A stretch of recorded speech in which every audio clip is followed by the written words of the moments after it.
Hello, and welcome back to some good old programming. Hope everyone's had a good day so far. Hope everyone's had a good one. Oish. So, haven't had much feedback so far on the current patch, so I can't really work on anything that's like maybe a current issue. So that's means that we're kind of in a situation where I might just kind of like plot around and look and play a little bit and see what's going on with the game. Get a feel for a few things, play around like that. Might toss some stuff together in a sec. Might try and do some of the work towards shrines that we need to start doing, but otherwise, yeah, no, today's gonna probably be on a little bit more of the relaxed side of things. Cause just there's not anything really scarily substantial that needs to be targeted at the moment.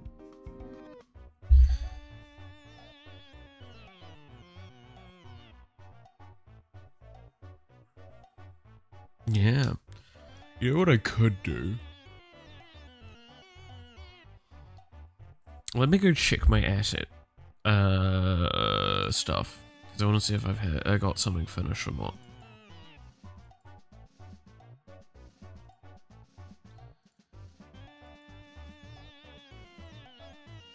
Looks like it's finished. Yeah. Okay. I could go do that today. We'll see.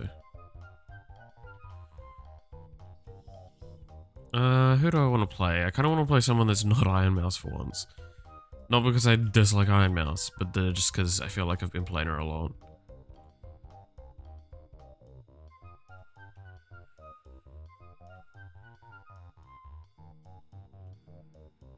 And let's play on a higher modifier value.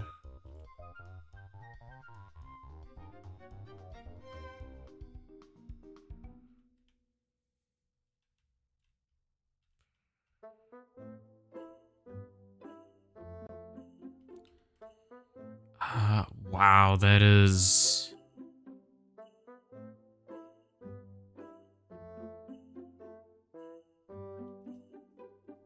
For someone like...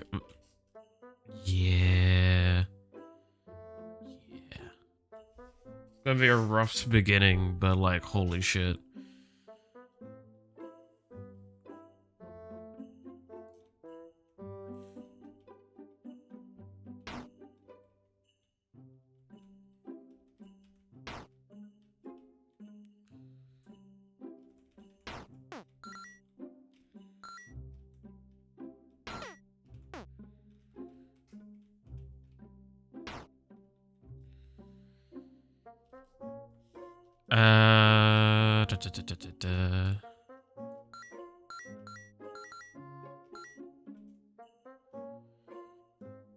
Since we're going to be getting a lot of levels, we do want to try and find anything that would scale with level, right?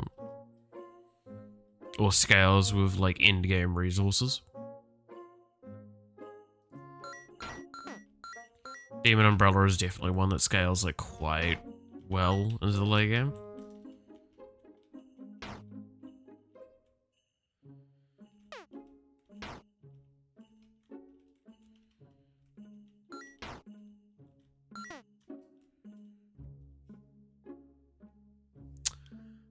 We don't actually need Demon Blood because we've got Shigo.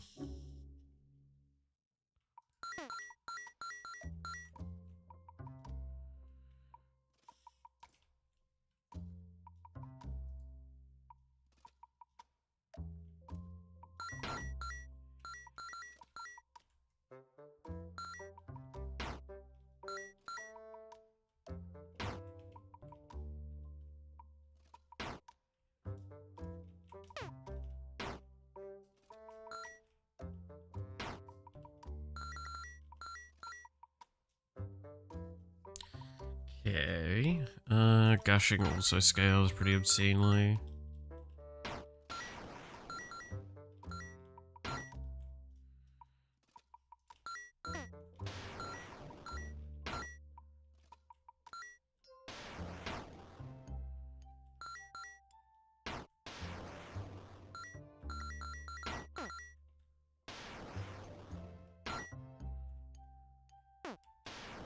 Okay. Ooh, hand reveal also actually scales pretty aggressively as well. Also, there's a missing space there. Because we probably want, like, instance damage, especially with, like, Monarch's, She-Ego. So probably you want to get, like, Ink Sprayer as well. That probably work out correctly. Timeline binding, I mean... Yeah, actually. That would be quite a lot, potentially. Especially knowing that I have a shield, and shield won't be counted towards that value, and then we've got the She-Ego healing. Yeah. Also should be using this more aggressively, because that's the point of this kit.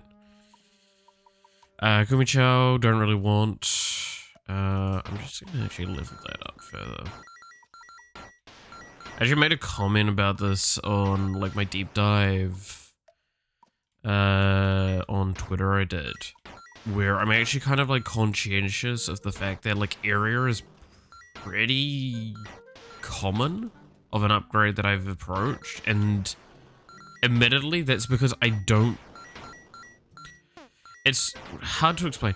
I don't want to give more area in the game for a very long time. So, there's an argument to be made, the justification as to why we've added so much is because we don't plan on adding more for the foreseeable future. Well, I think there's like 1 or 2 instances of more that's going to be added. Like, that's kind of the idea, right?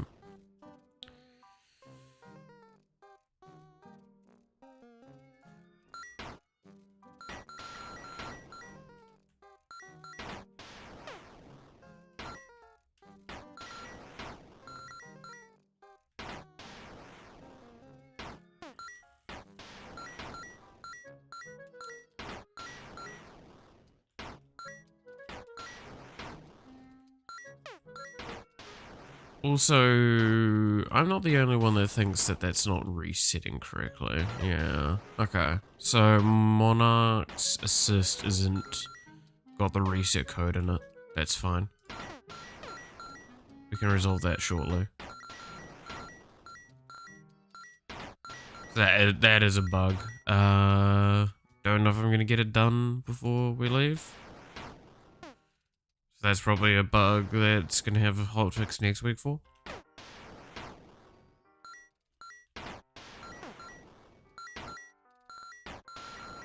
Ooh, that's a nice pickup, getting the magnet. It's also kind of sucky because it's a cooldown reduction thing from memory, right? It's like +5 cooldown reduction? Or cooldown rate reduction, I think is the terming I use. Yeah, cooldown rate, because it's not reduction, it's rate. It sounds really weird to say, but there is a big mathematical difference between those two concepts.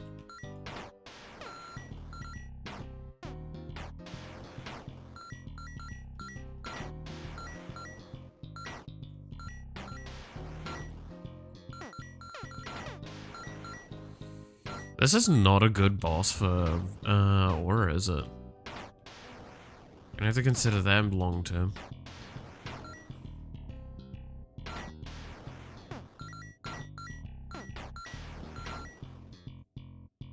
With like the DOTs and stuff like that around.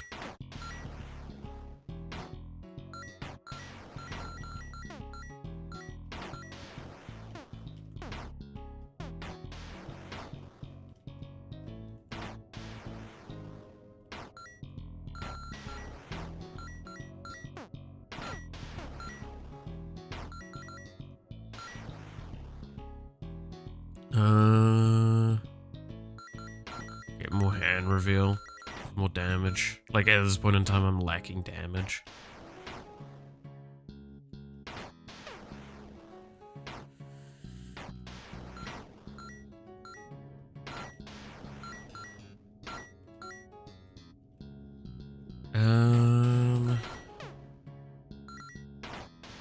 I do think that it's like a little too hard to maybe kill the bosses in some of these instances.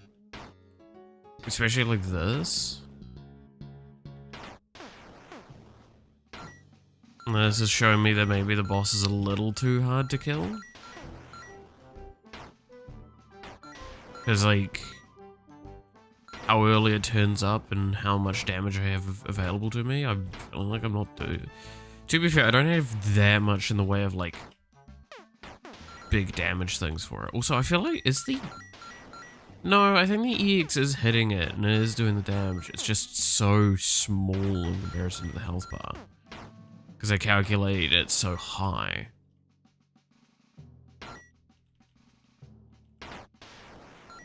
Went to bed 2 hours earlier, so I'd get more than 4 hours of sleep. Just woke up 2 hours earlier instead.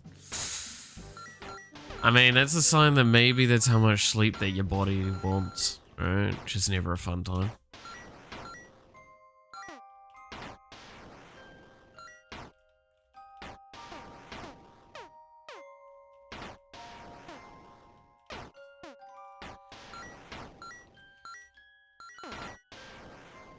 God, I'm taking a shitload of damage here. I need to get to those crates. I need the boss to move so I can get to those crates.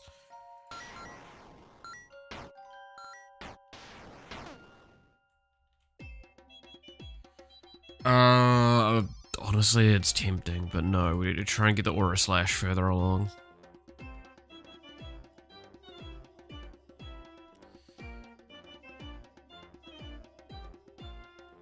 Is Hanabi what we want? My body refuses to accept that I'm tired still. Yeah. I mean, my statement in that situation is I would recommend potentially talking to a doctor or something. Because you can find out. Like in my case, I'm now having medication to try to improve my sleep. Not the normal kind because of other reasons. Oh, Motherholic. Motherholic would be good.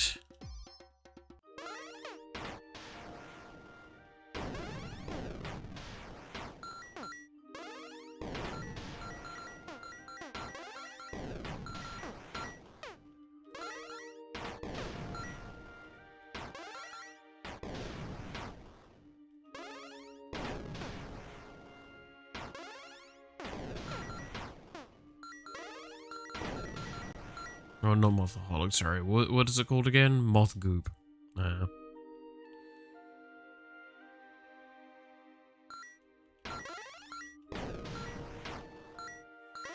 do kind of love how tiny Rambit is in the grand scheme of things.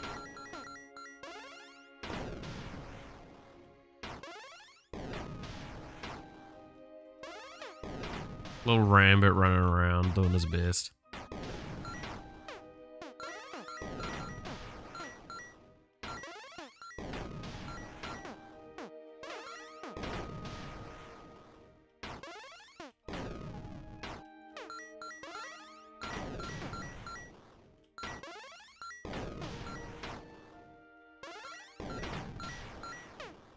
I need crit things though. I do need like more instances of crit.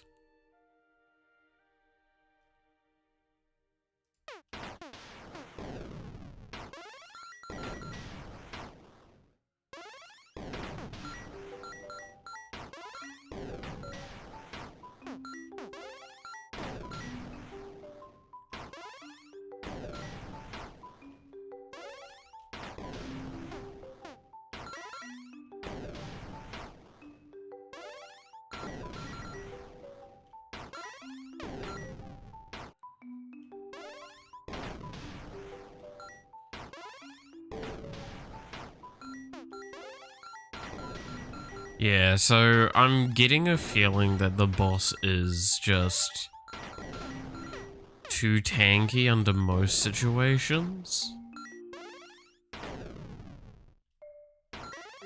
That's what this is feeling like, right? So this becomes a question, is the boss too tanky or is these weapons too weak? Because we have now spent almost 4-ish, 5-ish minutes on this boss. And it's because this character, admittedly, this character is a squishy character. Right? I actually might pick up Demon Blood at this point, because while I do have Shigo, it's just not enough. With my current crit chance only being that, maybe I should actually just start picking up crit chance things. Is there any I don't think I've got any crit chance, like, items right now, do I? No. That's something we need to change then. I might need to look through all of my list of characters and see who's got, like, a crit chance item. Because we might need to just, like, push that higher into the things of getting done. But yeah, no, I need to remember hand reveal. Someone remind me after the run that hand reveal does need a tooltip change because there's a missing space there. I think if I have increased crit chance, that will actually result in a resolution that I won't need to get Demon Blood. Right. Like, we have a shitload of area right now. Yeah, now I've popped the boss, finally. I'm gonna get a little bit of armor. Because armor does affect shield. That is an important thing to acknowledge. Shield is just temporary health. Like, an over health, basically. Also, shrines give such an insane amount of reward at the moment, and it's definitely not intended.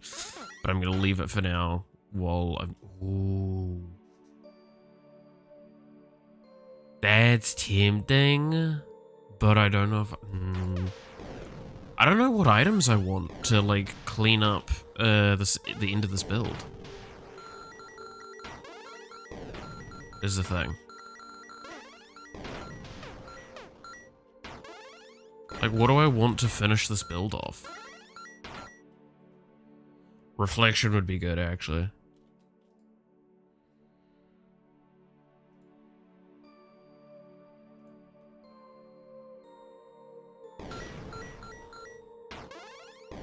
Reflection would be insane. Yeah. Because Kumicho just, it's not worth it.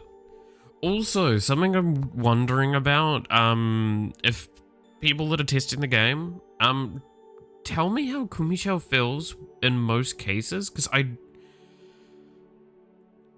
if we look at something like holocure is almost inverted in their percentages. Like, the final level means that you only take 10% damage.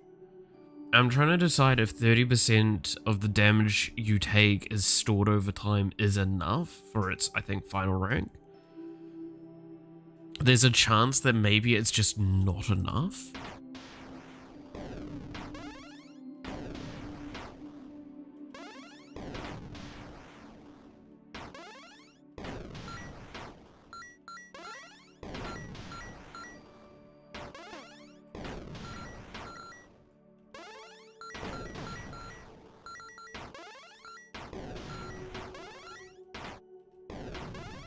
Okay, reflection's procced.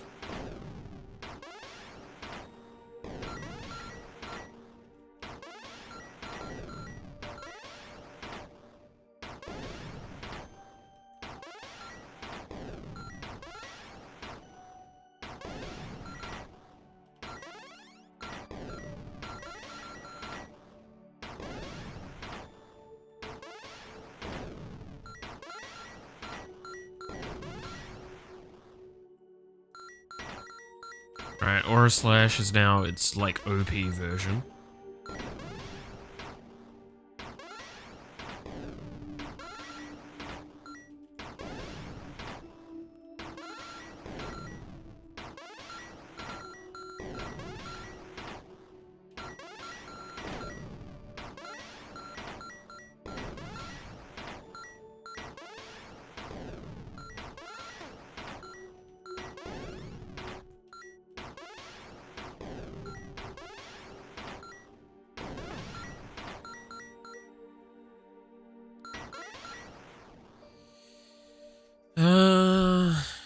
bit of movement speed. I can't.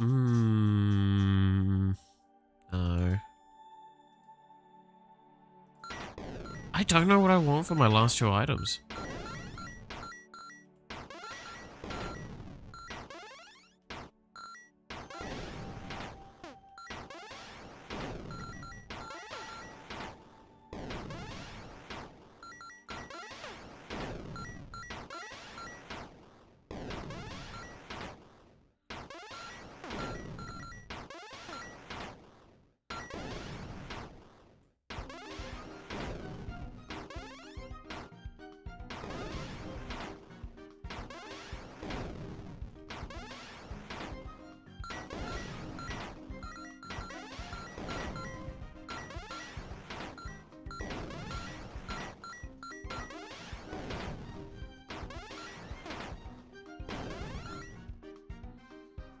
Crit chance, definitely. Hand reveal.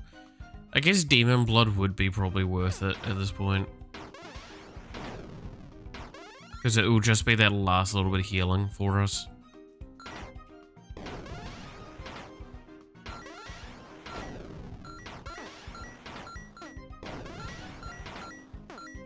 And because we're doing so many instance damage, it's probably fine.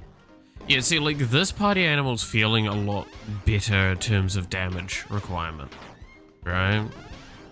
Like, this is feeling more the speed that I want to see a boss dropping with, like, a adequate build.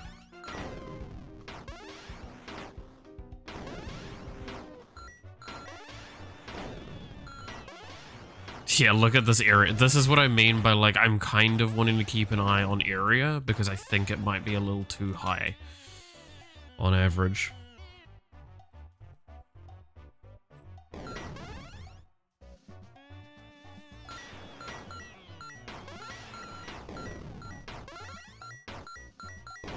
You know what would be the best last item? Forgotten Tome. That's what we want. Even though it's kind of late in the run, we're already down 2 bosses. Still think it'd probably be worth it. Because I'm definitely dealing damage to things that are off screen, by the way. Like, just that's how obscene this is.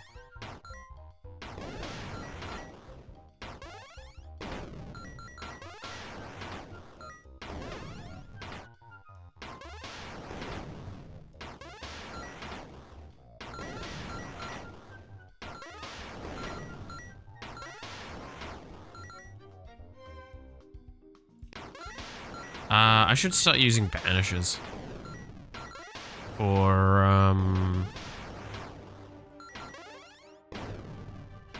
whatchamacallit?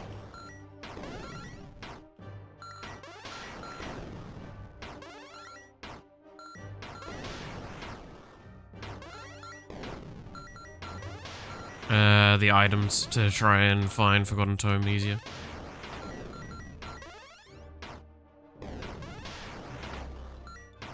Because that just gives us pickup range and more experience, which both of which sounds great.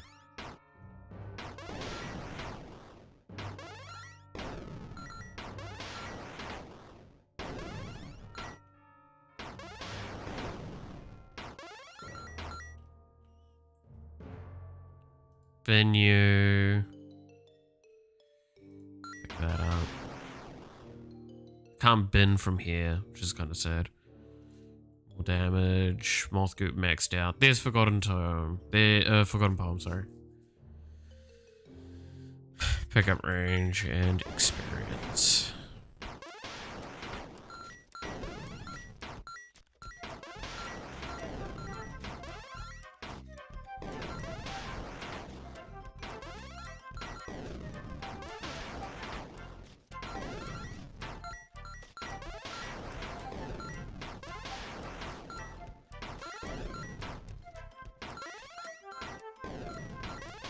I feel like that's not very high at the moment. I'm gonna look at that. I was just not feeling like I'm picking up from very far away. I guess maybe the base number is really low.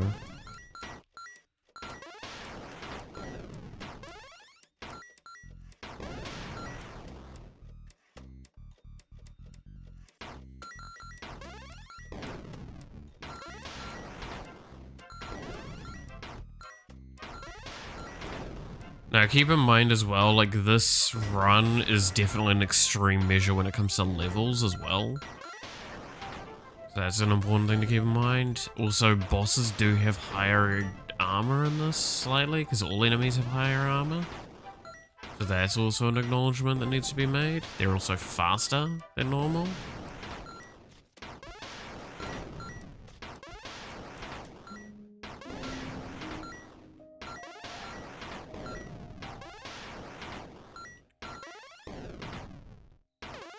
Okay, now the boss is dying probably more faster than I would like.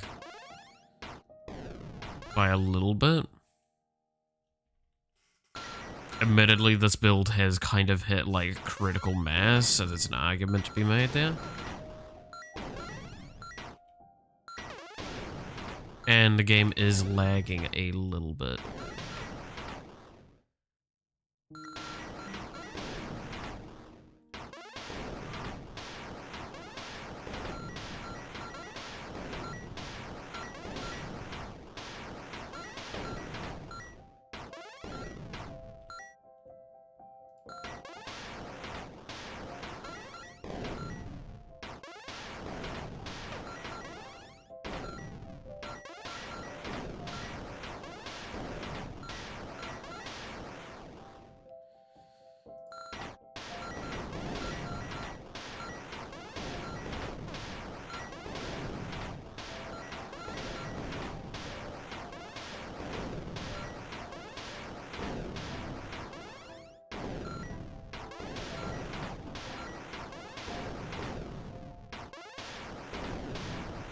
Want to hit full HP again. God damn, look at that.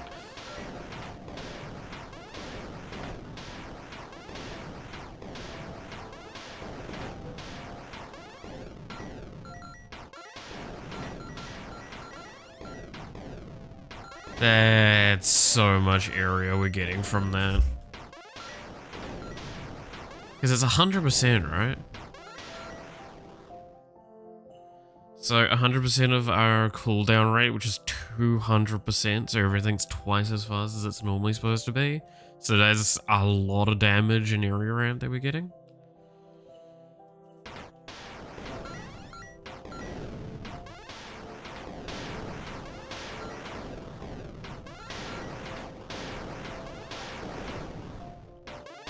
But the game is lagging a little bit.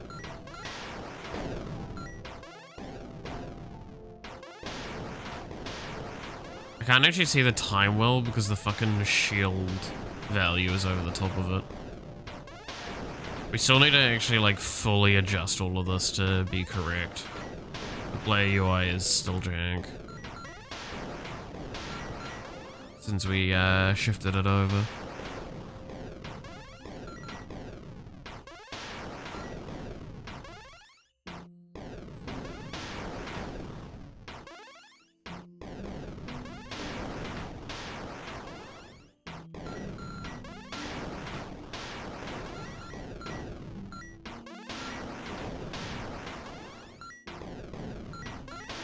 It's kind of funny seeing all of the sprites at like this higher fucking visual, though. When they're like very clearly not supposed to be this high scaled, typically. And a little Rambit still chasing us.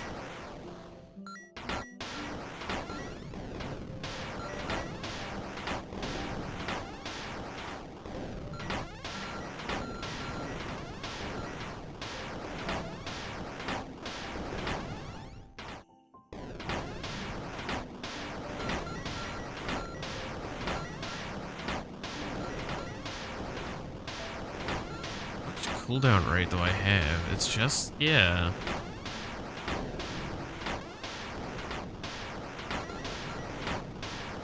Jesus. So, there's two things to take away from this run. Cooldown rate is maybe a little too high in some cases. Area, definitely too high in some cases. This is way too much area to be getting. So I'm gonna be honest. This is what needs to be nerfed. This is 100% what needs to be nerfed. Timeline binding needs to be pulled down drastically in what it's giving. Timeline binding needs to come down from 100% like effectiveness for damage in area to maybe like 25%. Maybe 50. Also, I can't see what level I am. That's something that maybe needs to be changed here. But like, so we're getting 1% cooldown rate for levels, and then also 40% from here. And that's our only, well, there's also, so there's 20% here, 40% here. So that's 60% cooldown rate from these two. And that's the only cooldown rate we've got. So that's 60%. So we're probably level 140 something. 144 would be my assumption.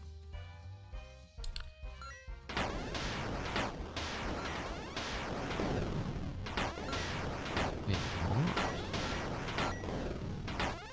We're level 40? Am I... There's a wrong number somewhere.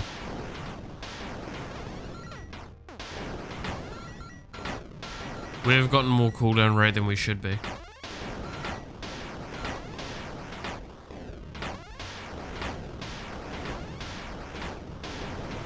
Or levels not showing correctly.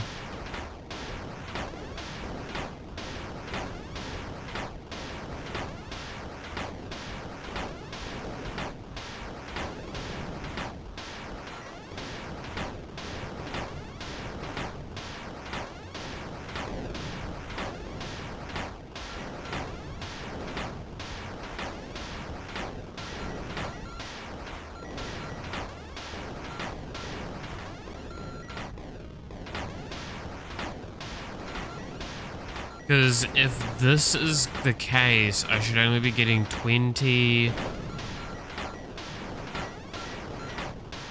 40, 60, 120% cooldown rate.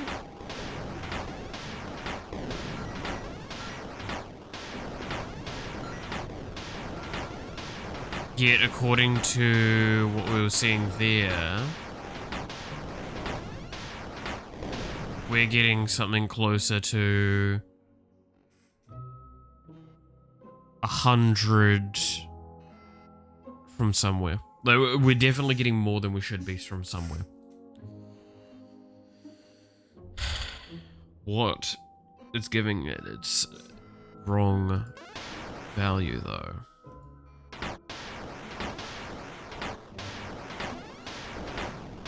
That's definitely what's something that's causing the majority of the lag. Yeah, so level is correct. If I pull up this, I've gone up by 2. I died.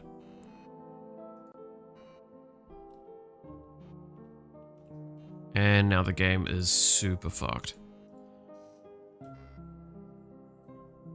Half lurking. Fair enough. Oh, I'm trying to think. Okay.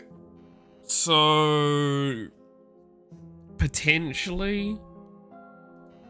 that's not applying that value correctly. That's important to keep in mind. So let's go have a look at how that code is done. Forgot poem, light from the dead, Smothaholic. Here we are.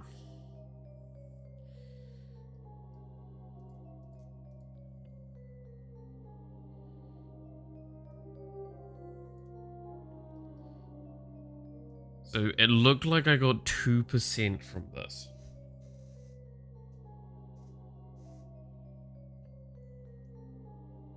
So just clean your mouth there, bud.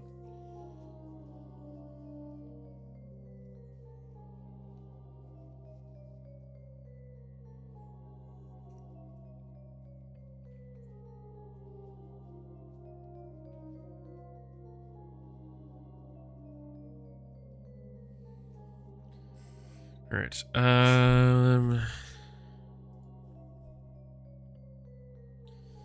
so ignore the Junie stuff, all that. I'm actually going to minimize this so I can look at this specifically, clearly.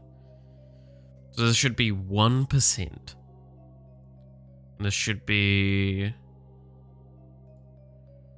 Current level is current player level. So it looked like that was getting pulled correctly.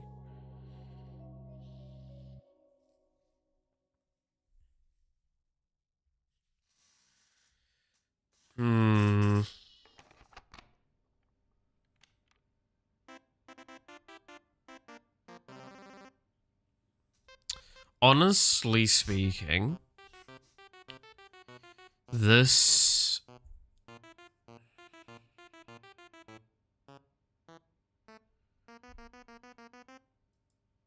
Unless this was also giving too much area, potentially. Because this does give area up here.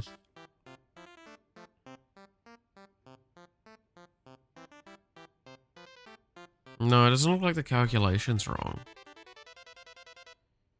Not in an obvious format.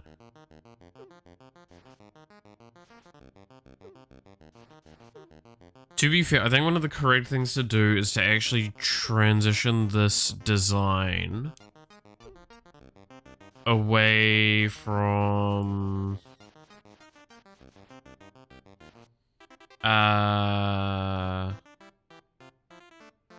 So, trigger is above value array. So it's this here. So I need to make this the same as you, which is just do that.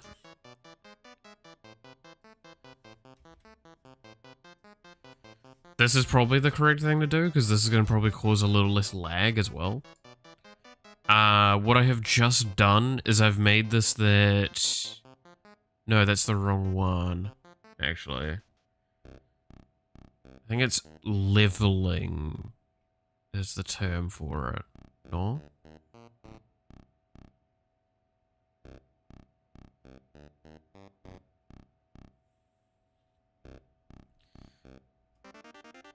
There's a keyword I need, and I'm trying to remember what the keyword is.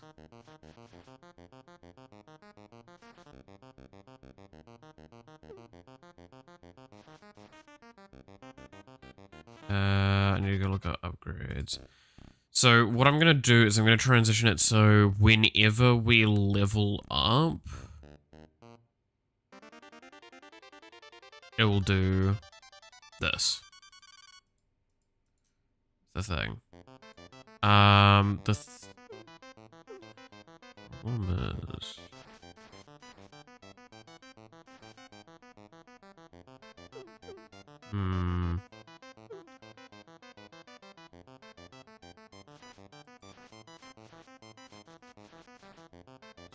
Yeah.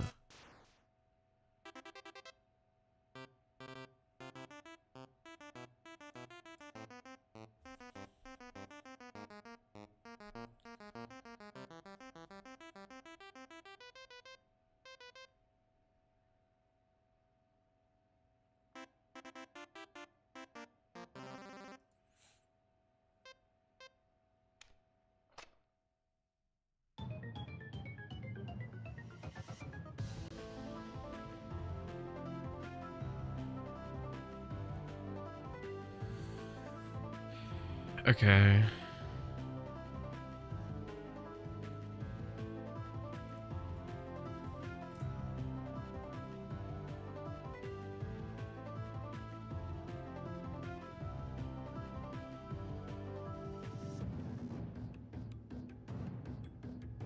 So I need to change this.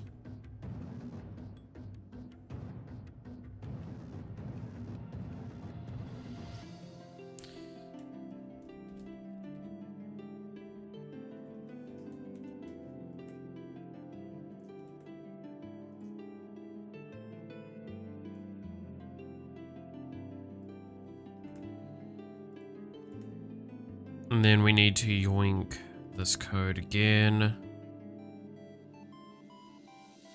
And I need to go to here.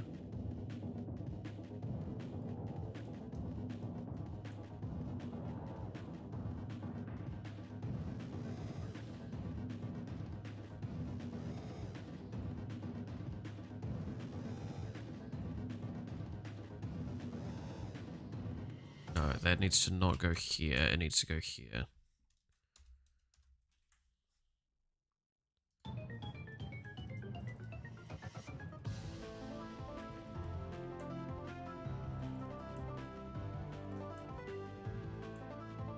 And then come into this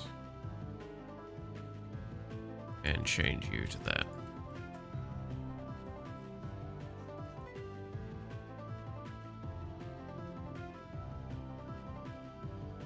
So on level up, it's going to run a pretty, not a hefty calculation, but a calculation nonetheless. That's going to hopefully keep this a little bit more in line.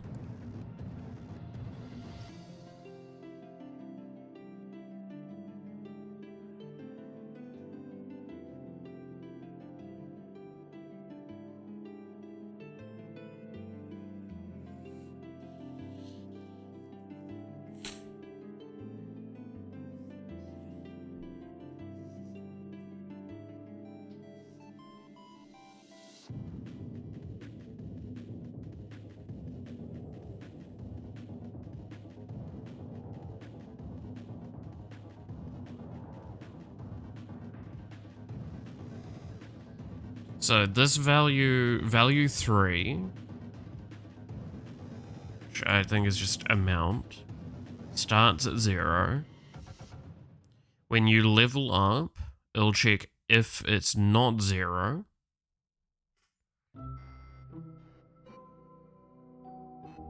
Else it'll do this run, which basically means that it's ignoring the minus part. That was an important aspect of this ability. I was having issues with that in the past.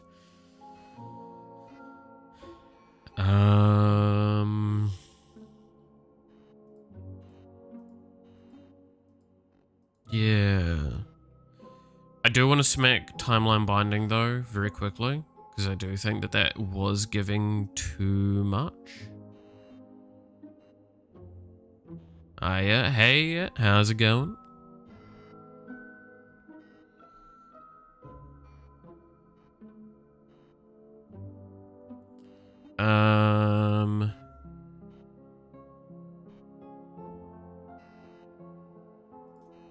So do I write it hard? Yes, I hard code this value. I need to change that.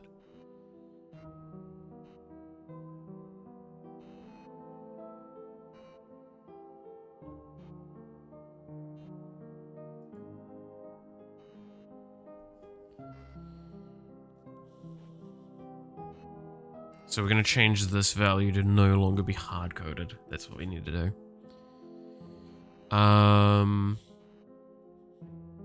So I'm actually going to put it as this value here. So I'm going to pull this down to 50%.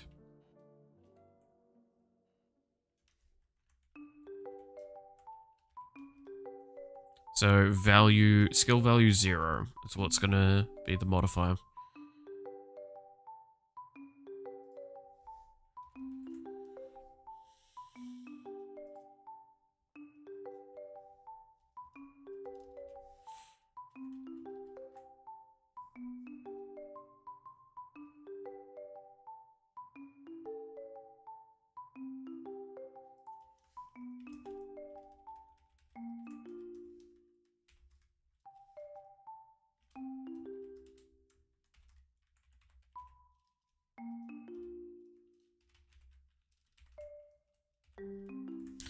There we go. And then... Is there anything else I want to do there? No, that'll be fine. So I need to equal to...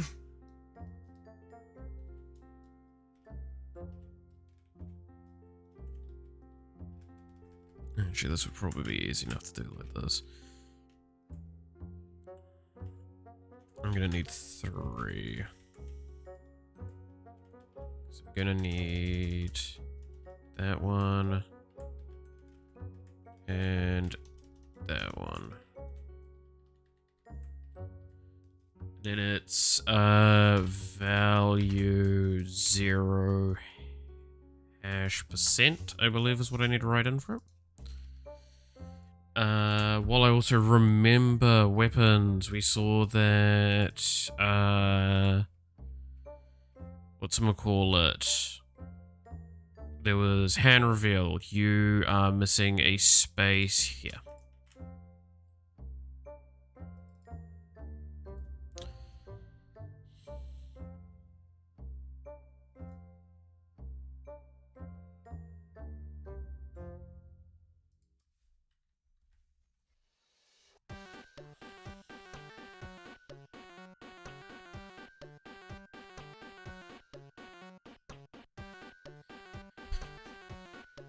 All right.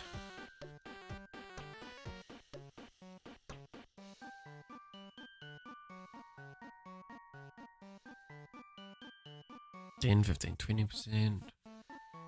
Alright. We do need to probably replicate some of what we had there. So I'm gonna have to toggle on a dev test from the player for leveling up.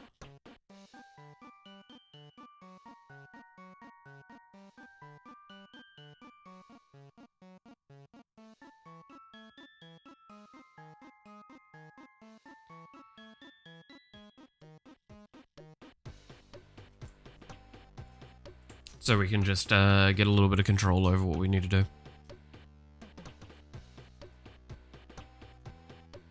Okay. I'm also...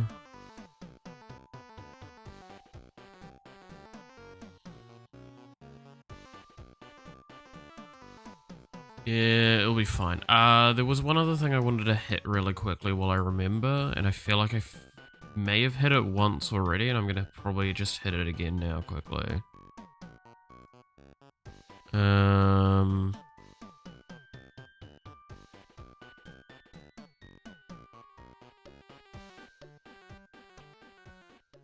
So it's in the unit. So this is the base damage. This is the time multiplier, and then it's the player level multiplier.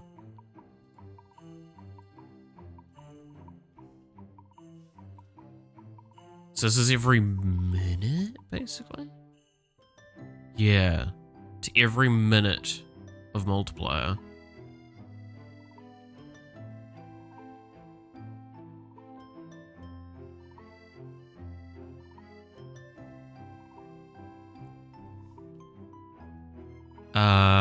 Every minute it's 25% stronger.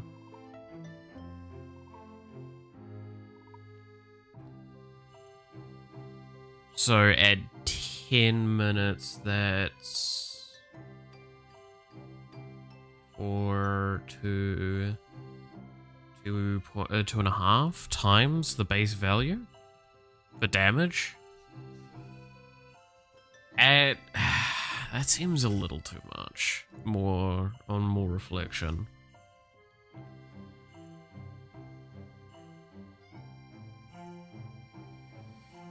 You're this deep into the project. Nice, looking good. Yeah, no, we've been working on it for almost 2 years.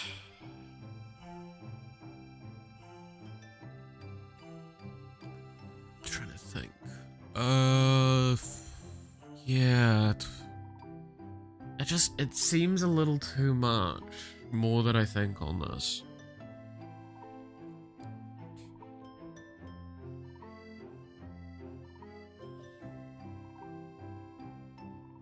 Like, health scaling up aggressively makes sense. Damage scaling up aggressively makes a little less sense. I think under most cases it makes a good bit of sense to scale it up quite a bit, but not Because it's already, so 1% per level at level 100, that's 100% effectiveness. That's equivalent to 4 minutes at the moment of power scaling. That's not right. Like, even this feels probably a bit more the speed that we want to be going with that then. Because again, this array here is the damage array scaling. So it's base damage, which we want the base damage to be kind of high to threaten you. We want it to go up enough to compensate for going a little bit tankier as time goes on. If you're going very heavy tank, you're going to outscale the damage at least somewhat, up until a point where like the armor values you're getting is just too minor of a percentage increase for effective health. Keeping in mind, like, we only have 2 instances of like damage reduction, right? At this point. So we're probably going to be adding a 3rd at some point. And that's just kind of universal DR. So there's Kumichao, which is damage reduction percentage mixed with the damage over time. Then there's armor, which is your damage, your general damage reduction. So then we will probably add a DR as well. So I can just go like, hey, this character takes 10% less damage. And I think that's fine for a couple of characters. I'll probably be very careful about that, because especially knowing that if we do end up buffing Kumichao, like we've talked about, because 30% damage reduction move to damage over time might not be enough to be justifiable.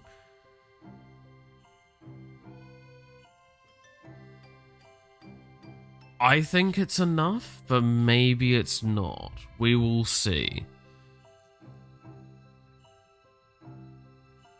So now, thing that we need to go look at though is, so we need to try and replicate some of those items. That's what we're doing now. We need to replicate the items that we got in that last run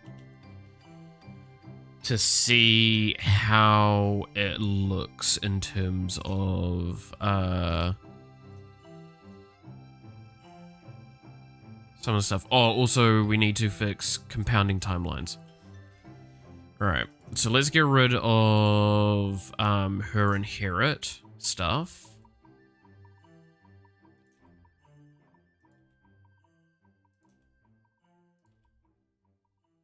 So we had reflection.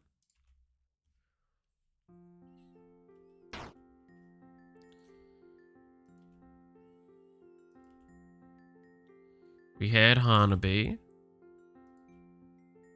We had timeline binding, that's the big one.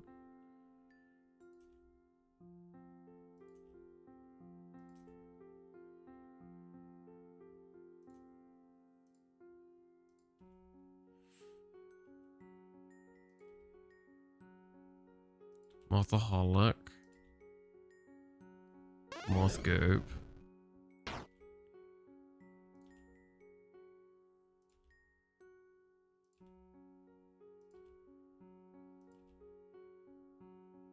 Demon Umbrella.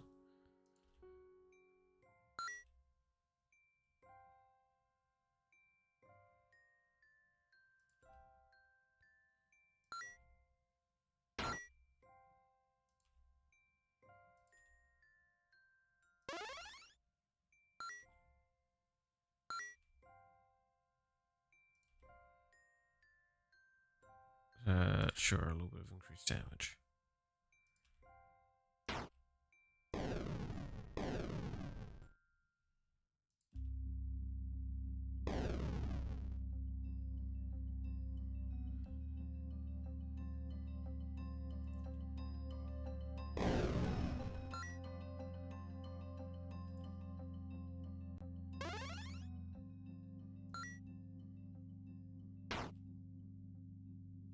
It was Demon's Blood was the last one, so it actually probably doesn't matter too much. We're slightly over the level we were before.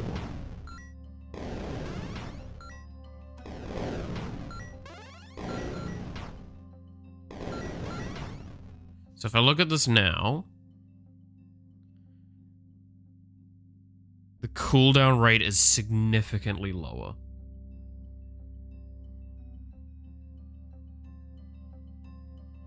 Actually, that's almost too low. 44.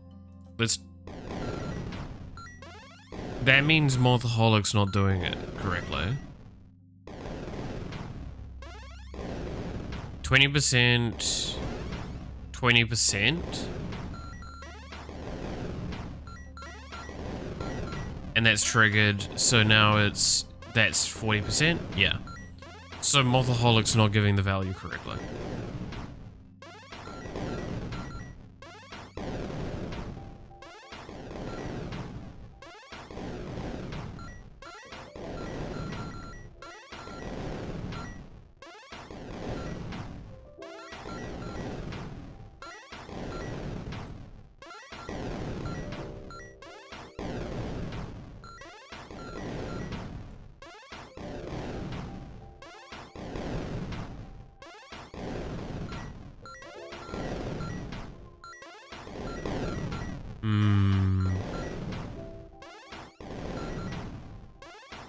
See, the values seem fine to me, this stuff here.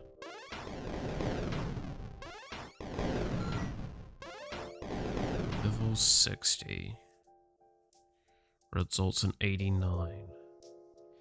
So much to juggle. You've been doing them by itself. Seems a large scope project. More or less. I had a friend help me with the UI for a while, but he's got his own commitments. So now what we did over the last few weeks is we basically ripped apart the UI and rewrote it so I could manage it in a way that I was more comfortable. But I do thank him for doing as much as he had with the UI, because it meant that I could focus on the rest of the game for the majority of the time. But other than that, yeah, assets, all that stuff, that's me. Like, I think there's only a handful of assets in the game that aren't me, and I'm not going to claim them to be me. I think, like, button icons, for example, those aren't me. But the rest is. So yes, there is a lot to juggle. There is a lot to juggle. Okay, so this isn't working at the moment. Why was so it was at 89 when I'm getting 60 from that. So I was only getting like 29 from a level 60 character. But let's read this calculation. I don't need the rest of this, I just need this stuff.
See if that helps.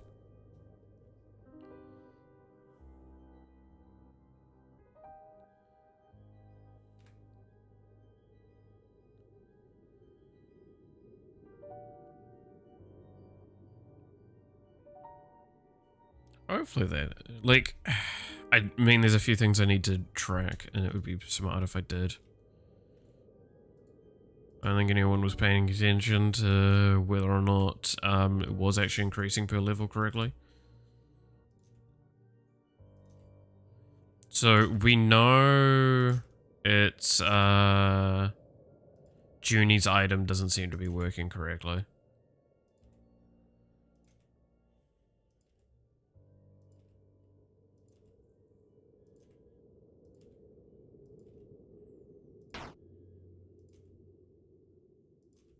Again, we'll try and stick to things from that first times build.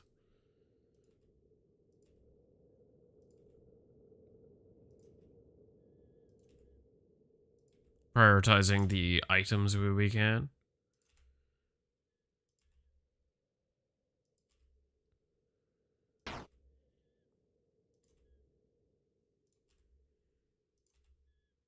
Because we don't want to create too much of a discrepancy.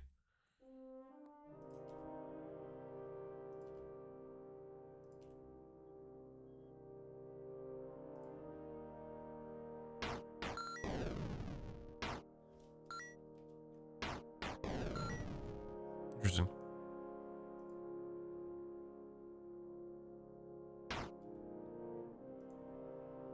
There's Motholic. Now I need to level it up. Okay.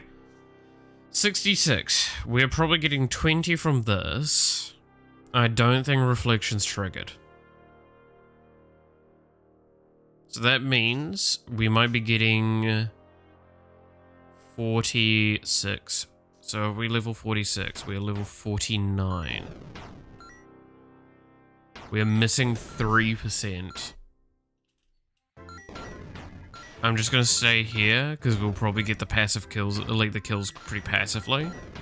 And we'll see the cooldown rate shoot up when Reflection procs. It'll go over 200%, right? Yeah, there it is. Okay, so I'm missing 3 levels right now. If I level up once...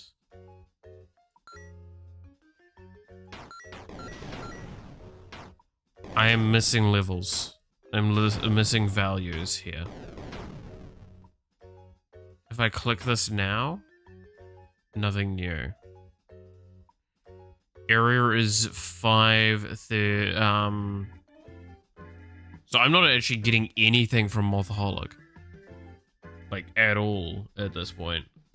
Outside of some maybe base values I was getting.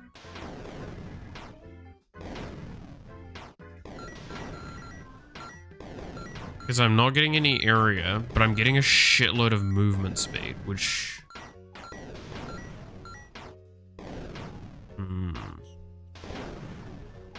No, I'm getting 50% from this, that makes sense.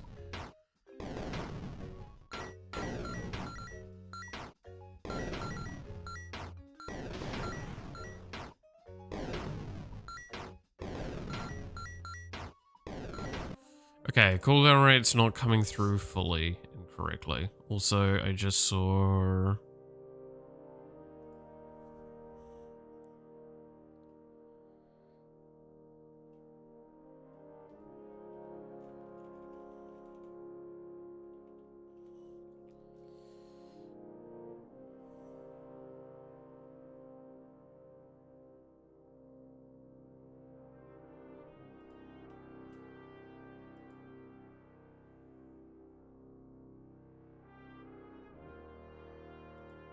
We'll see how that looks.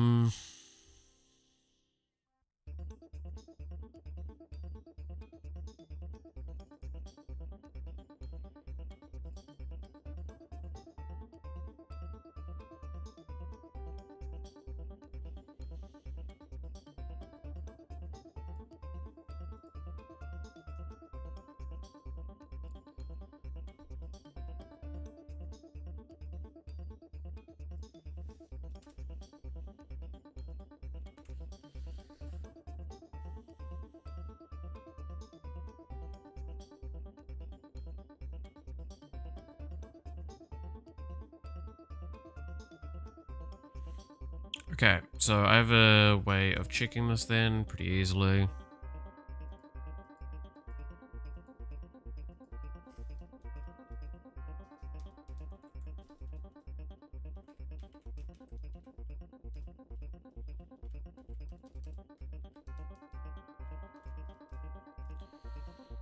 And then...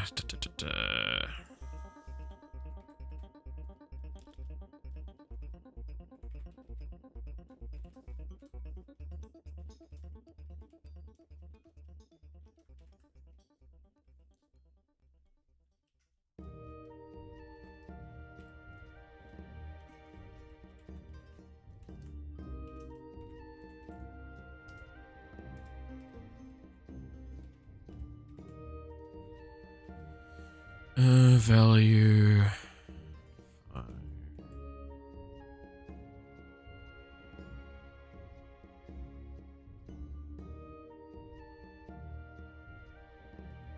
Okay, so it's this value here that we want.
Okay, now I need to watch the debug output.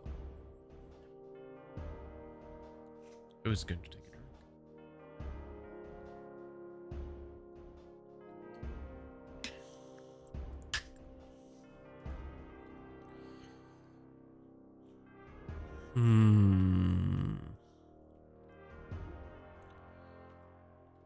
Doesn't really matter who I play as long as I can get Mothaholic.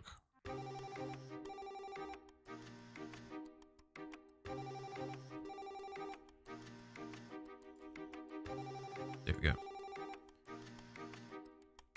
7% from Mothaholic seems correct. Then I'll get more there. Not more.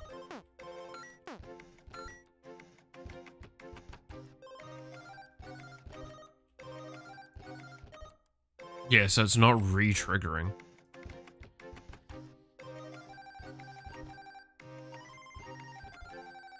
Why is it not re-triggering? Is this the wrong spot?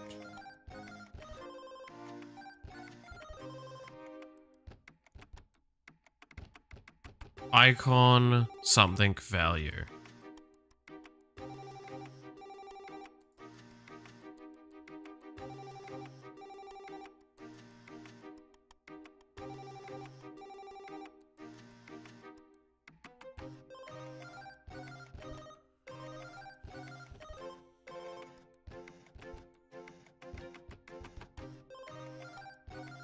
Oh, no. Yeah, I was getting it wrong. There.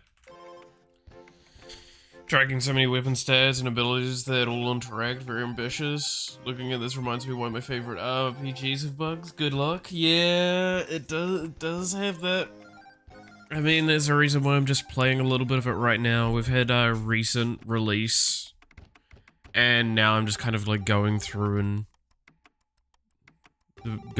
just seeing what happens, right?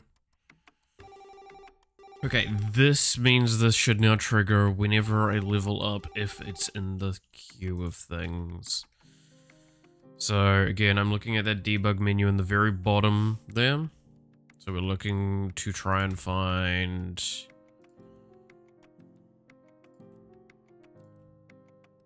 Mothaholic. 6% from Mothaholic. 7% from Mothaholic.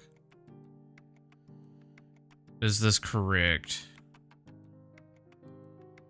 That doesn't look right, because that looks like I've got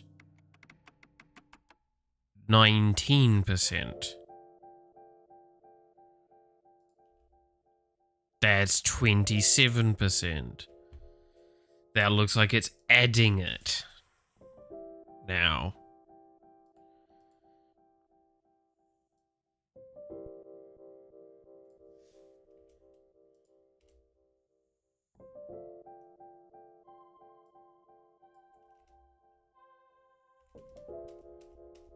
Let's try doing this.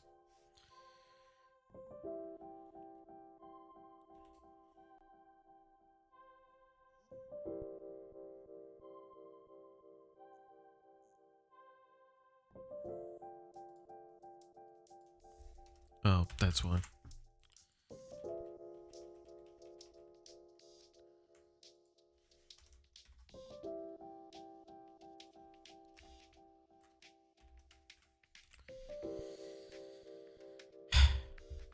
I'm an idiot. Nice and simple. Always the best. Alright. I had a security measure in and I put in the wrong bloody symbol.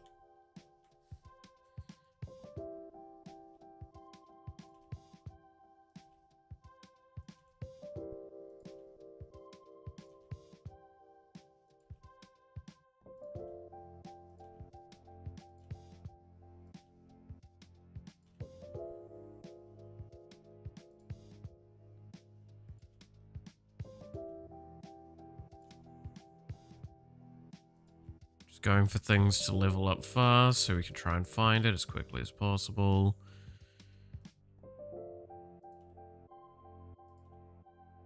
There it is. Okay, so 23%. We have 23% cooldown rate. 24%. We have 24% cooldown rate.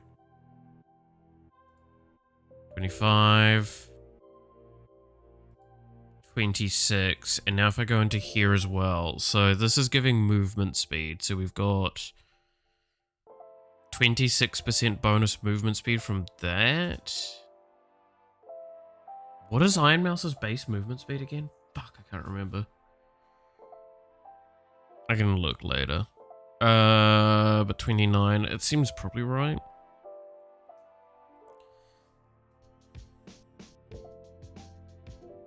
.9, 2.94, 2.96. So it's about 3%. 3% per level. 3%. And then area is going to change from 108.9 to 139. Yeah, that's right. 31%. Cool. Alright. Multiholic's working fully again. I don't know why it wasn't fully getting the values correctly before. I think it might have had like a little bit of a safety error that I had not accounted for, and that's always possible, right?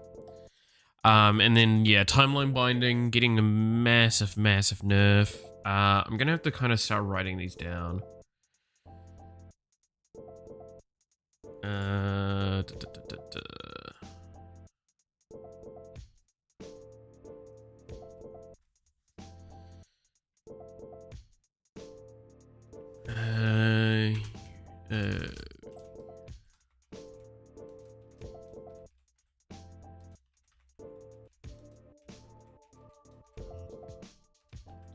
I'm actually gonna write a document now for this stuff.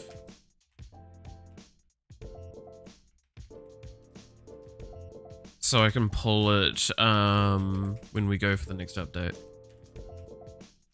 So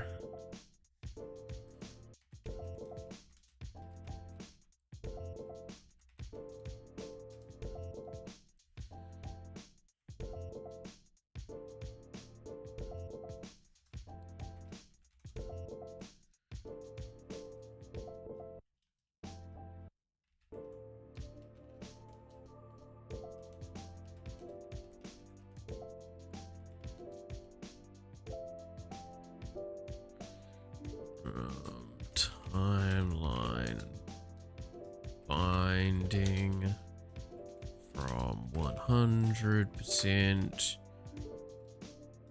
to 50%.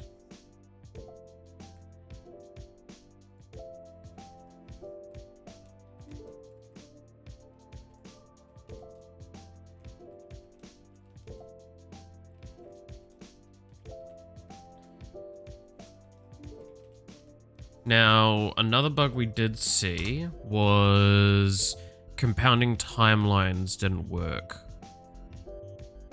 Didn't have a reset, I should say.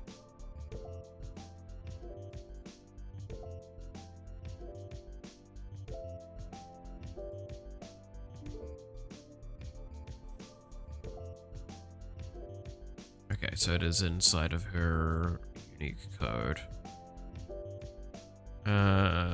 Should be here. Yeah, so I don't reset at the moment. What is the reset code?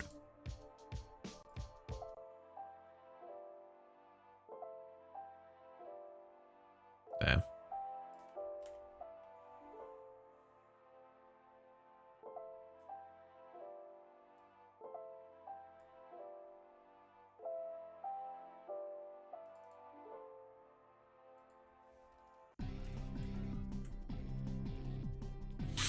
So there we go. Compounding timelines is now actually working correctly.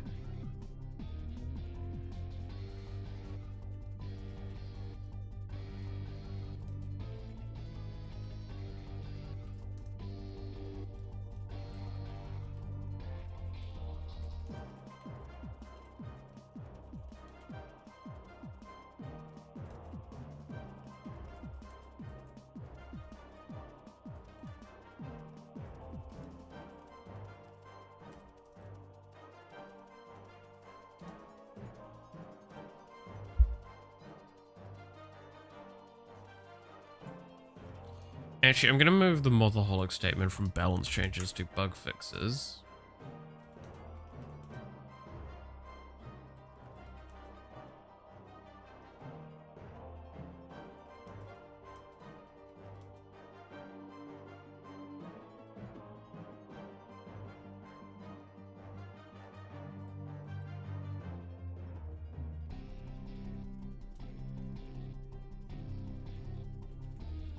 And just mention that it was giving far too much irregularly before.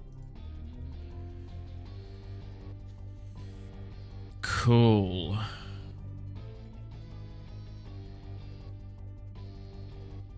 But yeah, no, there's just a little too much area available. And I wanted to shift that because, like, in a sense, I want area available for playing different ways, right?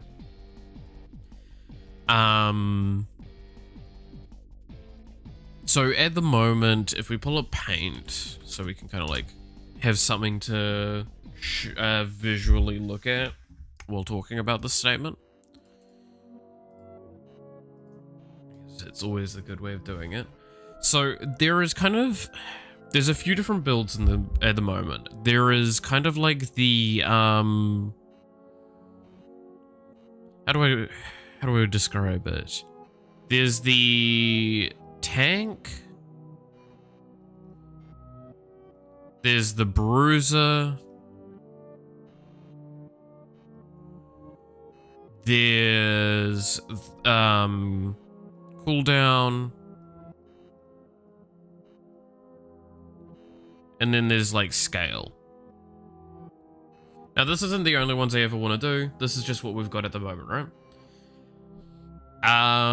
So at the moment, technically speaking, these two actually share one for this, which is, but it's primarily a tank one, is Speak of the Devil, right?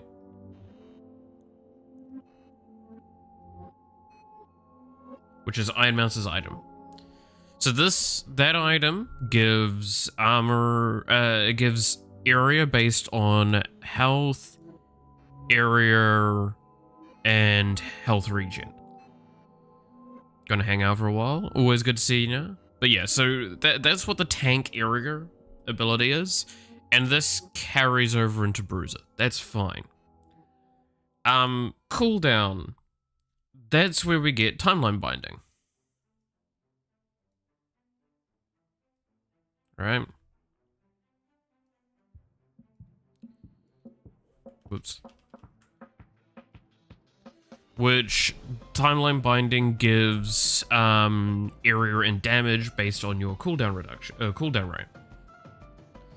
So at 100 cooldown rate, it used to give, or 100% cooldown rate, it gave 100% bonus, right? So it's only the bonus cooldown rate that it would care about. So if I had plus 100%, so at 200% cooldown rate, I would get plus 100% area and damage. That was the problem we were seeing there, is because from multiple sources you could get cooldown rate pretty cleanly and effectively. And then with scaling, we have Mothaholic.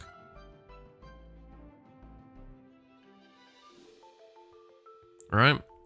The problem is, and this is the issue that I have with the area problem at the moment, is that these two love each other a lot more than I like. Because timeline binding scales your area based on your cooldown rate. We're not going to talk about the damage in this case, just going to talk about the cooldown and the area. So this gets area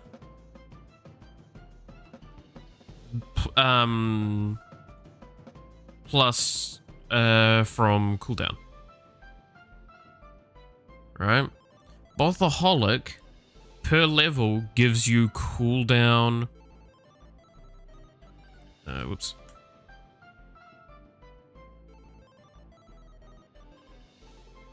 And area.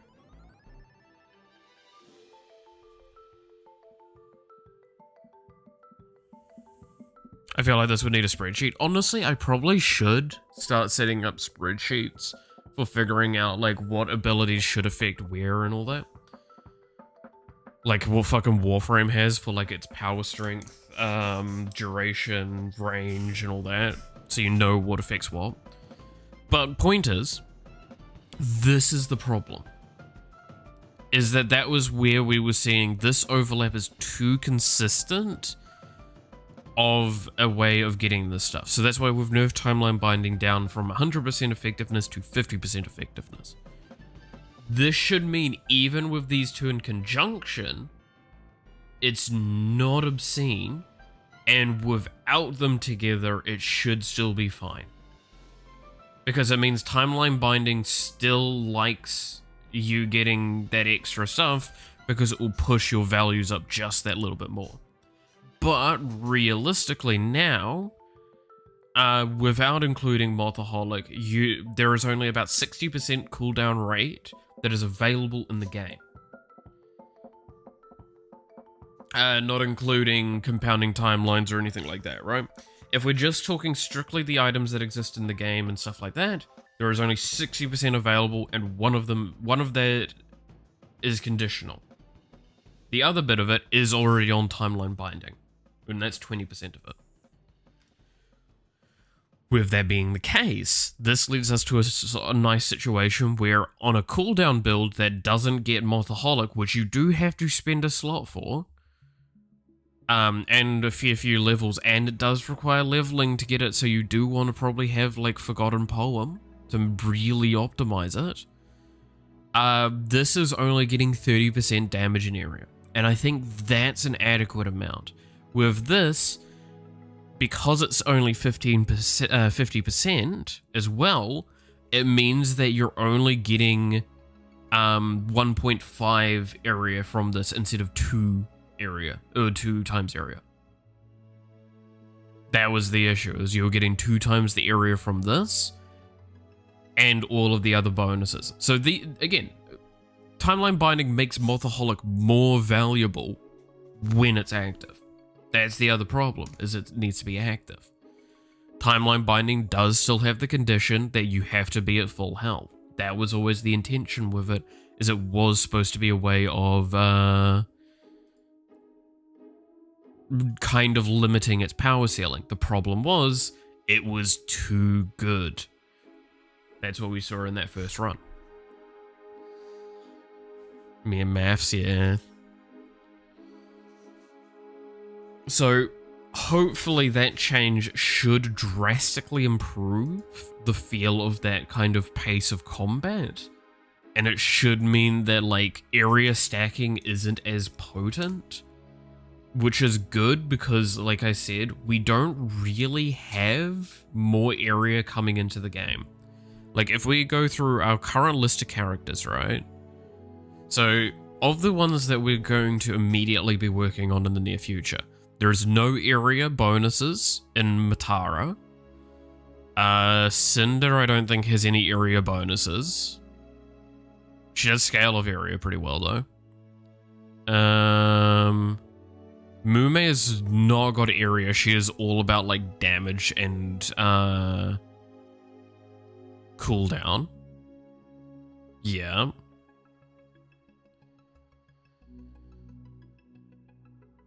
I just got my collision detection working, roughly, but will do. Took a while of doing maths until I found out Java has shape classes. Yes, Java does have inherent shape classes, something that C doesn't, which is annoying. You have to plug in something like, glue or some shit like that, right? GML. No, not GML. No, is it GML? Fuck. No, it's GLM. That's what I'm looking for. Jesus. GML is the game maker language. GLM, that's what I was looking for. Graphical language? I don't know. And then for Wawa Mokoko, I believe is damage reduction and just damage, right? Increased damage. So let's see. Reduce damage, increase damage, movement speed, crit chance. Yeah. So there's no more area there. Rin, I know you don't have any area. You're all like just raw values. Yeah, health, cooldown rate, and health attack. This one I might change around a little bit. I don't know if I really like the idea of giving flat health and then just a little bit of cooldown reduction.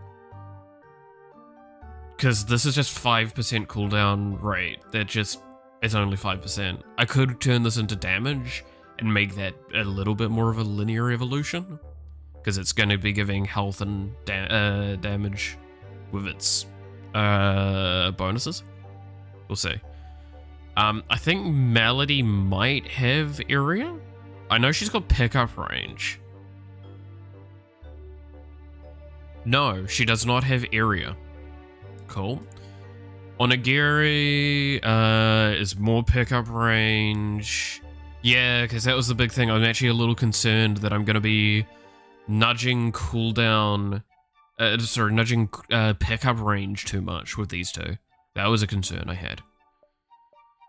And Neurosummer, there you go. There we've finally got an area modifier. And this one is just kind of like a general purpose one. This one's got a lot of levers that I can play around with, though, to ensure that it never gets too out of hand. That's the important thing to keep in mind. Because, again, the idea with Neuro at this stage is to kind of have her have, like, 3 stats she plays around, which is damage, area, and cooldown, and just playing a balancing game with those. That's the idea with it.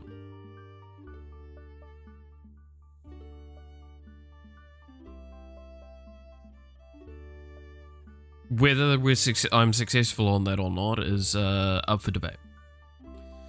But that is the idea with this. Potentially, I could move it away from area if I need to. Did I hear the Guardian from Slay the Spire there? Did you? Wait, what?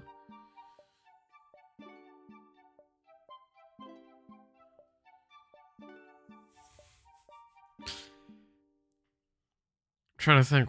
Isn't that? What is the name of that one again? I can't even remember. Yeah. Oh yeah, by the way, did you hear that fucking Neuro got is in the streamer awards? Yeah, Vidal got into the streamer awards for best VTuber of the year. Which I was like, that's a cool surprise. Just because it has dances. Ah, true. Yeah. I don't know, like, I saw that. Yeah, no, it's... Was it the Watcher? I think it's... I can't remember which one. I know what one you're talking about because it's the one that curls into a ball. And it has the armor and you need to deal with that and then it switches back into its offensive mode. Kind of expected that of Neuro. No, I was actually like... It's one of those things where it's like, I'm surprised but in a pleasant way. knew he blew up this year, and I know he's gotten really popular and stuff like that, and there's been a lot of positivity around him. I was not expecting him to be on that, like, list, though, because, don't get me wrong, like, I think it's,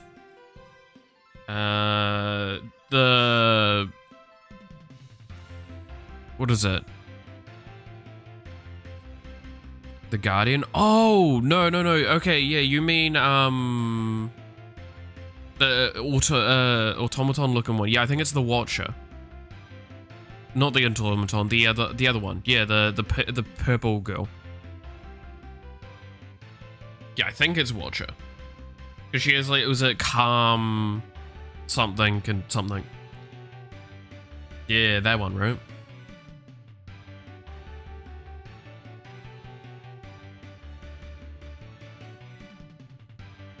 And the different styles are very particular, and like certain cards will flip these things. Yeah, I think I remember that. But no, I was not expecting to see Vedal as part of that list.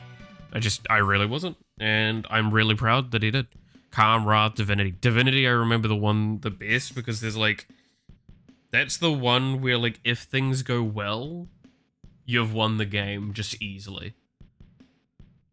Because I believe there's like one of the cards where it's just like fucking you hit Divinity and you just basically double all your damage or something like that. And you just nuke shit, and it's pretty good. But yeah, no, so going back onto the discussion of area though, I just am very cautious about moving forward, how much area I give out. I feel like I've given out too much. And that's a limiting design space. Divinity rarely comes up because it's very... Yeah, like, that's the thing, right? Is that, like, if I recall correctly, Divinity's one of those ones where if you do it correctly, if you build it, like, if you get the right things for it, it is one of the strongest builds the Watcher has. But if I recall correctly, it is a really rough one. Like, it's really particular. I haven't played enough to give you a solid statement on that.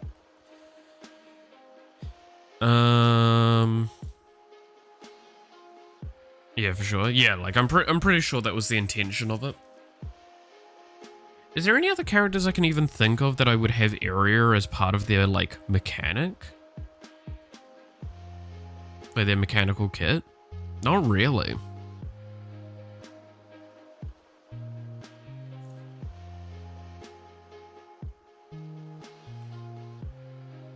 Yeah, I don't think there's any other characters coming up. There are a few that are going to be cooldown rate related, and that's a concern.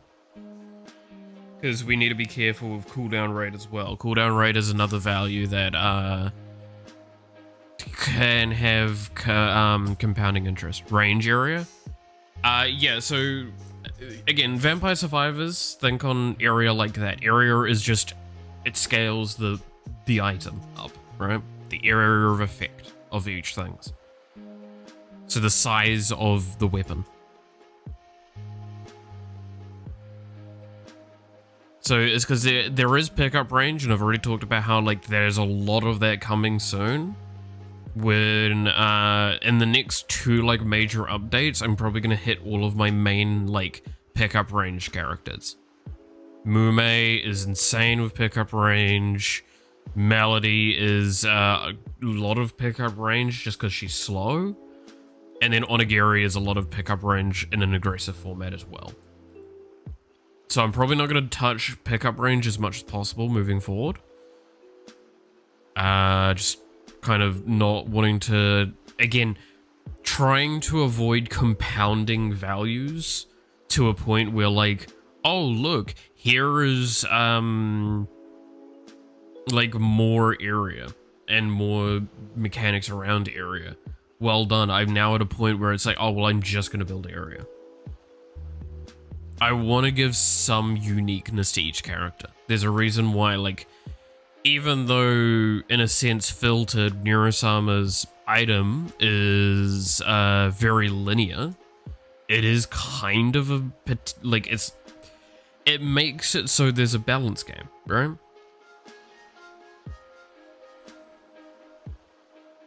Getting damage, area, and cooldown only based on like which one's your lowest one, you get half the bonus of the other twos combined. And the beauty is, if I feel that that's too much, I can pull that down from half.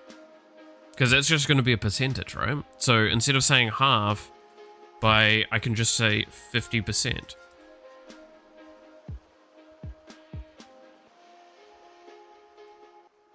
And it's like, oh, this is too high. I'm going to pull it down to 30. Still too high? 20. And it's really easy that I can just pull that number down.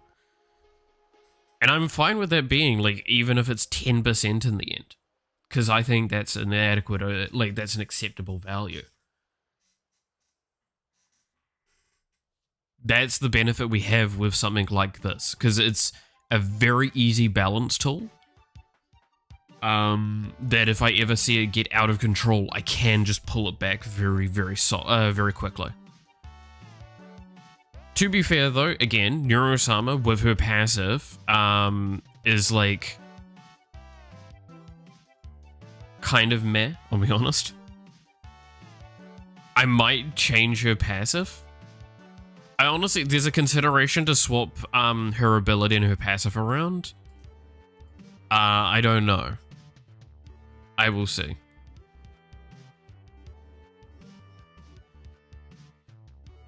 I definitely am going to lower this value though. I think we can probably pull this down quite a bit, especially if it's going to be an ability.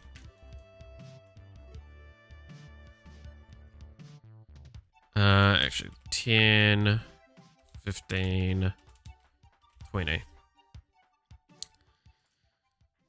I think I'm gonna start being like pretty careful on only making it so an internal effect gives up to 50, like up to like a specific value, so nothing goes too far over that. Because the moment anything goes too far over that, you start getting into power creep and, like I said, that compounding effectiveness.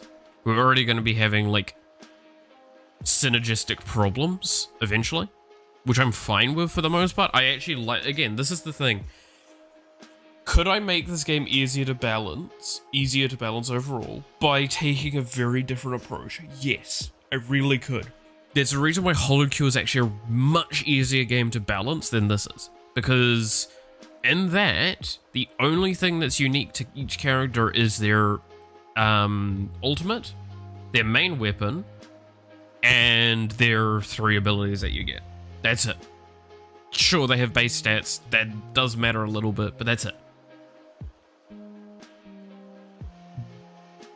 The rest of the weapons and the rest of the items that you can get are completely universal, which means that they don't have the restriction of having to add basically +1 every time you add a character. And in comparison, Vampire Survivors gets away with not having items locked to characters. They have weapons. So it means that they just need to introduce new weapons for each character. And they do have some characters that have overlapping weapons, and that's fine. They have one singular unique passive. I have made it so there is way more stuff going on with each character in this, which will flood the leveling up pool, which is eventually going to fight against this problem that we've had of the compounding interest. It's actually, in a sense, a way of fighting it. Why? Because you're going to have too much in the pool to random into a guaranteed build. That's why banishes are going to be important. Also, a point that was made, and a consideration I will have moving forward, is I might just make it so banishes don't work on stat ups, or like have a way to basically disallow banishes being used on certain things. So stat ups and like your golden heal at the end when you're like max leveled on all your weapons and shit.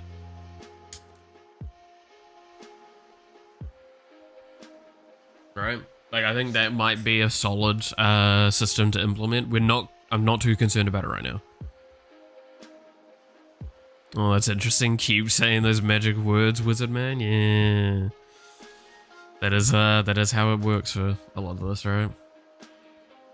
I don't know, this is, again, a lot of analysis that I've been looking at with my own work. Because I've done this release, I've been able to, like this last release, I have been able to like think over what I want from the game a little bit more.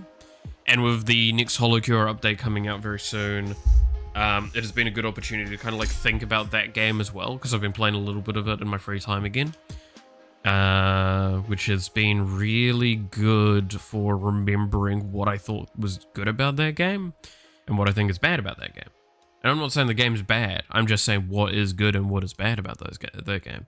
You can look at it and go, why did I want to change something like that? Or like, why did I deviate from that idea? And it's the big thing is to acknowledge that this is not a clone of holocure, this is more of a clone of Vampire Survivors, right? It just happens to also have a VTuber thing where your cooking is amazing. I mean, I'm hoping, right?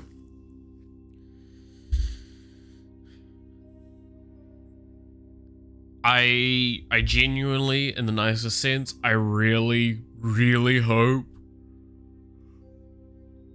that as we get closer to things being done, this game does just start looking way better. I'm already really happy with the game. I want this known. I'm genuinely, like,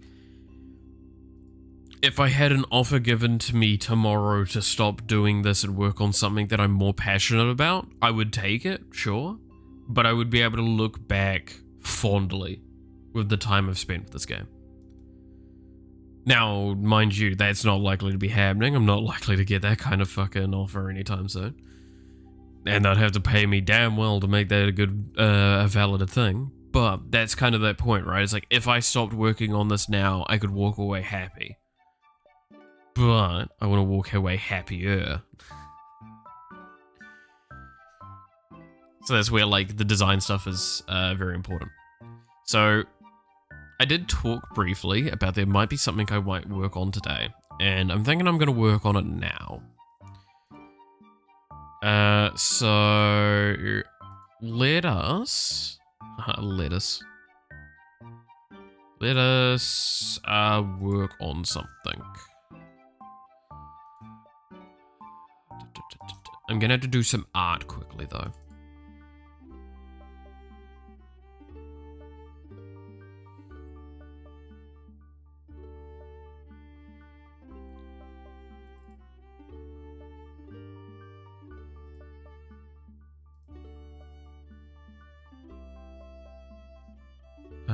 Properties. Are you 64 by 64?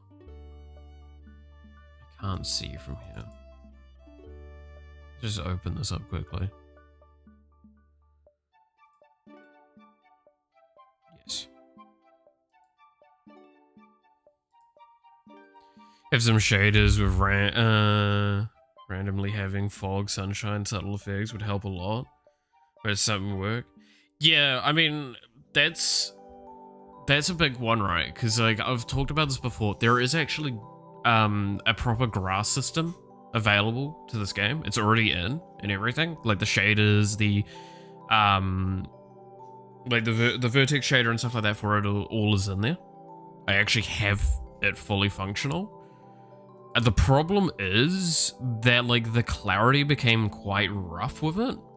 And I couldn't come up with a good answer that felt right. So what I mean by that is, like, abilities. Iron Mike is a great example of this. Iron Mike is a AoE effect that is at your feet, right?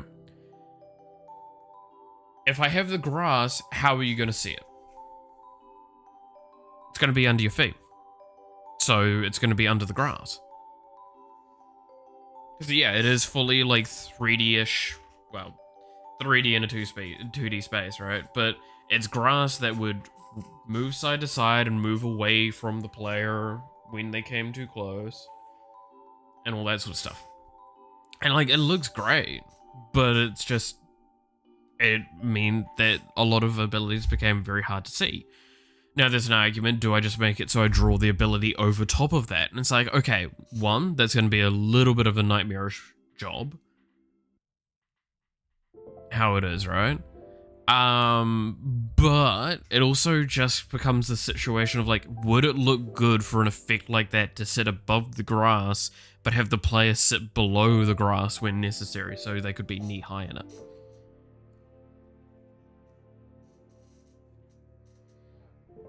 Have it fade when the character is close. I've had stuff like that. I don't know if I'd like the idea of if it faded with the player being close. I agree with that when you've got like a hard object in front of you. So if I had a tree, that it would fade through so you can see behind it. It like lowers the alpha of it, sort of thing, to a point where it's like you can still see it, but you can see completely through it. That I think is reasonable. But for grass, especially if it's only like knee-high grass, or like thigh. Actually, no, it would be about like up to your stomach, basically, with these characters because of their chibi-fied. But that kind of idea, right? Like most characters, it's going to be like above their thigh in height of grass. It's like that becomes really weird to muck with too much. We can always try it out and see at some point, though. Anyway, I'm going to open a sprite. And I'm going to play around with an idea for a moment or two.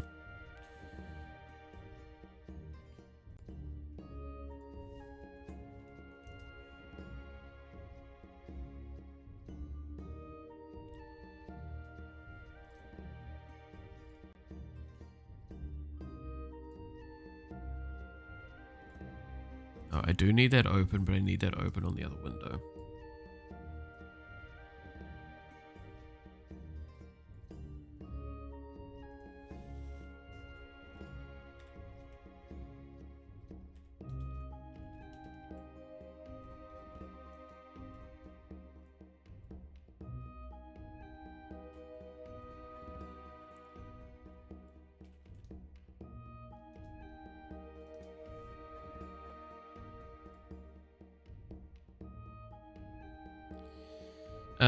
About having a radius circle around the player, and I'm not sure about alpha center fade would be good. It'd have to be more complex.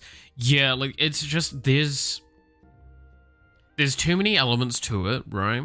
There becomes the situation of like, is it worth it? Do I think it would look better? Yeah, right? If we could make it work, it would be awesome. But is it worth making it work for a potentially minor visual improvement?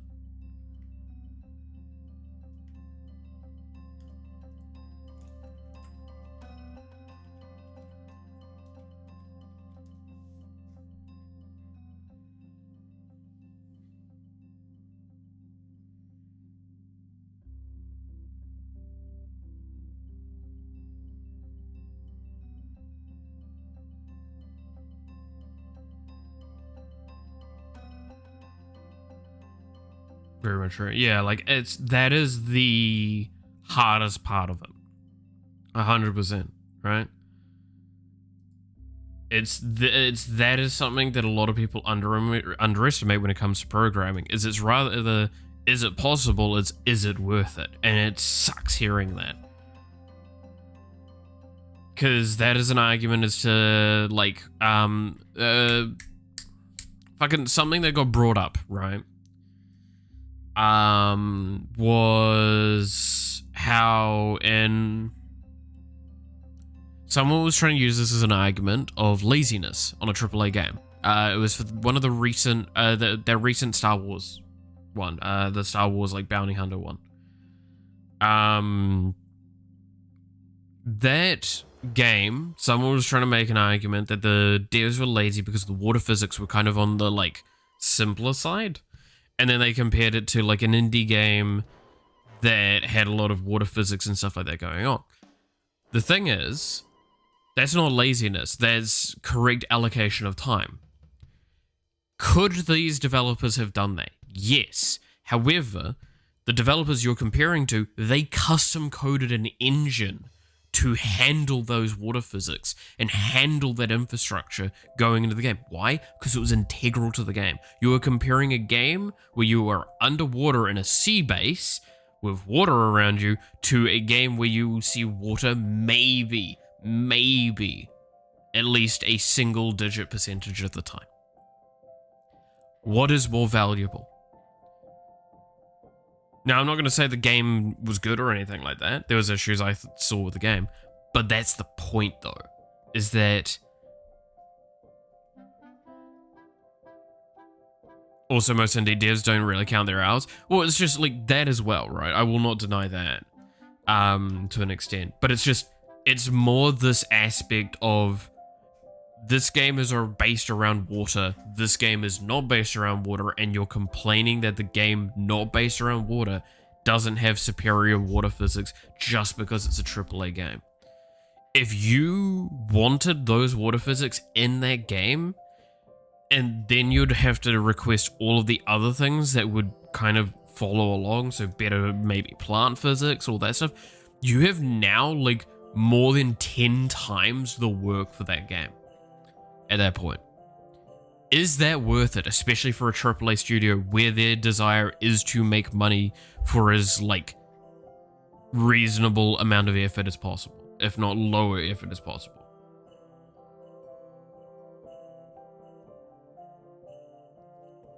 Like, that is the biggest thing about that. Motivation in a big company and passionate indie team that come to into it is worth calculation. Yeah. In my humble opinion, shit, but let's be fair with criticism. Well, like, that's the thing, right, is, so with that Star Wars game, the criticism I saw on it was that everyone wanted it to be this, like, they wanted it to be this game, and it was that game, and the problem was that it didn't do a really great job of showing you it was that game. It looked like it was supposed to be a stealth-orientated Mass Effect game. Like, a very stealth-orientated. So you're not supposed to get into gunfights. The problem is that I do think that they undershot the value of the AI regardless. I do think that the AI felt really bad from all the stuff that I saw. But it was very clear, like, the AI was not designed to be a action game. It was designed to be this game. And that's where you get to that kind of issue of it, right? So that's the criticism I have of that Star Wars game. I haven't played it. This is purely from observation and from hearing others' experiences and opinions on it. And that's kind of that point, right? Like, that's why I say, like, did that really matter to the argument, though? Not really. And that's why I was like, I'm happy to talk about it now, because now we're finished on that point. But, like, that is what I think is kind of the reasonable thought on that matter.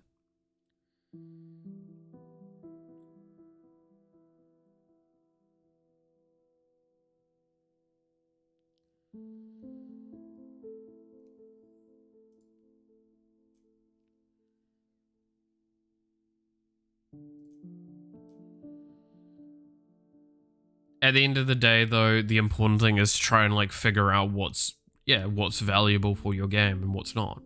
That's why I do feel bad, like, every once in a while, I just shut down ideas when people put them forward on stream. And it's like, oh, well, maybe all you're doing is shutting down ideas. It's like, no, I'm listening. I really am. I'm doing my damnedest to always listen to the ideas you guys are putting forward. The thing is, the value you gain from them sometimes isn't enough. I mean, I still haven't implemented that thing Nya suggested just because I've not had the time. I think it's extremely valuable. The change to the way we talked about it before, Nya, the bars, right? Like how they jump around too much, and you suggested adding basically the, like, I can't remember the term for it, the delaying aspect of it, so it will, like, glide to the point. Just brainstorming? Exactly. That's the big thing. That's what I approach with the chat.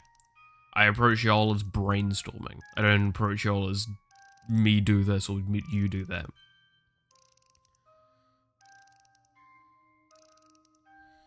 Shutting down some of my idea was a good move. In hindsight, I spinning trap while drunk. To be fair, I've had drunk people tell me some pretty cool ideas in the past, so you know.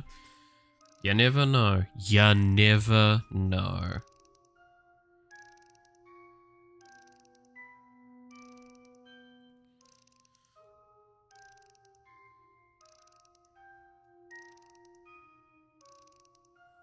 I'm gonna draw this the wrong way around, by the way, because the correct thing to do is, I think this here is origin point, for the most part, when I'm drawing things like this.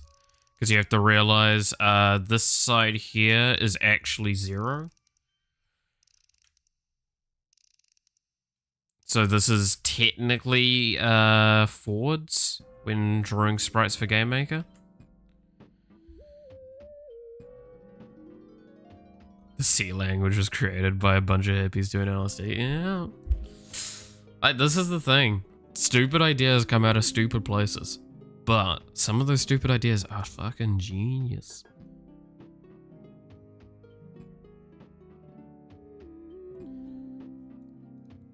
Well, I mean, like, to give an idea, to just some of your credit though, Pink Devil, you basically made me give away like 2 weeks worth of work. Right? With one idea. And that's not an easy thing to do. To tell me to scrap 2 weeks worth of work? And now we've got this cool, like, lobby room where you go up to the characters and you talk to them.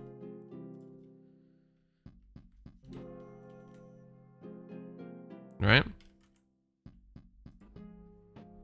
I'm really glad that we did that change. I think that's a genuine and massive improvement to how the game feels visually, especially at this current juncture, which is very, very important.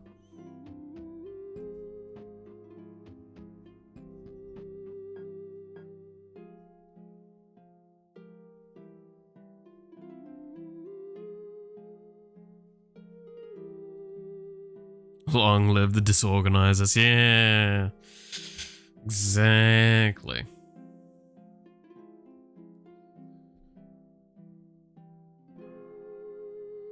If someone tells you something you've been suspecting, you're more inclined to give stuff up. Yeah, that's true.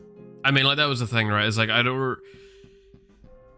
the lobby was always intended to have the characters around the place. How that was going to look originally was it was just going to be some characters at a time. And then, like, it would, they would, like, appear, move around, and then disappear. We're still probably going to have something of that ilk where they'll move around a little bit. Which is why I'm probably going to add a mini-map. Which wouldn't be too difficult to add some of the stuff for that. Because all I'd need to do is a surface point, and then I just need to check the room, grab the room data, and then overlay the positional data of the entities with whatever I want to show on the minimap to indicate where they are. Yeah, I know what I'm talking about with that. It's really fucking annoying. I've done it before.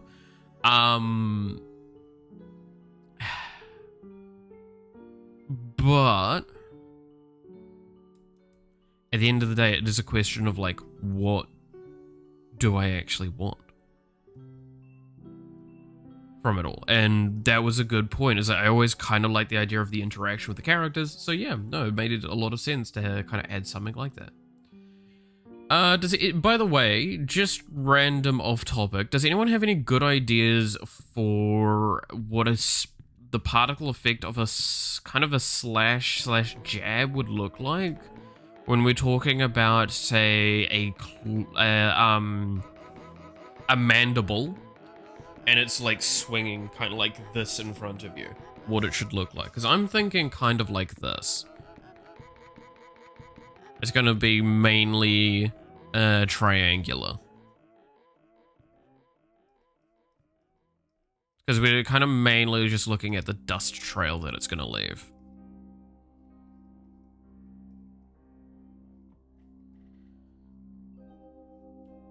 It's a weird one. Right?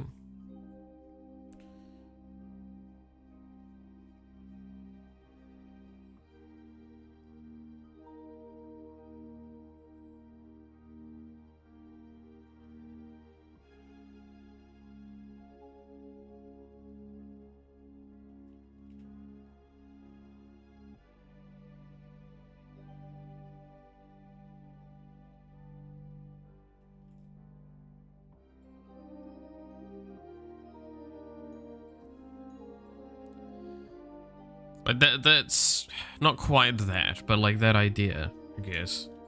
That's what I was just thinking on that. It's like, it's supposed to be a swipe around you. The reason why this matters is because of how the weapon's going to interact with other stuff. It's the main reason why. I don't want it to be like a big flashy slash. I want it to be kind of on the tamer side, because you're going to potentially see a lot of it.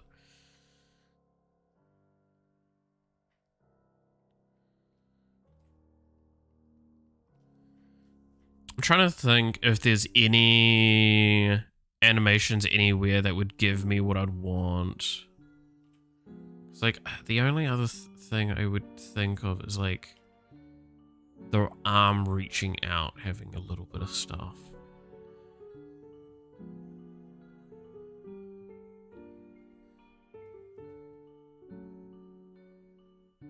Just being a misery, yeah.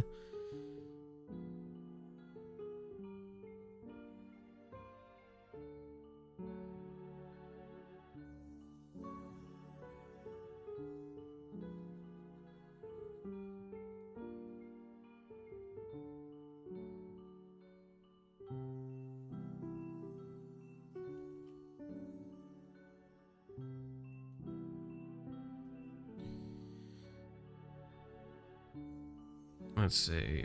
Use light dust dust pixels that take color of the ground. I mean, I can just alpha it, right? Translate into English is not making it. Yeah, no, I understand that. It is definitely a rough thing where it's like, it's already hard enough to explain art stuff to another person.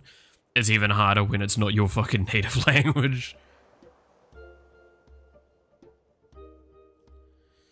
I'm trying to think, is there a particle effect that anyone can think of that would be like, or from a game or anything that I could look up to think about it?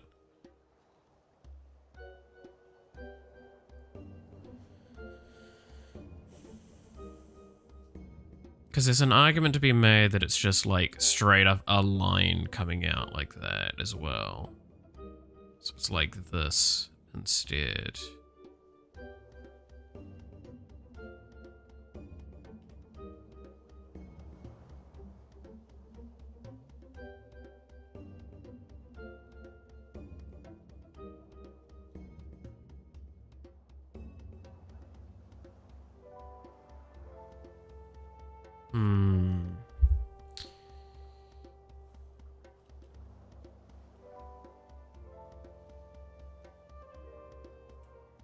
Let me just reset at this point.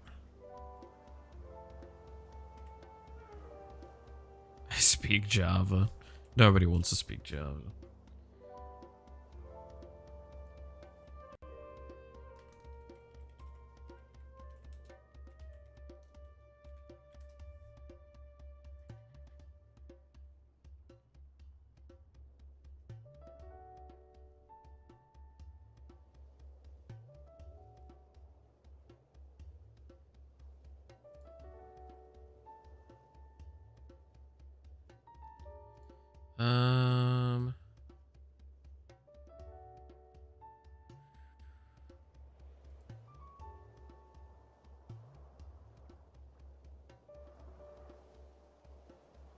Is there a...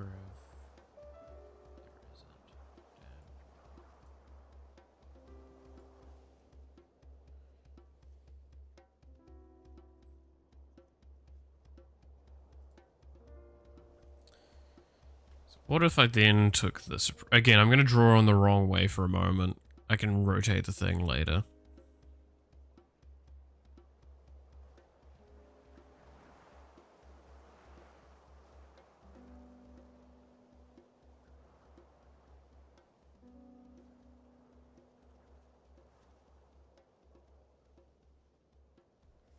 Let's miniaturize this a little bit.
Let's see.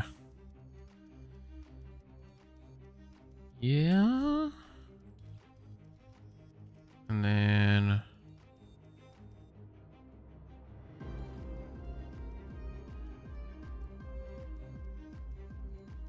gonna fill in to make this a little bit easier to see.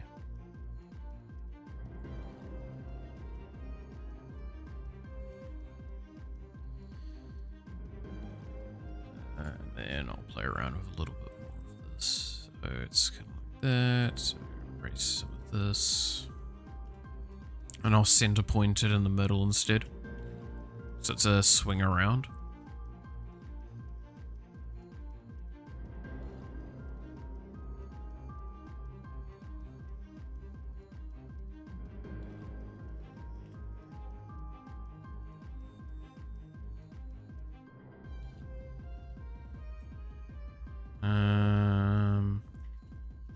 Again, I'm gonna actually use some circles in a second to make this look like 100 times better.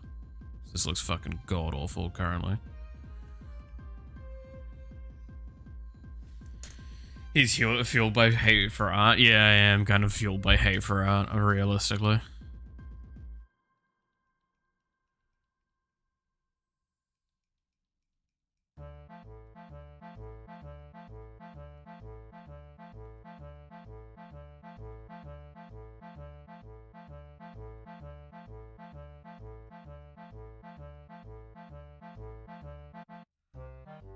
No, I'm fueled by hate for art and desire not to spend money on an artist.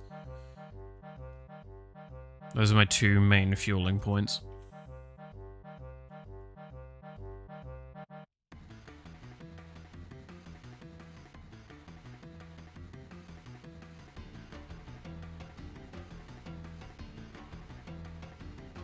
So, as a loose idea, kind of like that idea, I might need to make the sprite larger then, because this is not going to give enough room for detail. Also, this would need to probably be a little bit better curved. Like I said, I'm going to probably use an actual circle for the moving forward reference point of this. So let's just get us new layer in and start working with a new sprite. So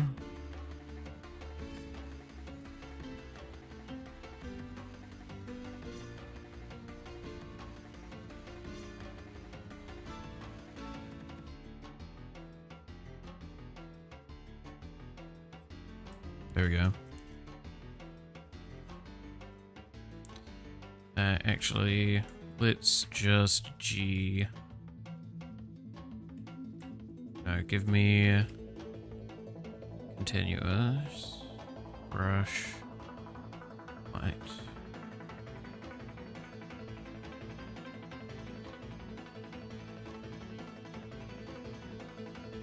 When you don't want to pay for something to make your life better, but you don't want to. Yeah.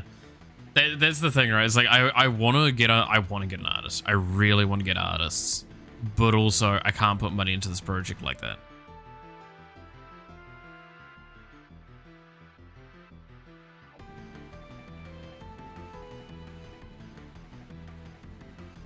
All right.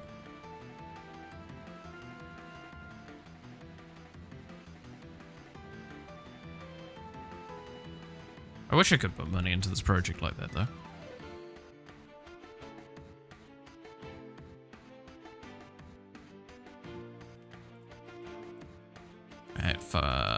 That's far too big a curve.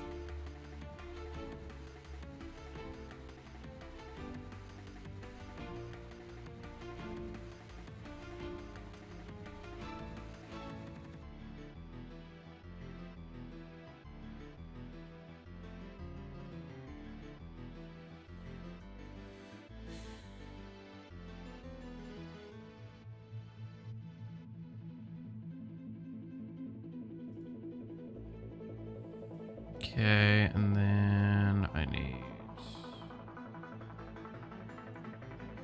Let's see. Today I watched one of those programmer YouTubers. We're talking about the training data of the Minecraft AI game. It's Minecraft gameplay. Yeah.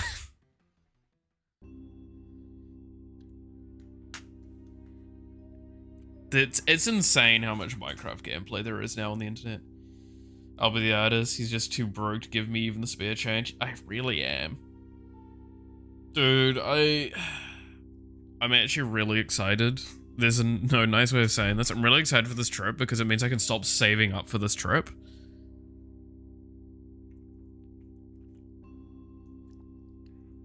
Which, like, not to give exact numbers, I've given some exact numbers before, but like the shorthand is just realize that like I'm gonna over like double how much money I actually have a week available to me, and I'm gonna be able to eat again properly, which is a pretty fucking sick deal to me.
Let's see. India with the government. You can't even say if he's broke or not. I mean, it's not that bad. It's just more that like I can't say direct income for a lot of reasons, and I mean the first one is like security, right? Surprisingly enough, it's not a wise idea to go out on the internet constantly and tell how much money you earn.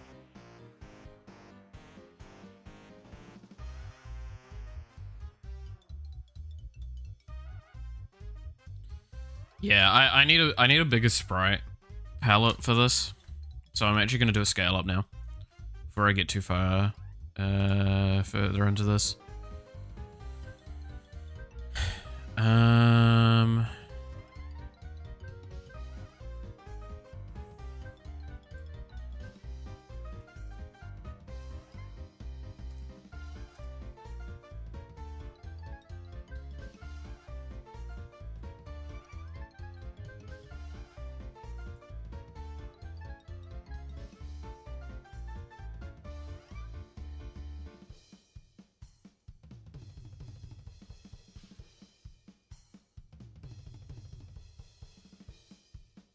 I'm on position how I want you to. There you go.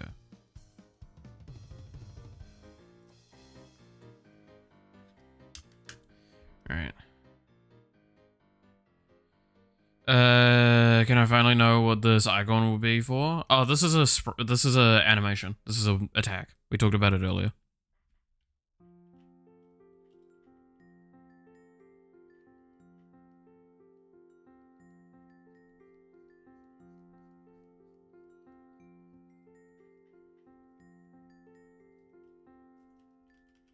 Finally, thank you. Alright, well, you don't need to be an ass about it.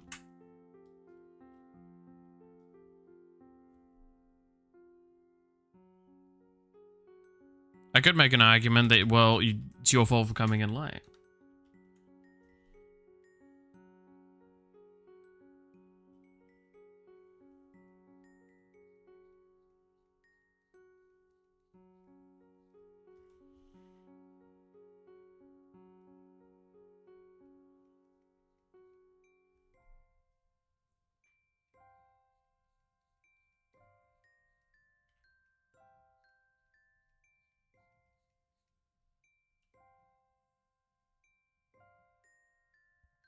Sick burn, yeah.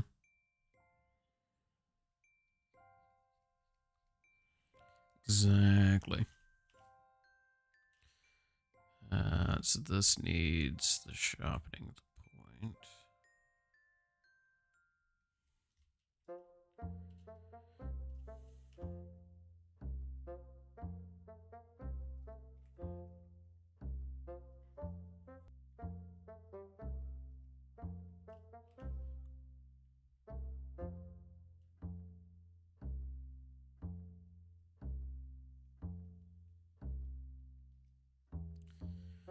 And then I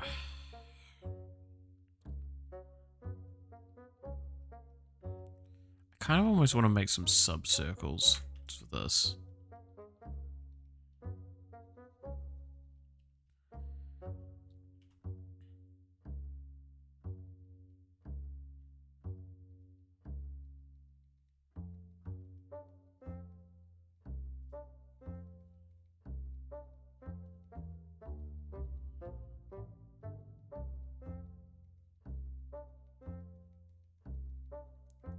I just want to know how much this is hurting my hand. I'm not drawing in a very good position right now. I'm using my wrist a little too much. I'm doing a little bit too intense a control.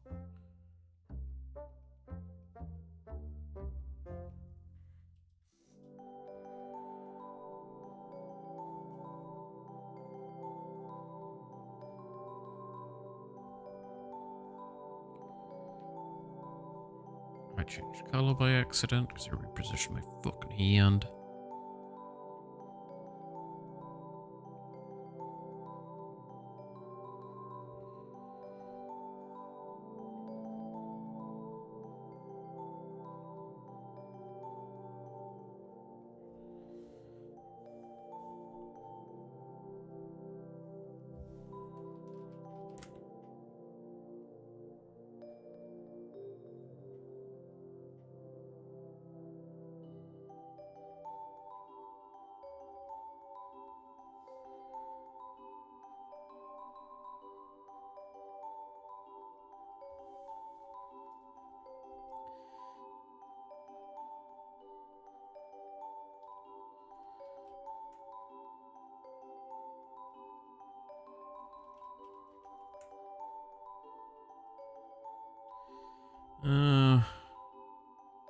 And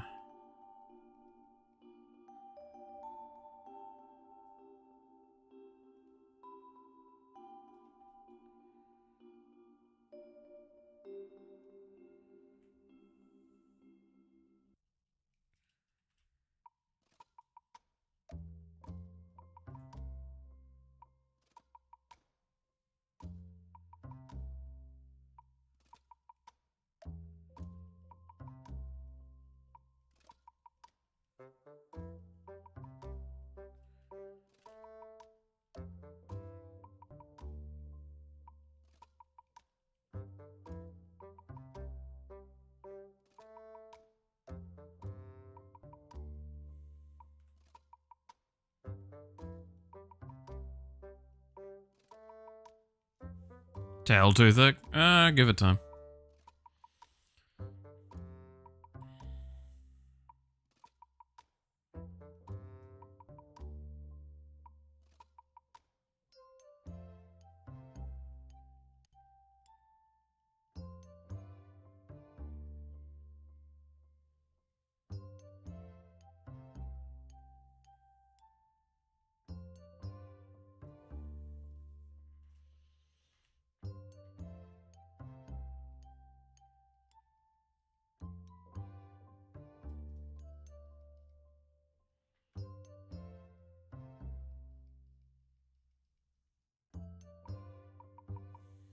It's easier to draw something thicker and then cut away, after all.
Also, this is a very awkward angle for me to draw. I'm gonna have to rotate soon.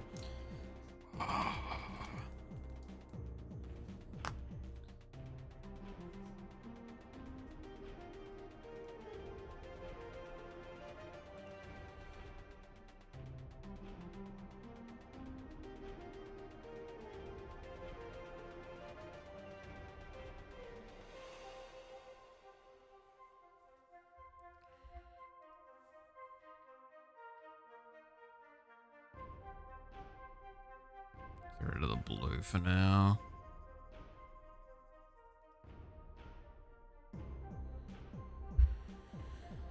Alright, let's see. Why they announced Minecraft Moana DLC? I did not know that they'd done that. What the fuck? It's a curved arrow. I think you want to give it it's a spin effect, maybe an inner slash to accentuate on that spin too. That's not quite what we're going for. We talked about this earlier. This is a mandible swinging. So it's actually got an arm coming out for the swing. So I'm just trying to do the particles for that alone. This for now is just the baseline animation. We're gonna make the well, no, this is the baseline art. We need to make the actual animation, so we'll need to pull it apart and draw specific parts soon. In Minecraft, Bedrock, Roblox, Marketplace, yeah.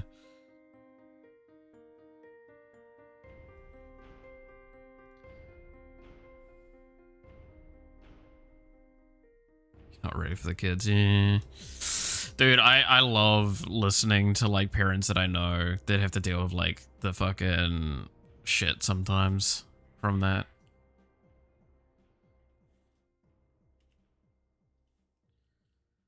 Some of those games, man, they do damage.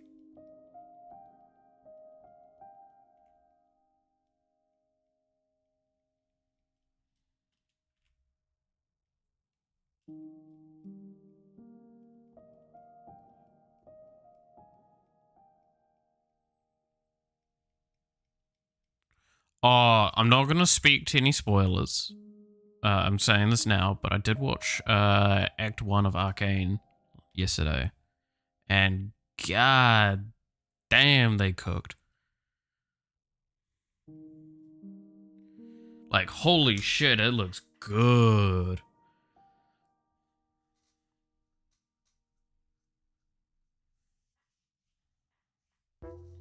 Holy damn.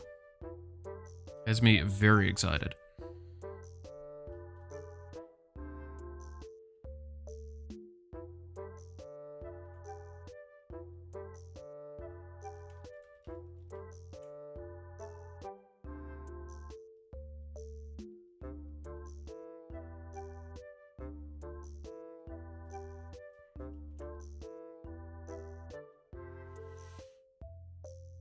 Didn't see it yet, but have high hopes. It's all I will say, and this is all I'm gonna say, not gonna actually tell you any content or anything like that.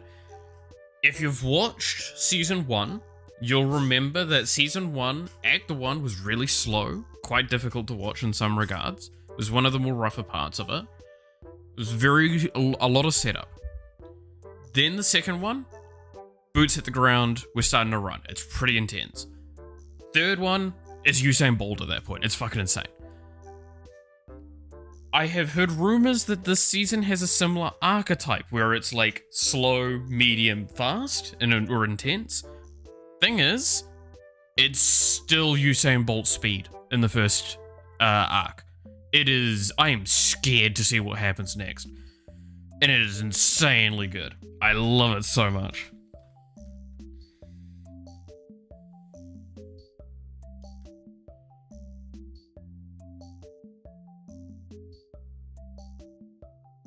But there is a lot of gorgeous, gorgeous visual stuff in it as well. Like, the first episode, there is the beginning sequence of the first episode. The way it's done visually is so, so good.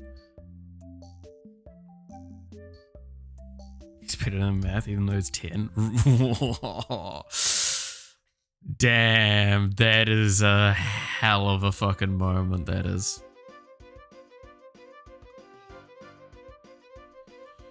Right. I think this is looking good for a foundation point. I think this is a really cool effect that we've got going.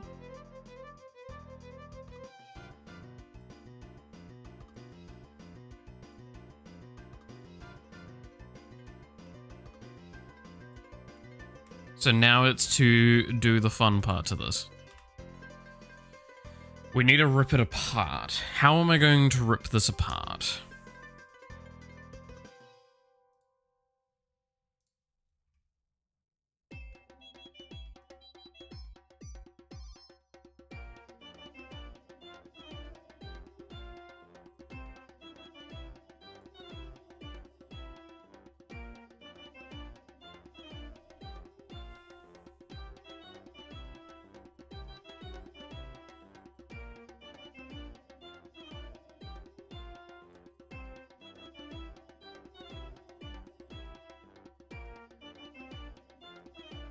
This is probably going to be one of the last frames of it. That's the benefit we do have.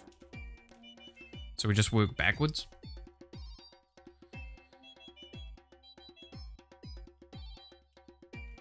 So that means we need to thicken out for a moment.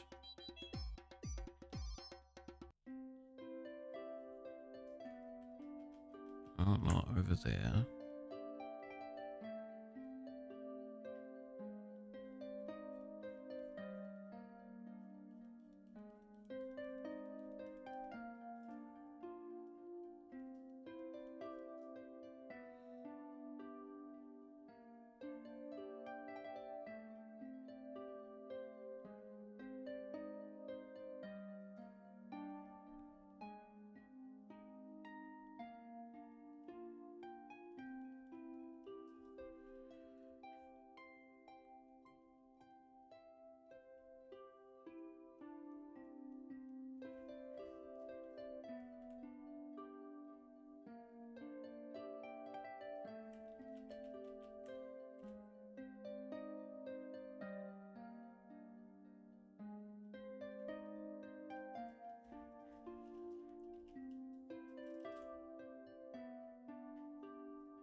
Okay, let's see. Let him online, which is kind of normal at the age. So Nintendo's good. Yes, that is true. Nintendo's fine at that age.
I'll try something.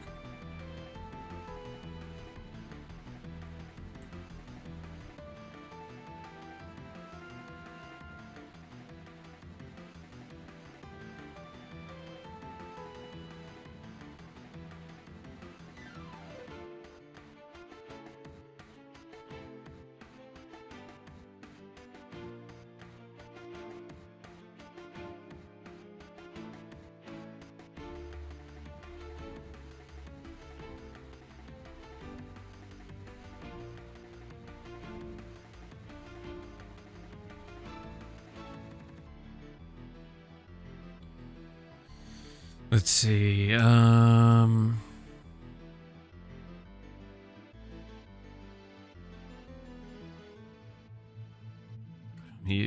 mean, we've got him into Yu-Gi-Oh! Goddamn.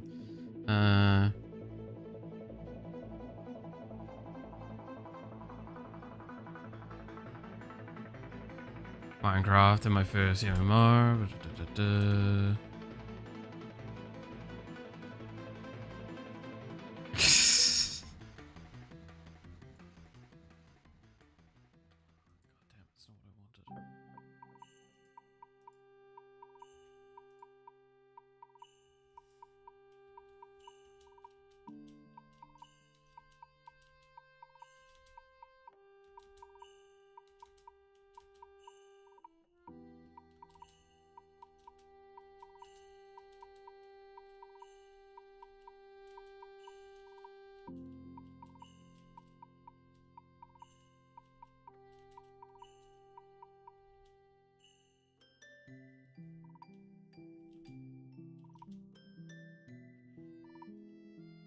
Alright.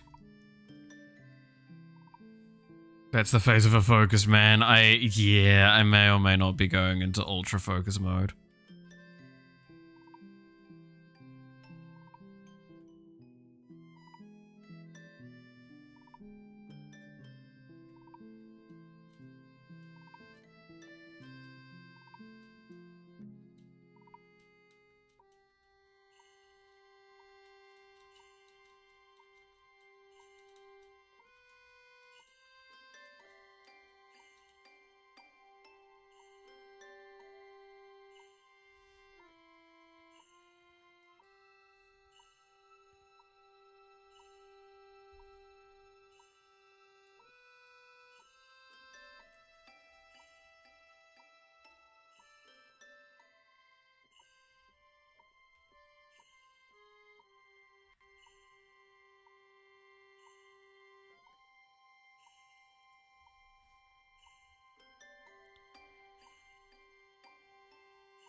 This isn't gonna look pretty for a moment.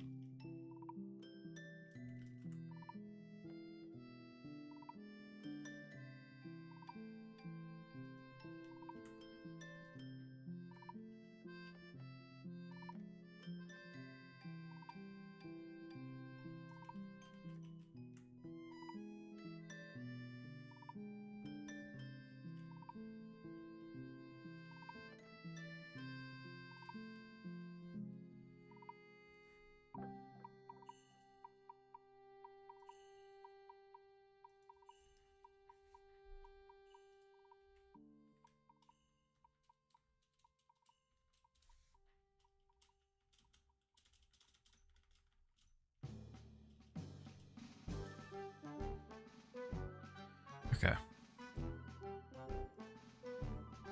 I wish I could slow this down further. But I can only go at that speed.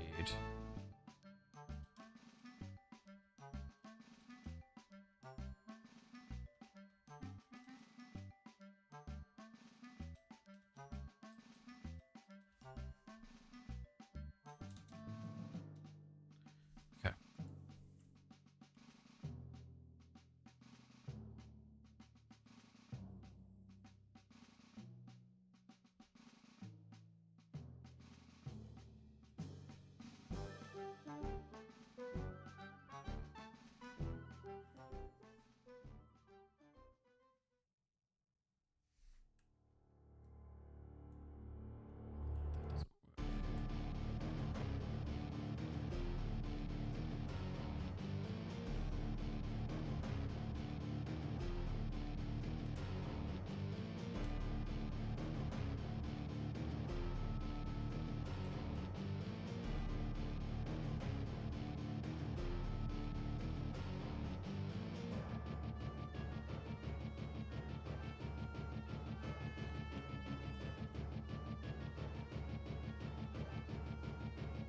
Okay.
God, what are you guys talking about now? Oh, Jesus. It's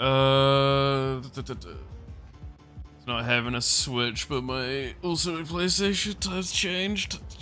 Yeah. My first and only console to this day is a 360? Jesus, that's a lot later on the line for me. Then the first one I was ever given was a PS2. That was by a friend after he bought his first PS3, admittedly. But yeah, then 360 was the first console I bought myself. And I've bought other consoles since. I've got a PS4, I've got a Nintendo Switch, I've got a Nintendo DS XL, right? It's fucking awesome.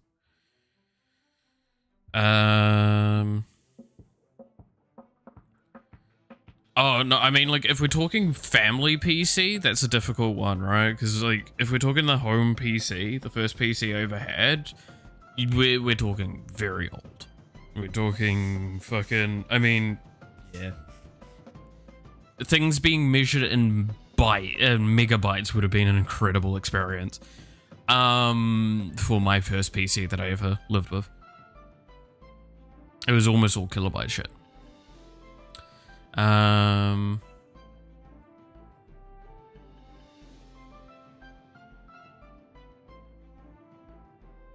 gig of RAM in 2020, Jesus. But you know, like, first PC I owned, fuck, I can't remember now. I feel like I've talked about it on stream before, though.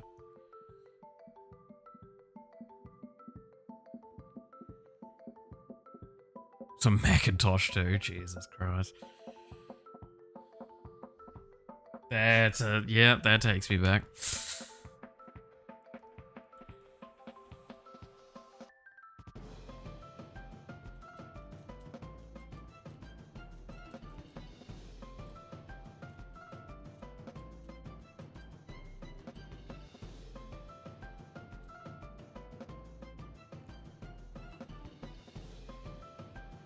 Okay, so now I need to rotate the entire thing.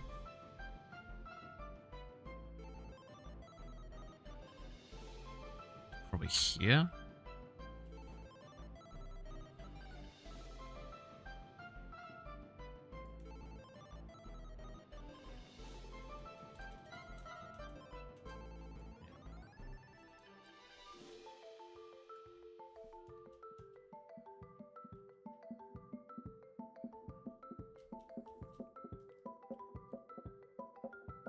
I wish I could go...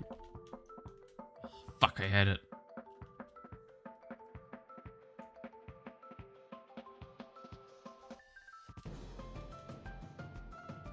When you have the frame that you wanted and then you fucking skip past it.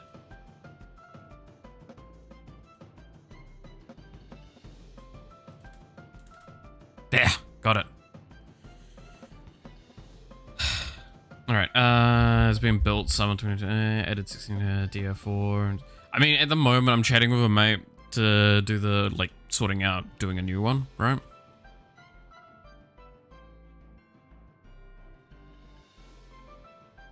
like doing what my next build will be. It's gonna be interesting. Will be very interesting.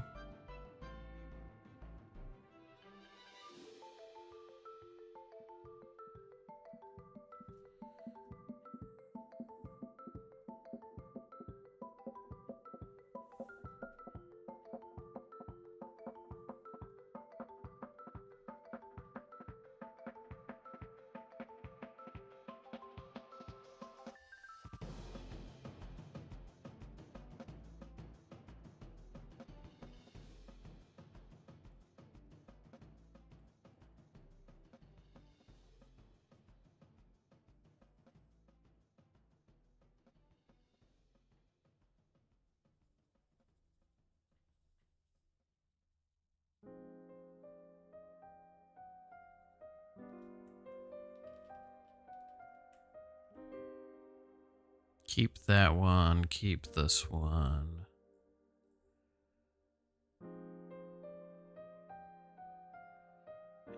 And keep that one.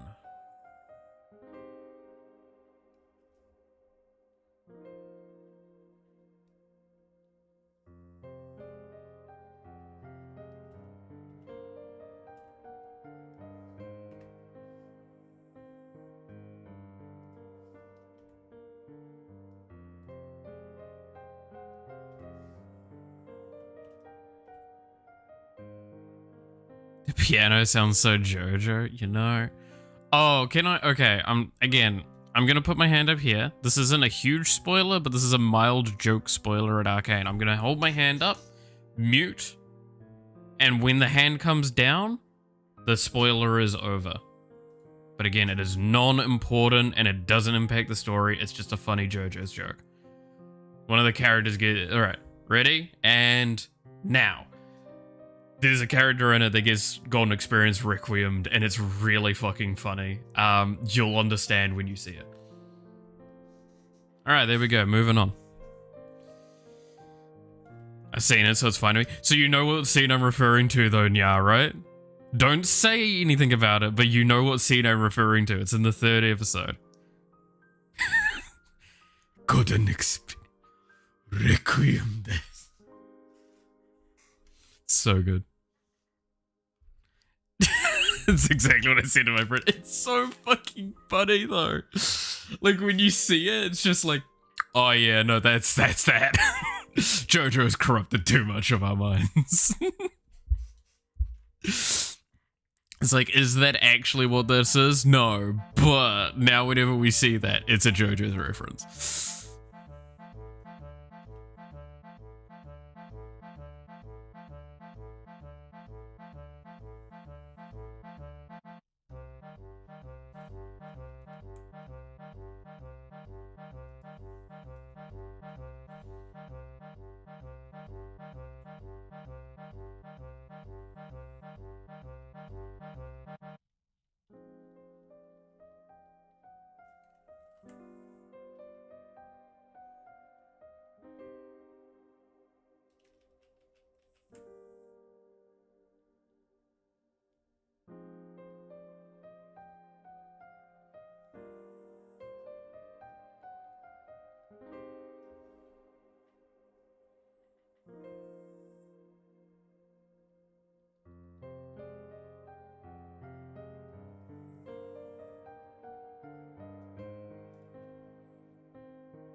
Shame on JoJo for being everywhere. True, true.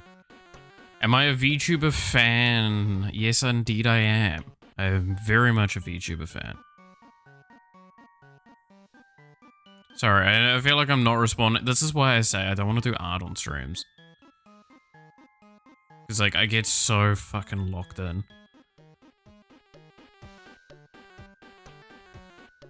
Is it a bubble shield or some kind of... It's an attack animation we're prepping for. This is when I'll actually talk about it. I'm prepping for the next character I'm going to try and implement today, actually. Might as well have her put in. Like, she's already got her idle animation in, so it's not news that we're doing it. But I thought might as well actually get, like, part of her kit in, shall we? Who remembers who's the next character?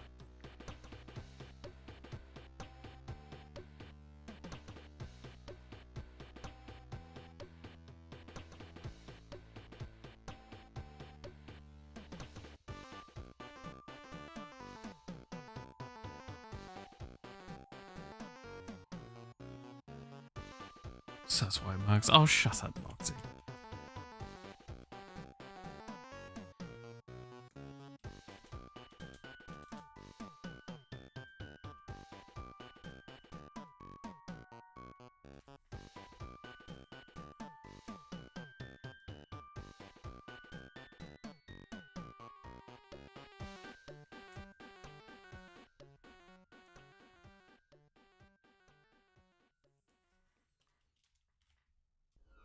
You cannot silence Ni, the Knights of Ni.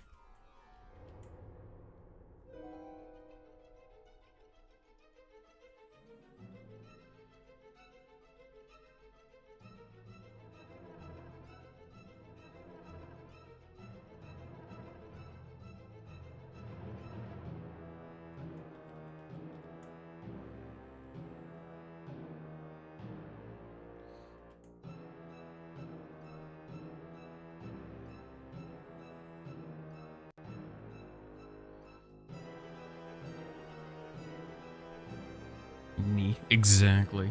The Knights of Ni. Back when fucking comedy was good. Oh, that reminds me, I was gonna watch something last night, but I didn't. Then I'll annoy you properly. Fair enough, fair enough. How's your day off been so far, though, Noxie?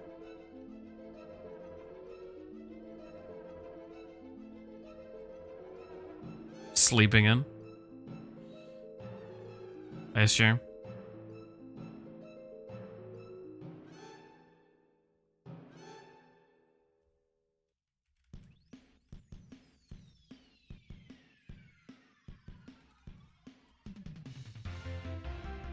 Yeah.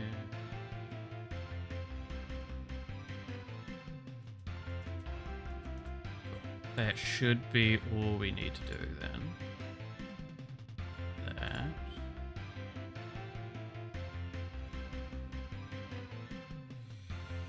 Alright.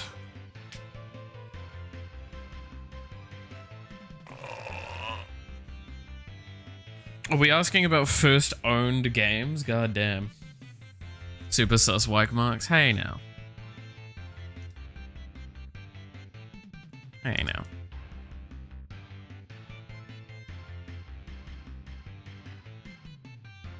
And that looks pretty solid.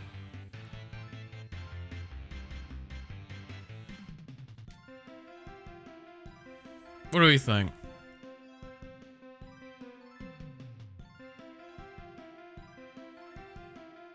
Future. No, I understand. Be very much appreciated. But yeah, like feel free to pop by whenever you can. Let's see.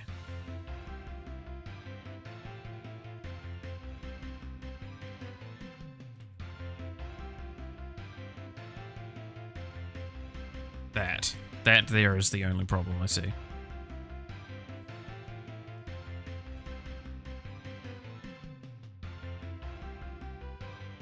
But most of it's fast enough.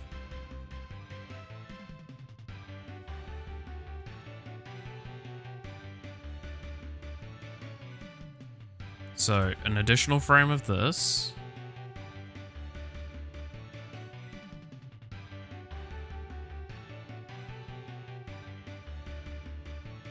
Additional frame of this.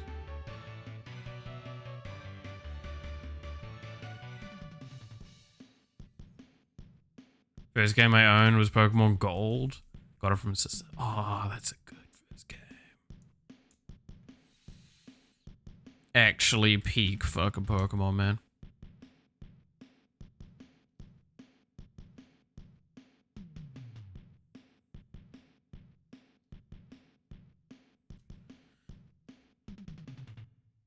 Alright. Now for the wild thing that I have to do with the entire fucking document now. Is rotate canvas, flip horizontally? Yeah, need to do it that side.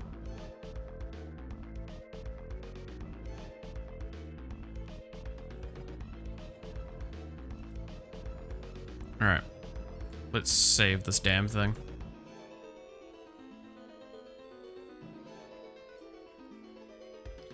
Let's see if I can remember the name. It's... How was it spelled?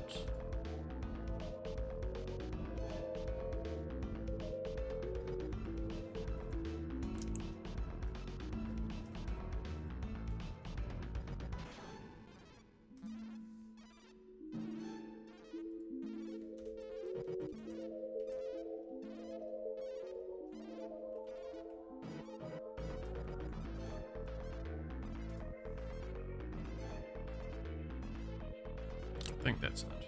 Yeah. No, not file. File, export sprite sheet. There we go.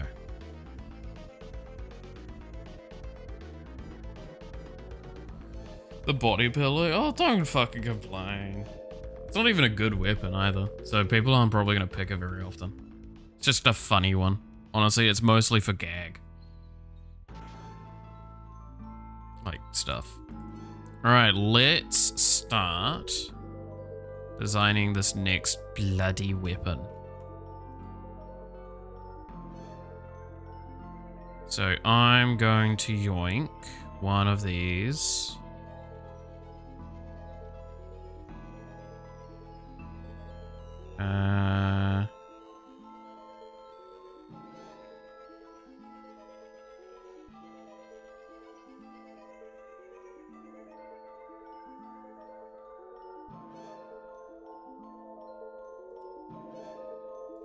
Control C, Control V.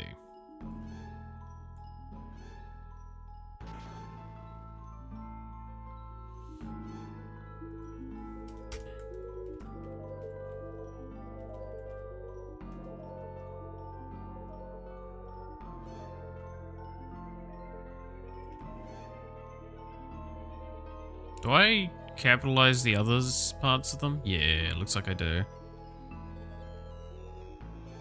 So wait, that's not the right one.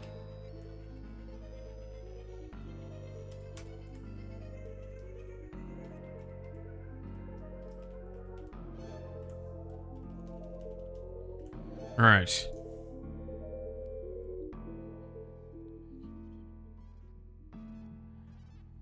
Most of this shouldn't change.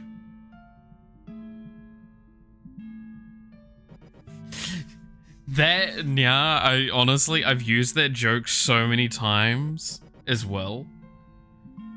Like, not even kidding, right? I've used the joke so many times of just like, man, I really fucking hate my boss. At least I can boss my my subordinates around, though. They just do what they're told. Hang on a minute. Ain't you the only one working on this project? That's fucking right.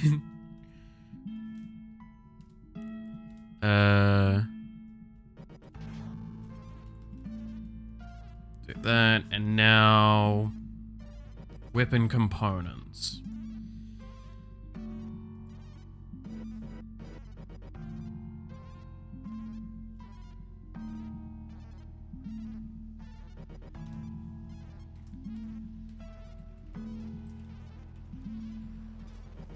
Y'all seeing how easy it is to get some of this fucking stuff done nowadays. This is actually why I'm really happy with how things have turned out.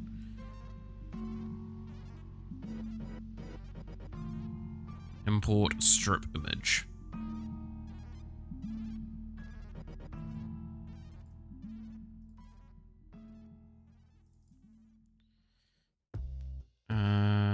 Honeyed claws, this. Now it's 128.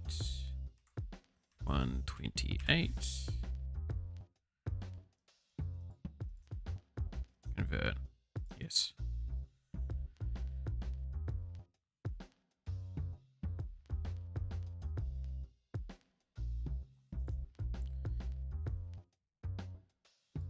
Middle center.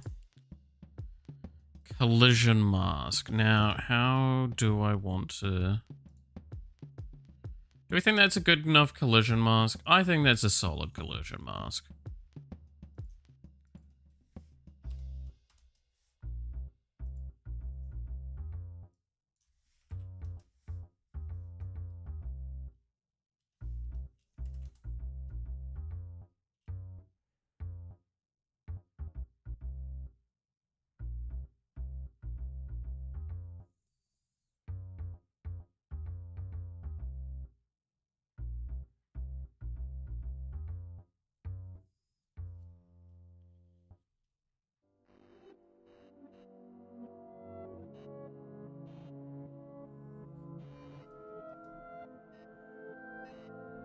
Yeah, I think that's a solid collision mask.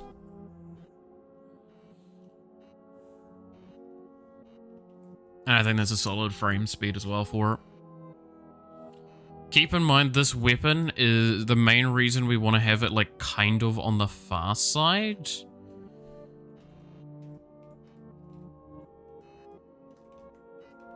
Is because of how spammed it's going to get.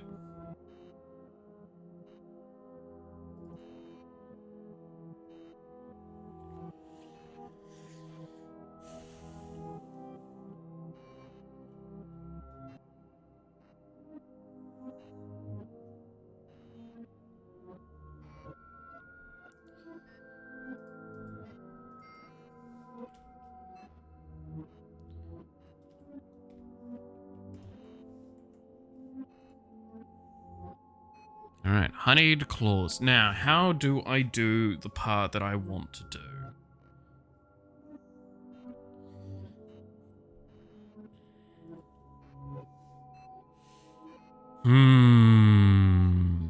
This is going to be an interesting one. Because just doing a for loop isn't interesting, because that's just not going to look nice. So how do we do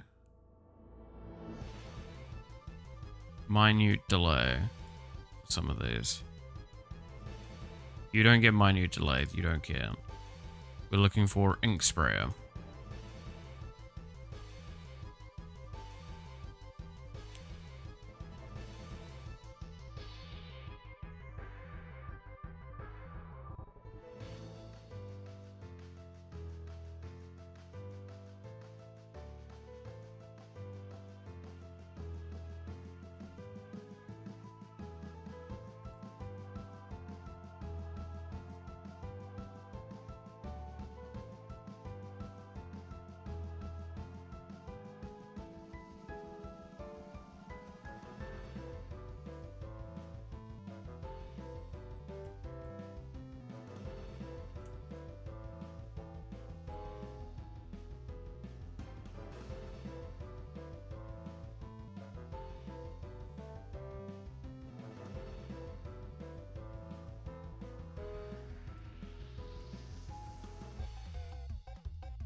Why do a for loop when you can call your function 600? Yeah, 69,420 times. Gotta get it right. There we go.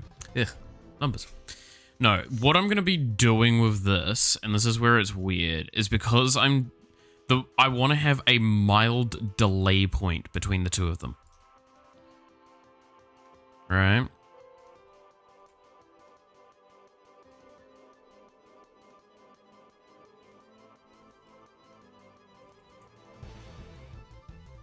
I want a mild delay between each activation of this function. To do that, we have to have some like time source pushing, which is perfectly fine.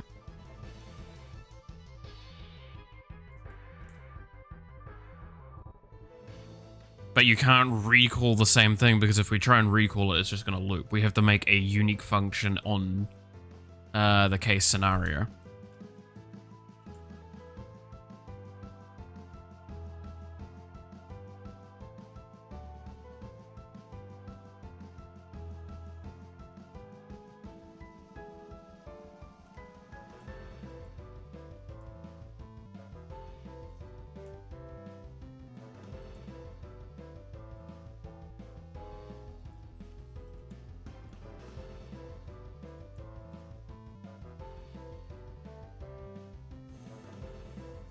So there is something else I could do with this, and I'm trying to think if I want to... How do I want to do it?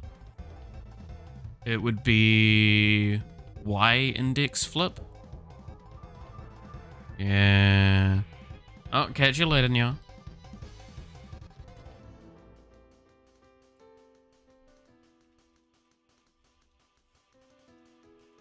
So, scale, image Y scale equal, times equals I random 1.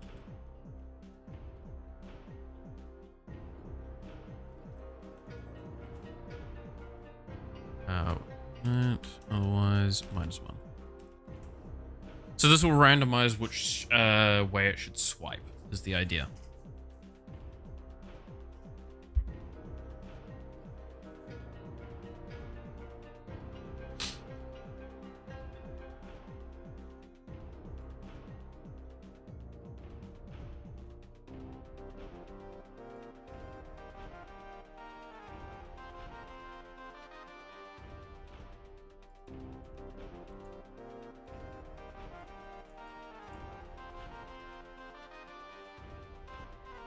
Why did I even have that value up there if that's the case? That's kind of stupid. Alright.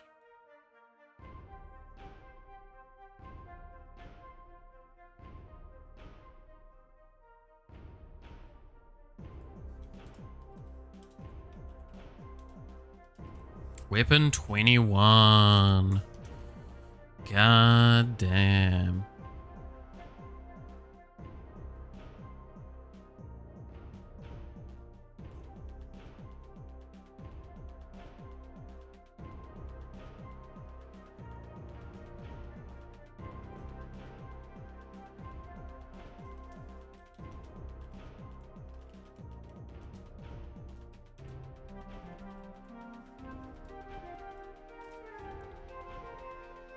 And then,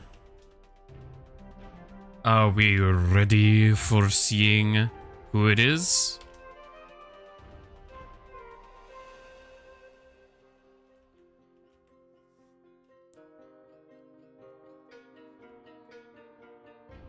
Oh wait, surprised? Cool. It's Matara Khan, yeah.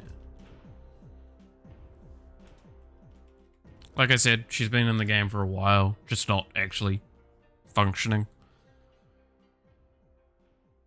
Because we haven't got the rest of her stuff going. So I'm going to just test her weapon real quick. I could probably toss her ability together really easily. Her item. And if we toss her item together, I can just copy and paste something for the rest of her kit. She's actually should be relatively easy to do outside of like 1 or 2 things. Res effects is something I need to need to do some revision over, because I need to look over what I've got there and see what needs to be improved. Hopefully it's not too bad.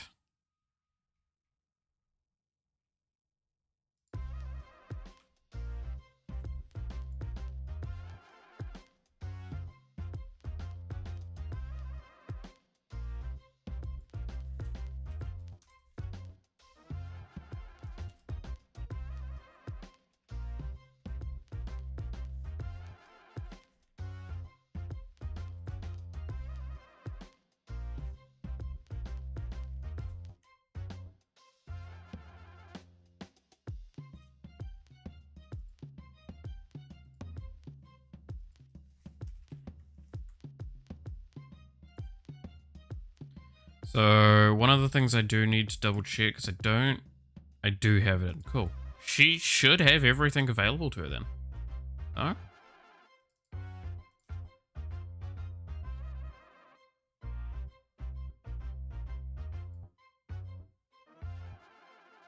Like, genuinely, she should actually have everything ready.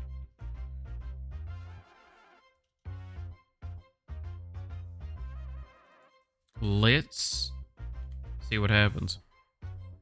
If we can select Matara, and if she has honeyed claws. And what honey claws... honey claws will come up with just the text for the blade. It's not actually set up correctly. There she is!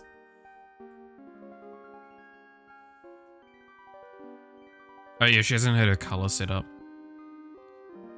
Yeah, none of that's working. That's fine. So honeyed claws, that's gonna do this stuff. Light from depths, that's fine. She doesn't have a run animation rigged in correctly. It's this one, right? SP Matara running. So she has a running animation in.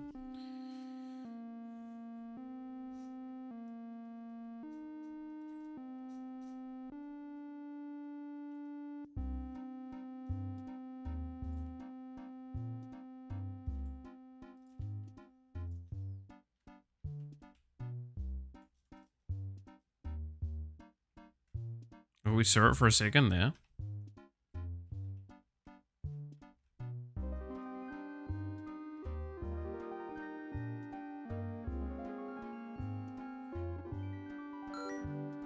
It's a pretty decent slash. It's a lot of area it's covering.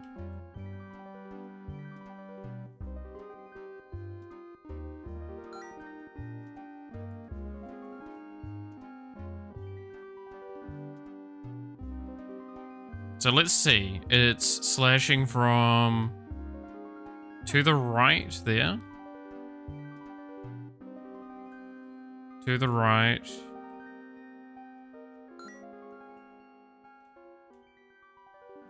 That was to the left. Yeah, so it's working. Cool.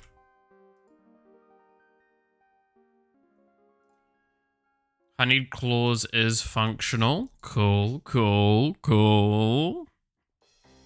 Now we need to actually set its proper scaling up.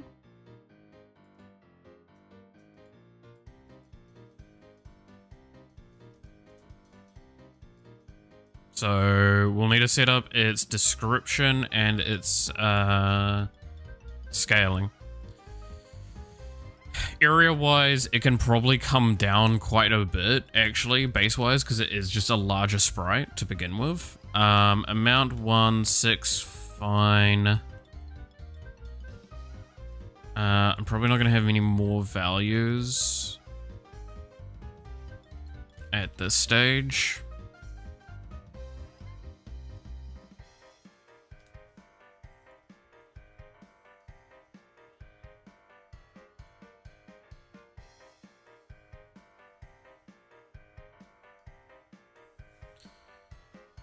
And then I do need to actually add in something.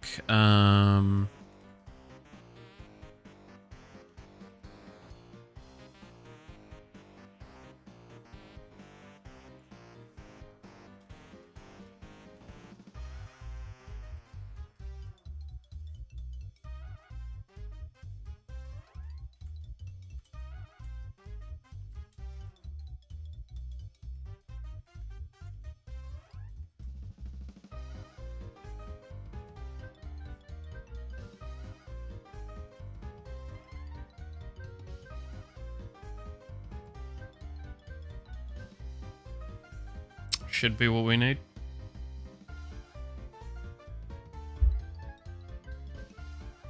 Actually, this might need to be 0. We'll see. An explanation for what we've just done. One of her intended abilities, if we pull it up.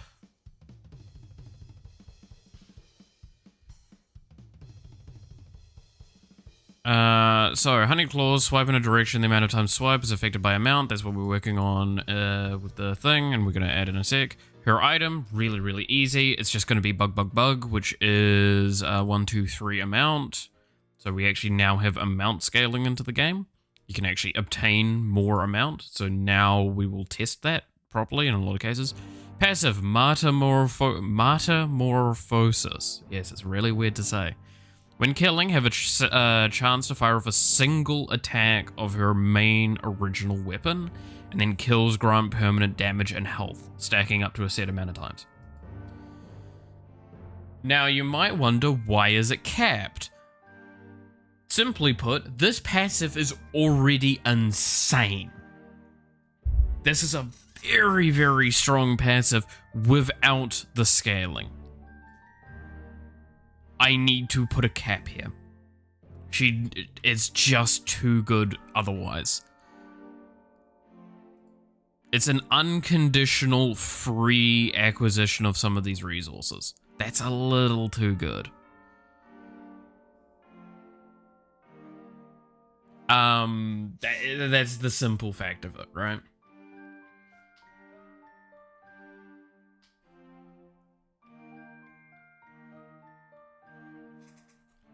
So I gotta put a little bit of a limitation on that.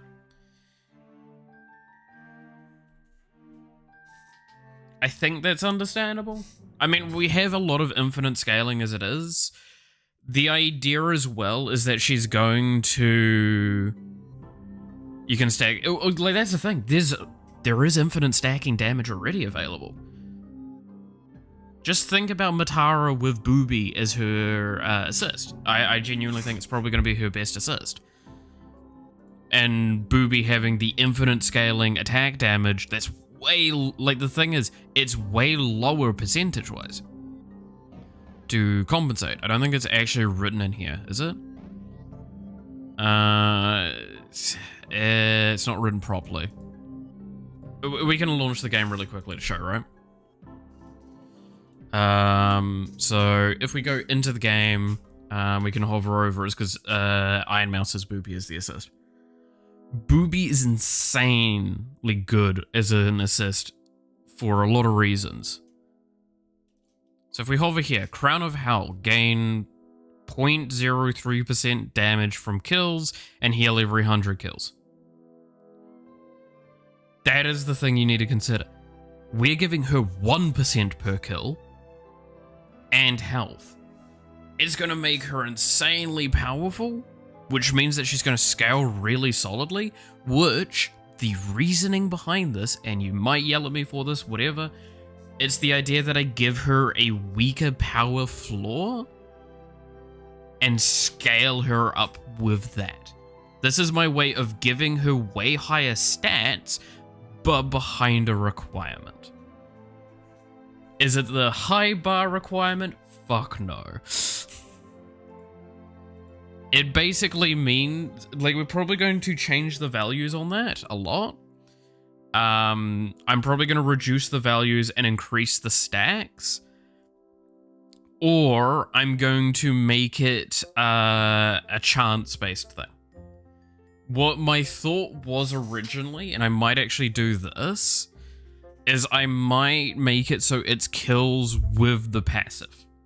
If we make it kills with the passive, then it makes it a lot more reasonable in my eyes to keep it as a high value.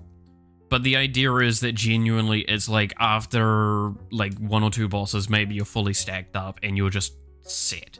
You've got no issue whatsoever.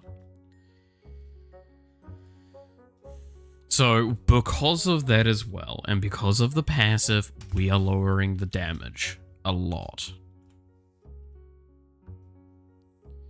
I'm also probably not going to hit cooldown like ever with this weapon. This weapon does not have any cooldown scaling in my eyes. It has amount scaling.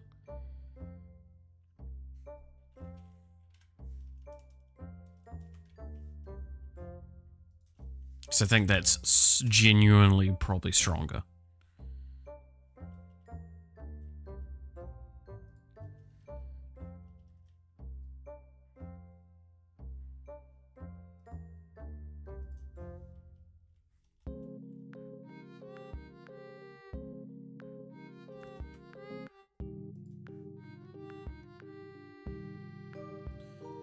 So with that being the case, this becomes a question of what should we improve with what stats?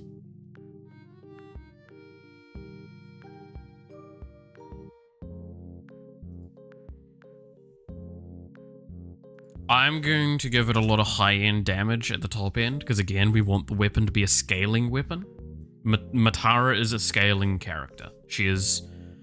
This sounds stupid to say, but most of my bug girls are going to be scaling characters because I just like the fact of the idea of growth being a commonality between bug girls. Or just bug characters in general, right? So you can look at a character and it's like, oh, it's bug related, so therefore it's like, it's a growth sort of power orientation. I thought that was a cute idea. It's the same with like Pokemon, right? A lot of your bug Pokemon tend to have really powerful early curves. Like they evolve very quickly, hit their power ceiling very early, but it means that their power ceiling's lower. You recognize that. I don't like the idea of having a power ceiling that's hit really early. I want to give you an overall better power thing.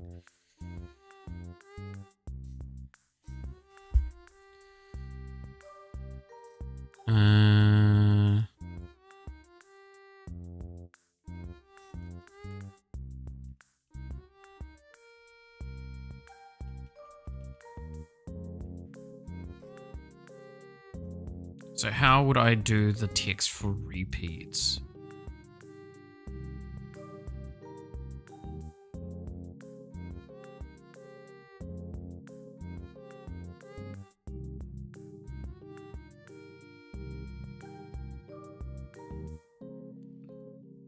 I don't really have a slash repeat term, do I?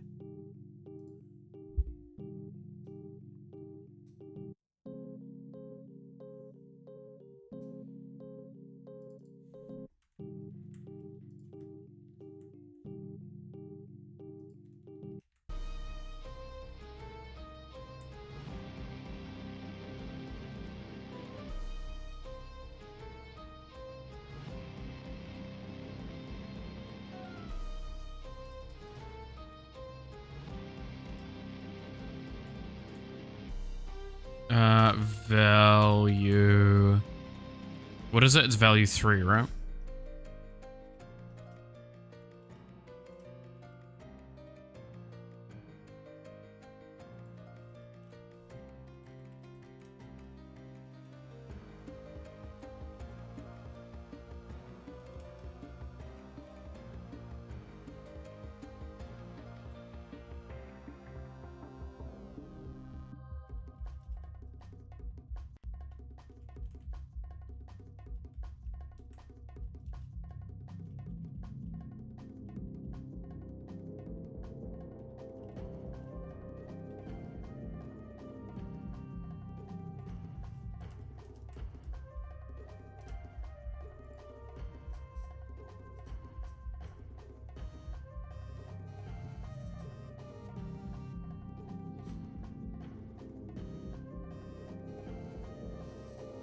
So now the question becomes what should the scaling be?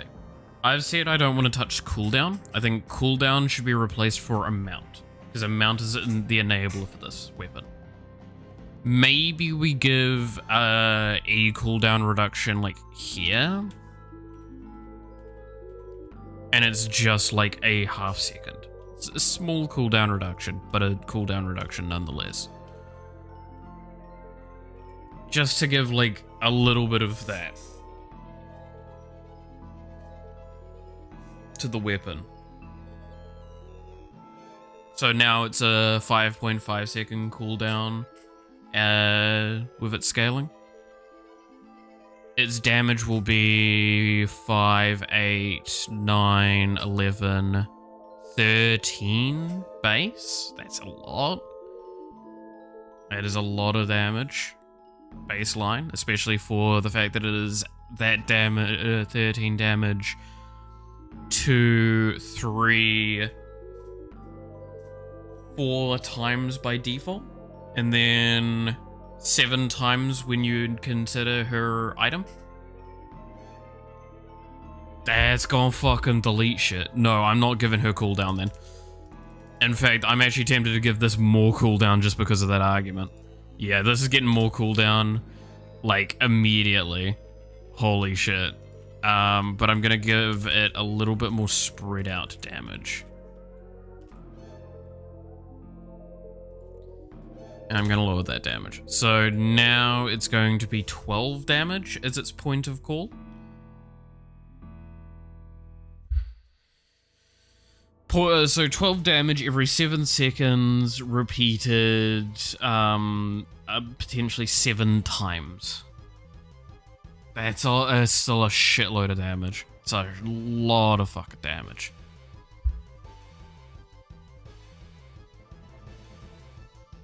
I want to see how this feels in the game.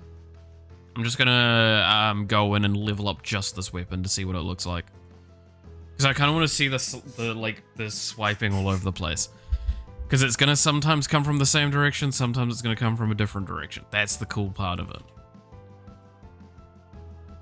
right?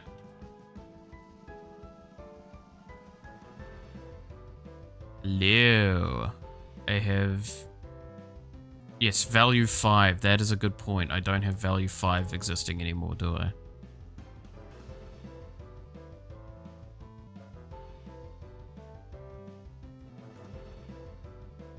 Yeah, it's because that was my crit chance modifier.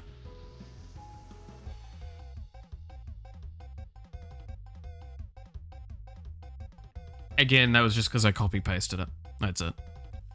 Nothing actually wrong with the weapon.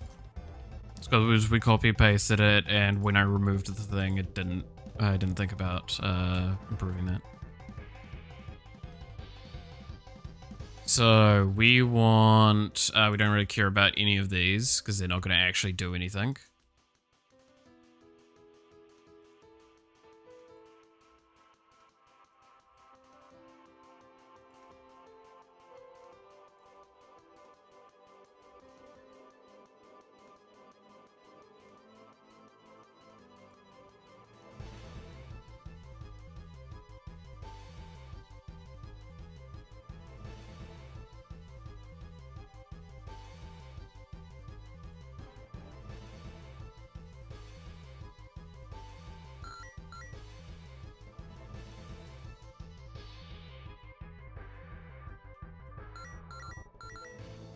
Okay, that looks cool. We probably want to add a little bit more of a delay.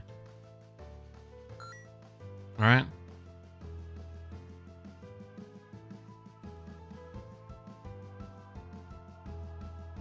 Now, okay, that there is one thing that's going to be funny. If you spin very fast, you become a tornado.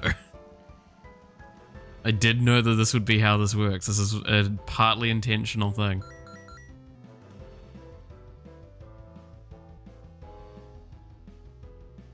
And then that's gonna go.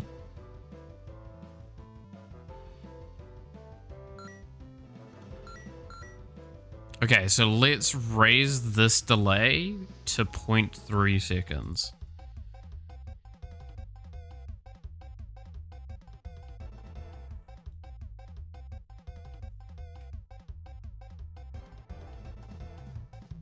I think that's just kind of funny.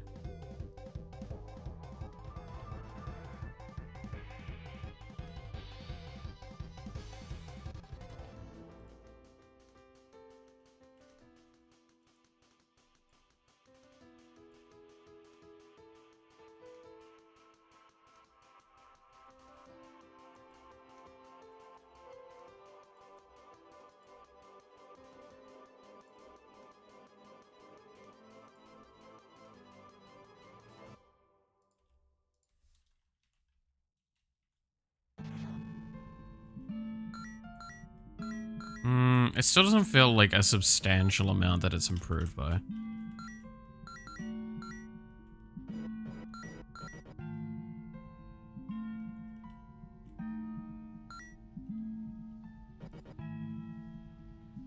Like, it definitely, let's put it at half a second. Every half a second it will trigger it.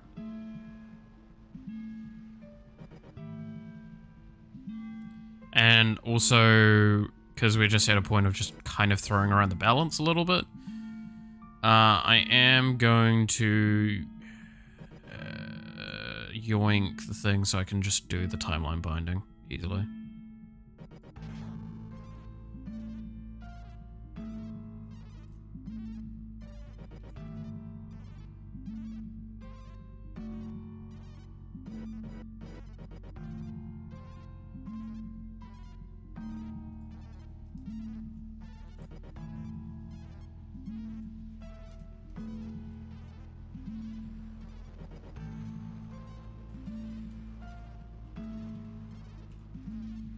Not Monarch, but Para.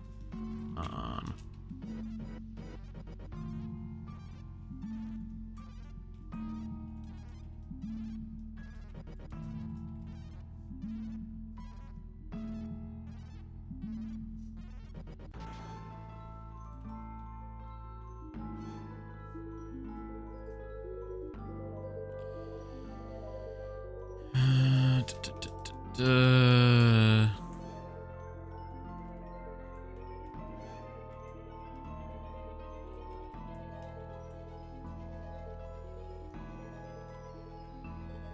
I think it's literally just a mount.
So it's item 11.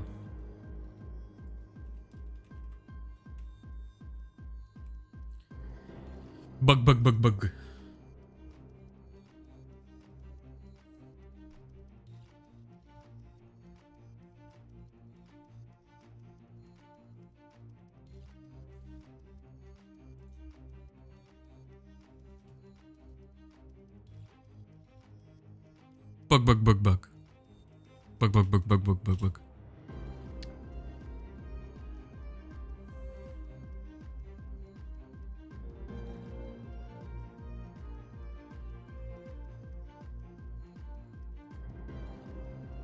Damn it.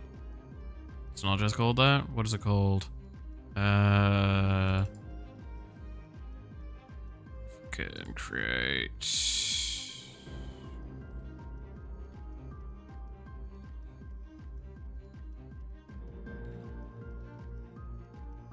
Projectiles, of course. Why would I call it anything else?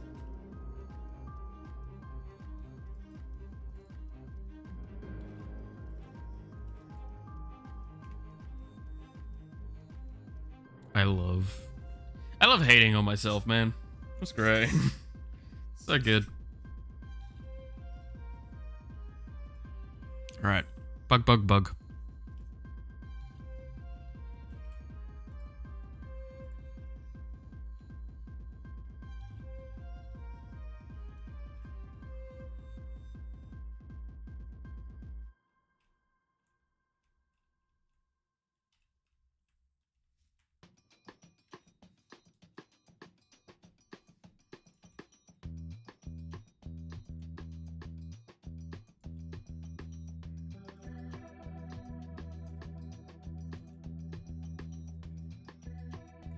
I want to see what this looks like when it's starting to fucking just go.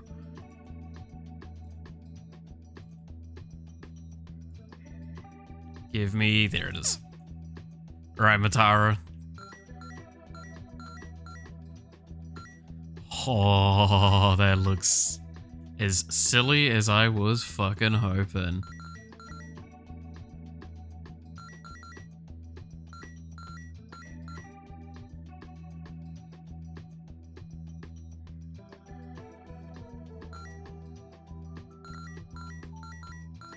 Okay, the half second I think feels really nice because it actually does mean that I get to see the things a little bit better.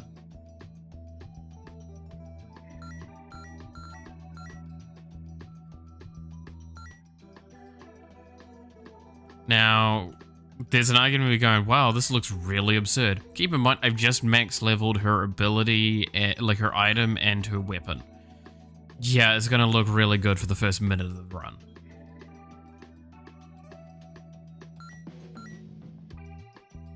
I gotta say, it does look pretty cool, though.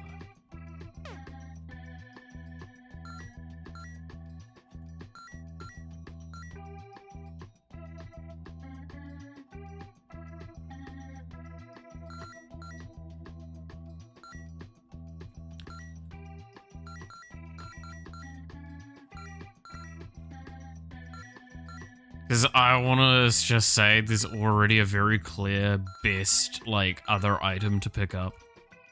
And that's fucking Mothaholic. Right. Demon Blood would probably be okay. Because it means that you can, like, be more aggressively frontline with her.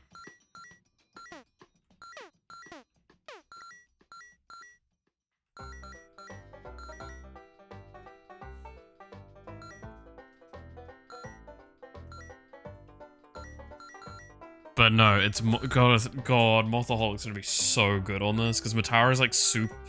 The intention is Matara is gonna be very, very slow baseline with her kit, and just very big stats. That is the idea. She is going to be like a juggernaut design, but different to how I've done like Kason, for example. Kason's a great example of a juggernaut.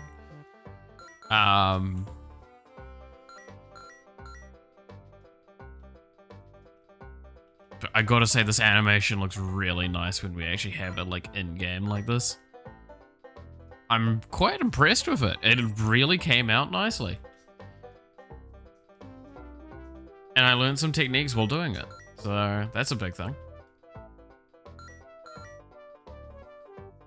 But yeah, no, Clan of Kindred, cool.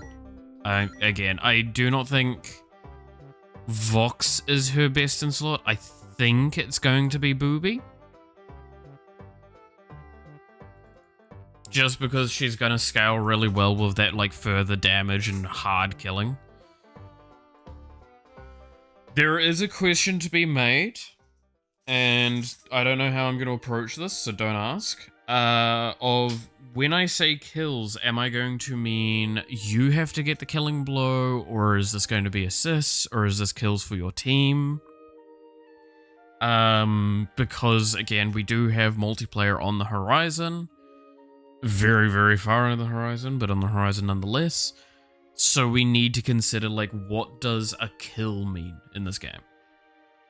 Are we going to make set rules? What rules are they? Maybe that's how we balance the, like, getting the kills, right? Is that like, oh, well, it's harder because you've got a team. So therefore, like, getting kills is a little less scary. Ah, no, we'll see.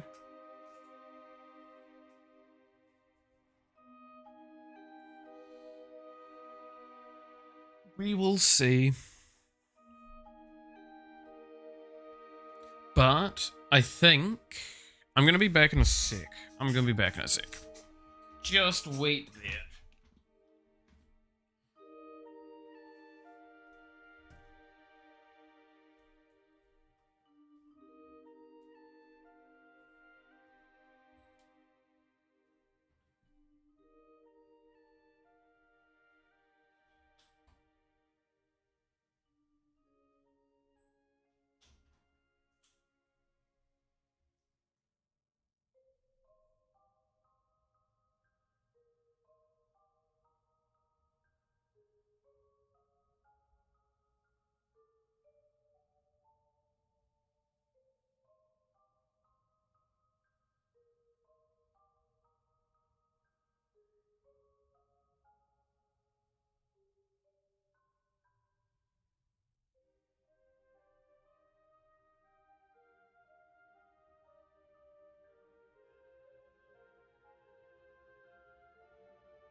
Alright, and I am back.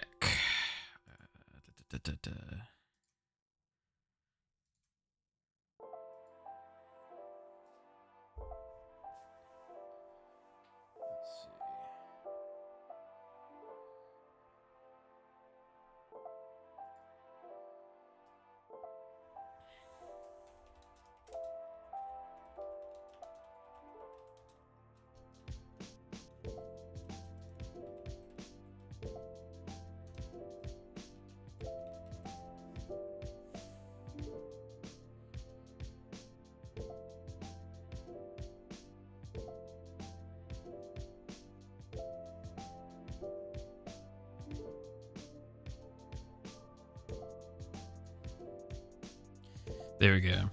All right.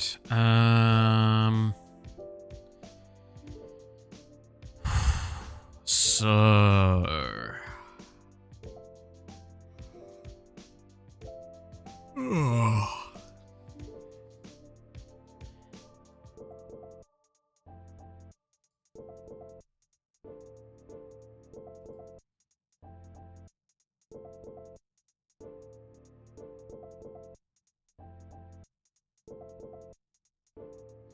Yeah, so what I'm probably going to do is I'm going to lower this number by a little bit, but it will just work as was.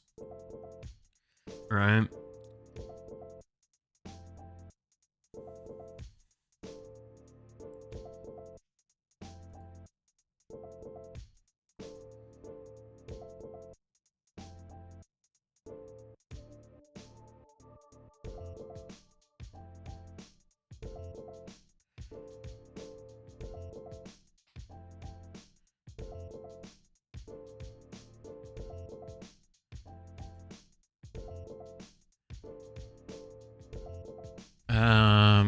All right, so what are these values? What? Chance is 10%, sure. I don't know what this amp is supposed to be. Is this supposed to be the damage? Because that's 10%. Chance, this can be the damage, so we're gonna make this, instead, we're gonna put it 1 decimal down, so it's only 0.1% per kill. Damage. Health. This I'm going to make, just a solid 1. 1 health per kill. No, we can have it more than that. Have it as, yeah, we'll have it as 3 because of, what we'll do here is this is, whoops. Stacks current 0. Stacks total. Now we had it as 20, 40, 60. So that's what we're going to be changing.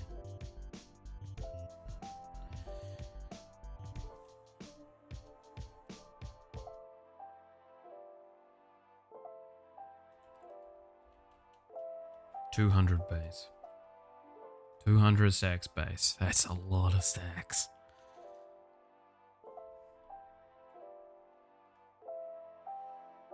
And then, in the level up... Actually, that's a good point. I'm going to move this around because I want to be lazy.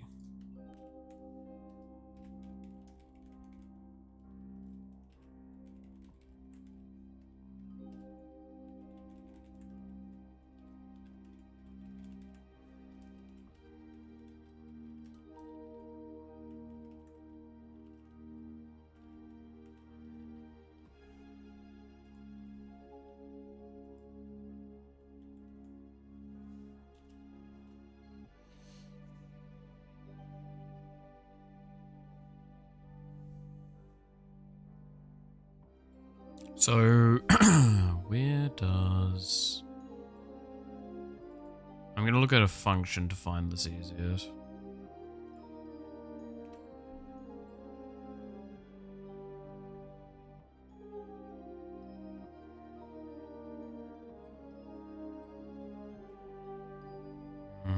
Let's go look at this.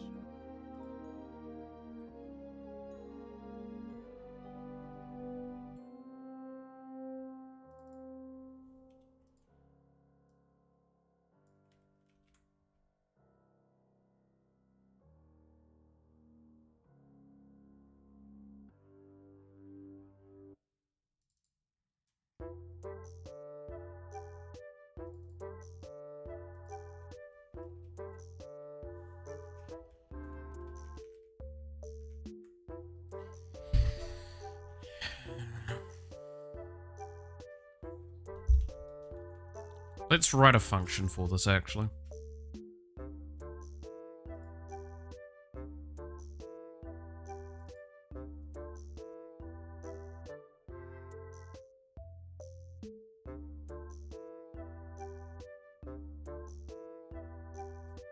No, we do have a thing for it. right? No, that's the wrong type. Okay, cool, cool, cool.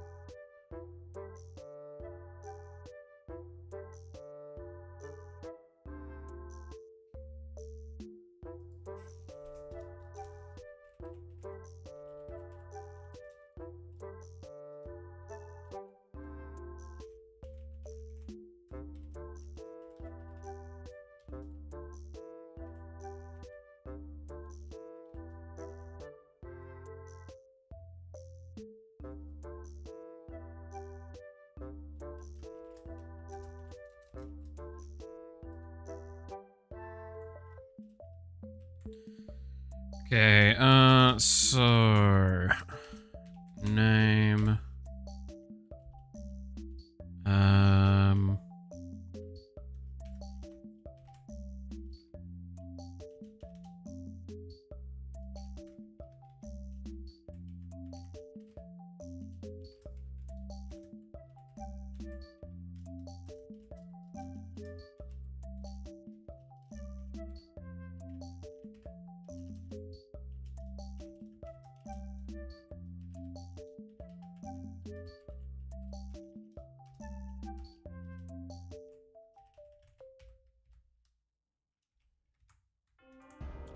okay.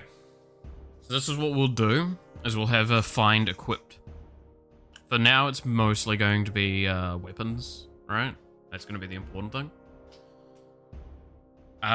So what we need from this is we need to go, and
oh, that's, yep.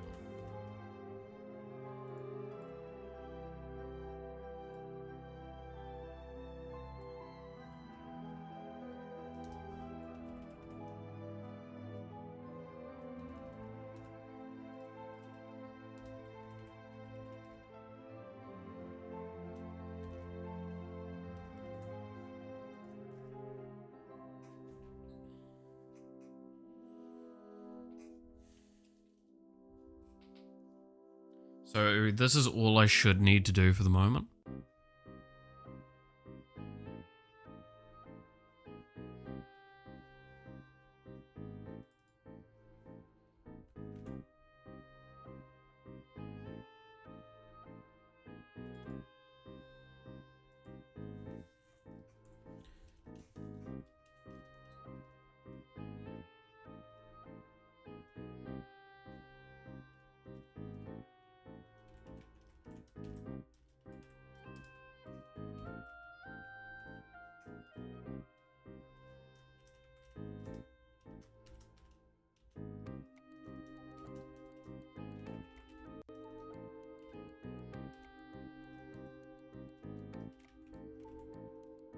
Which one is it again? It's like value 3, right?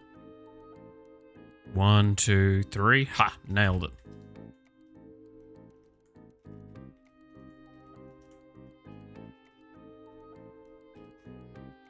Now I can't remember what the fuck HP was put under. That one has changed names far too many fucking times for my own good.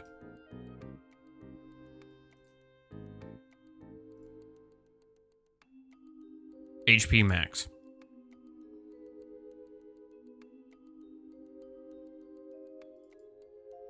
All capitalized.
Okay.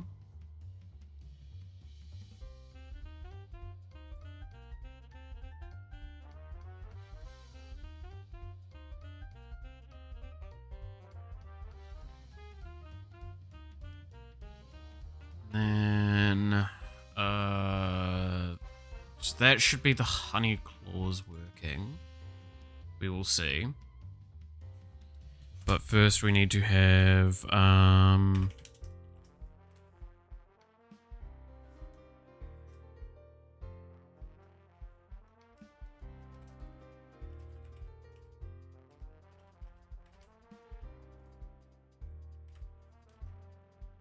is not greater than or equal to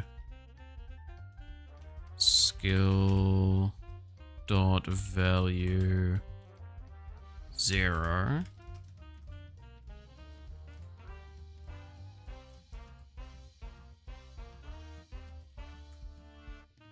And then skill dot value 1 plus plus.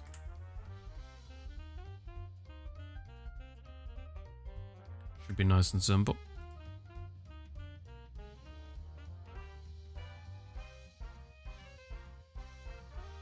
Now I'm gonna yoink this quickly.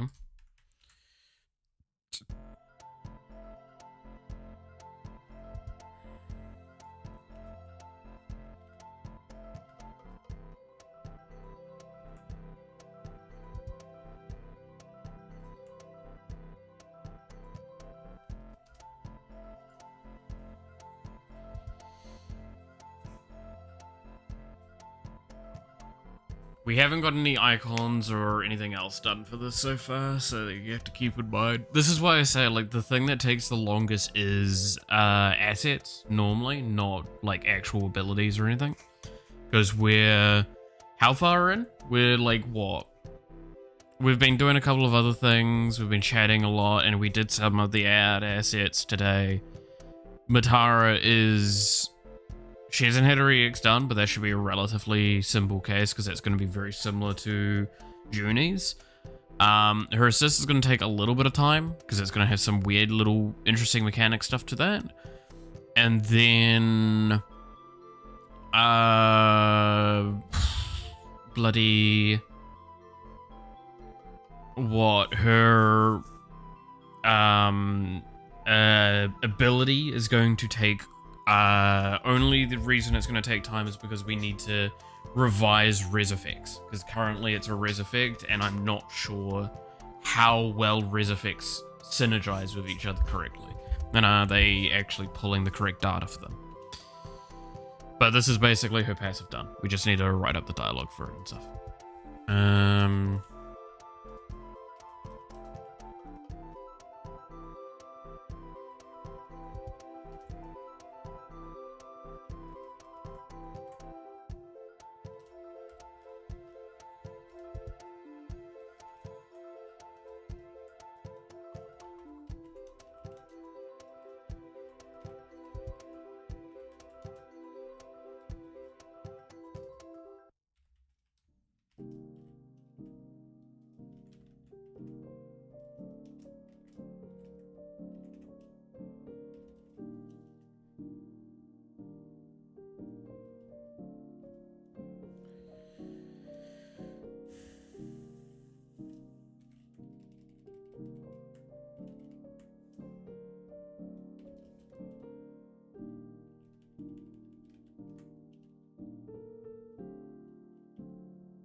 Let's see, value, is it 3 again? Yeah.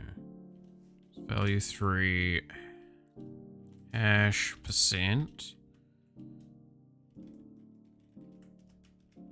and default is damage.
value hash 0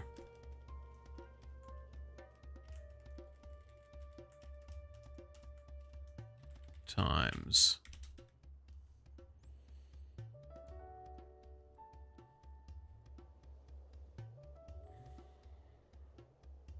Yeah.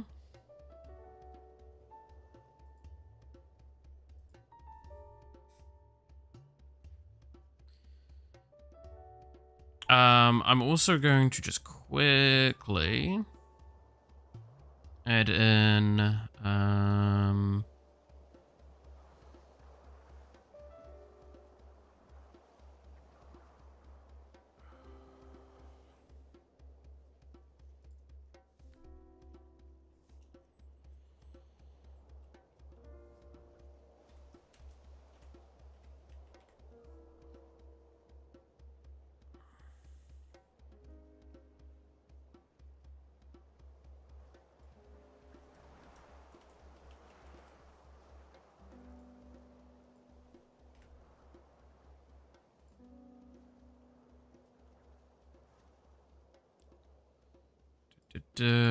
and then,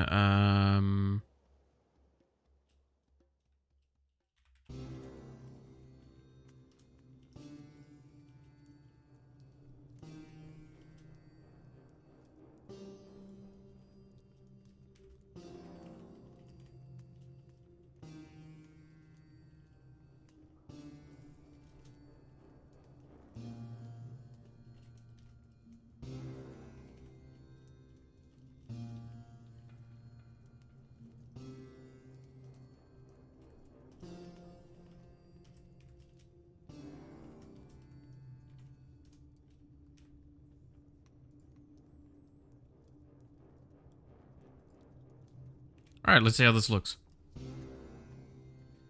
So now we have a 10% chance to potentially trigger a kind of like a copied version of our main weapon.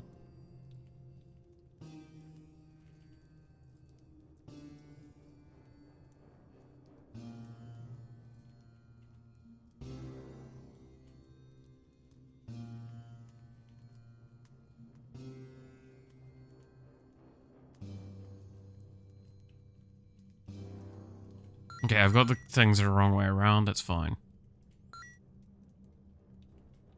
If we see a white one then, we know it's triggered.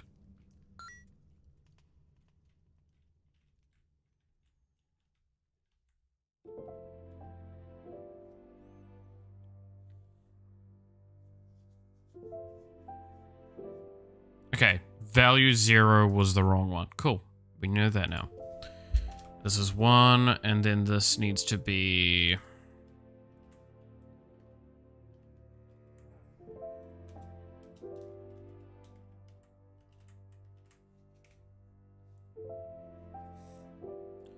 Whoops, no, that's why that's wrong. Wait.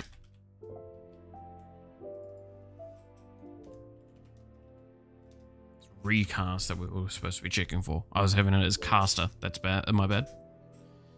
So now it should just be default white, and then that pink on duplication. We know it could trigger though. We just saw it fail because I had a incorrect system for it. Which is fine. Yeah, so it's white by default again.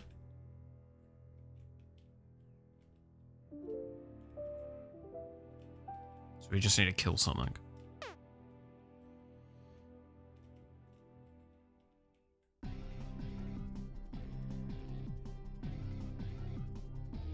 Oh shit, this is... It shouldn't be how that's done anymore, is it? Oh, it is. Okay. That's my bad. This one should be... Oh, player. There we go. Stop that. There we go. Slowly going through the topics of it.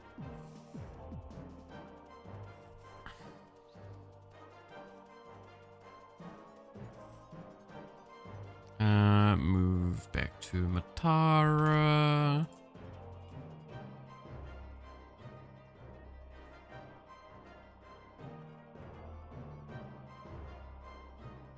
And get broke. It's always broke. I'm always broke.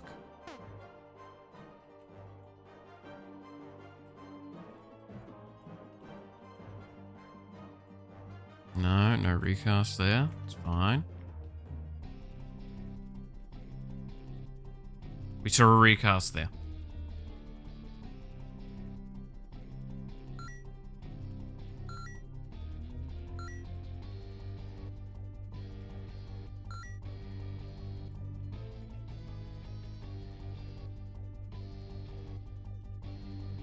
I don't think I'm getting the stacks though. Have I done the math of that wrong?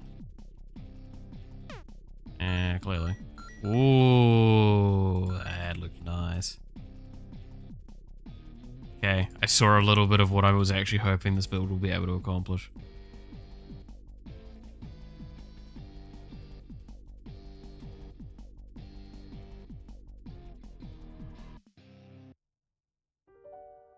Oh, yeah, no, I'm an idiot. It's got to be less than. Okay, so now I'm going to level up a little bit to just get stuff moving so I can test this a little bit more effectively, but for the most part, this should be Matara's passive functioning with all but one case scenario accounted for, and that case scenario shouldn't occur at all at this stage. So let's do some forced level up. So we're going to get Matara Morphosis, Bug, and her Honey Claws are the main ones that we're aiming for.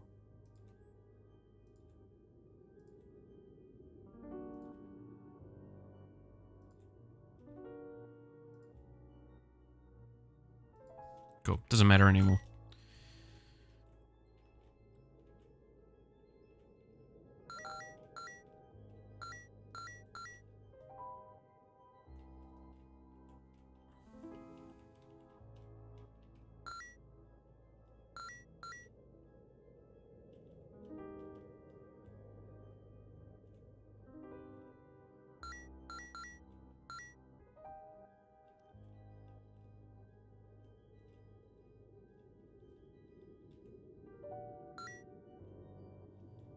Okay, I'm liking it.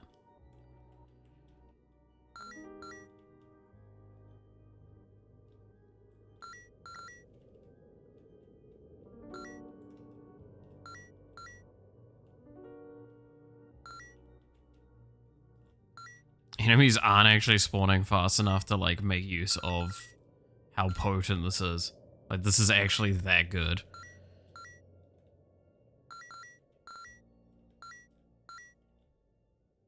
So she's not actually got that much damage, all things considered, but her health has gone up a lot, which I'm quite okay with. I'm quite okay with that, like, going up to high values.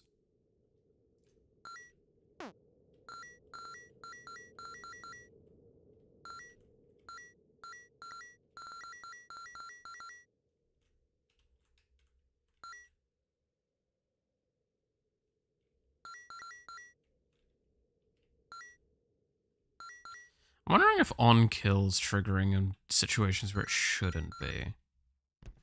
Almost was looking like it there, right?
Okay.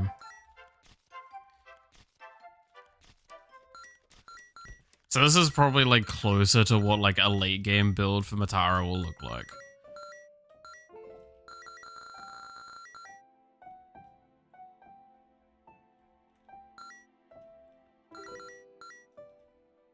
Obviously you'd need some more weapons and stuff, but her weapon is one of those weapons where I'm scared because like it's just really good.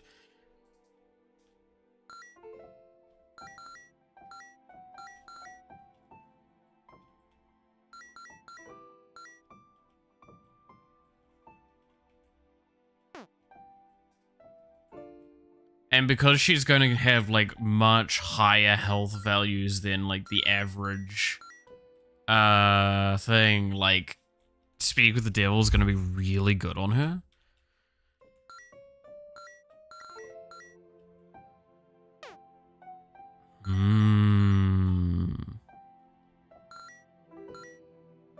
I mean, I did say I wanted her designed as a juggernaut in terms of, like, theory play. Big, scary, angry roach woman. If only her EX actually reset, because then I could just show this off more. Pretty woman.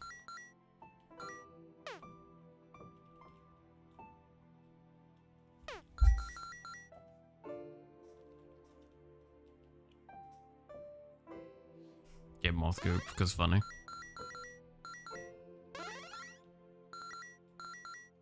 Nah, I definitely think she, like, synergizes best with, like, Booby is probably the best, ability you can get at this stage.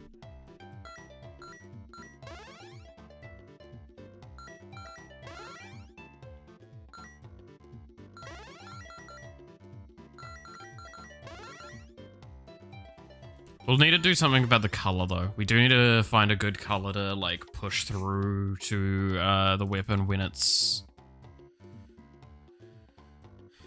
thinged.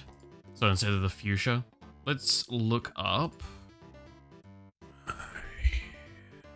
X color picker. Let's literally just look at some good colors. I feel like it's got to be like a purple, right? Like a nice simple like this.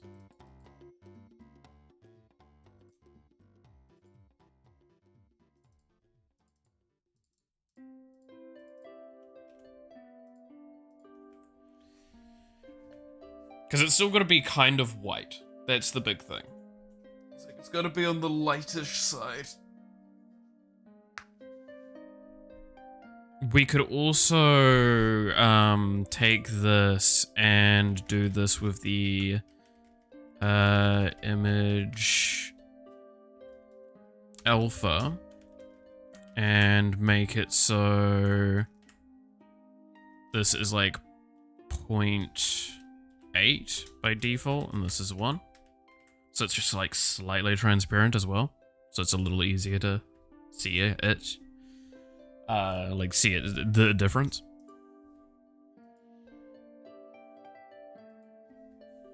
Make it 8.5. No, I said 8.5. There.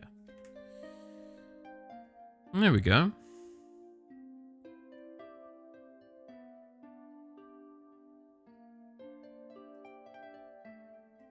Oh, you know what's going to be really funny? This weapon on Juniper.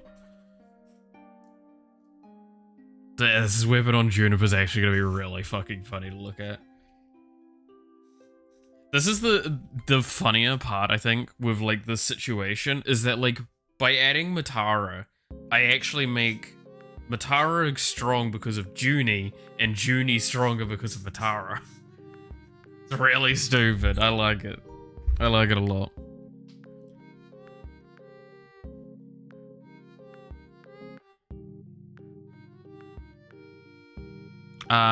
There is something I'm going to potentially be adding to the game, by the way, that's going to be really fucking funny when I do add it.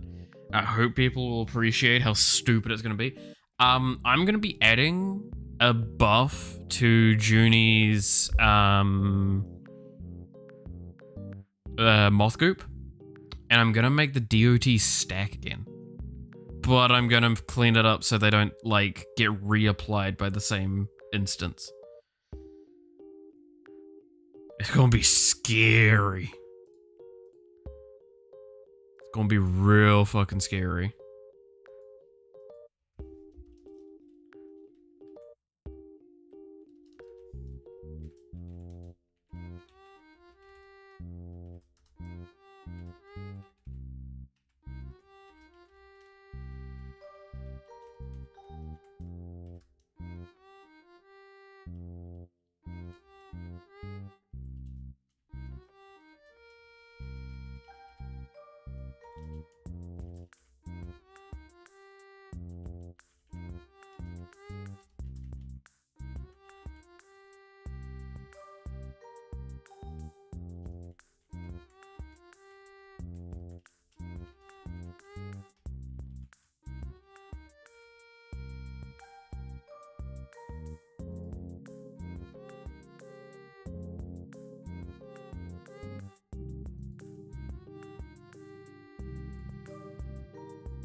Oh, that's annoying. I can't, like, use Control D there. That's annoying.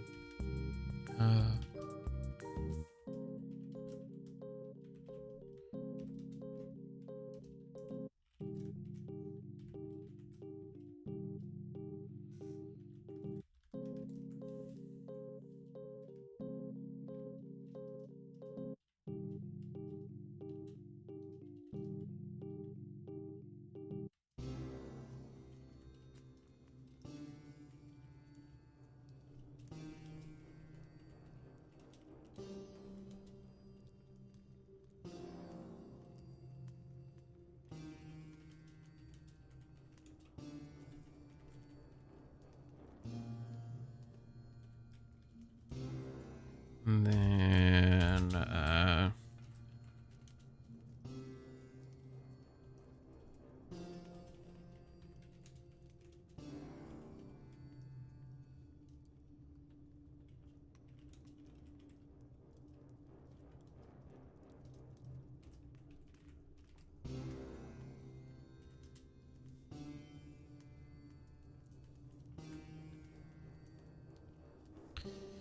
what is the name of her passive?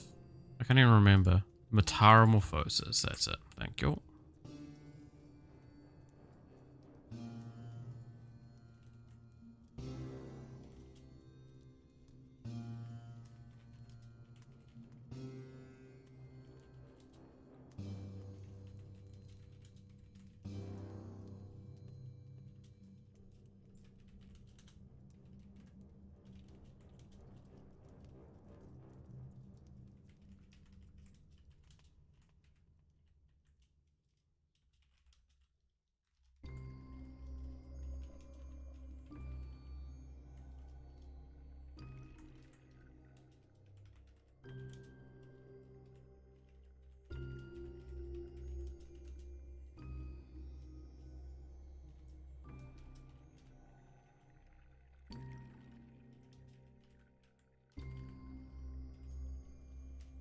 There we go. I'm just writing up the stuff for the patch notes so I'd remember all of the stuff that I'm gonna want to say. Because it's fun and boring like that. Because yes, Matara is going to be part of the next patch. I've conceded that she's going to be in the next patch. That I do, regardless of what it is. So, no matter what I'm doing for, like, fixes or balance changes or anything, Matara is coming through. So, it also delays everything until Matara is done. So, my little changes that I do have, I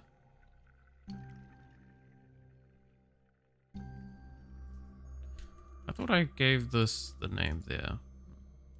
But yeah, no, so for the moment, like, this is literally what the patch notes look like.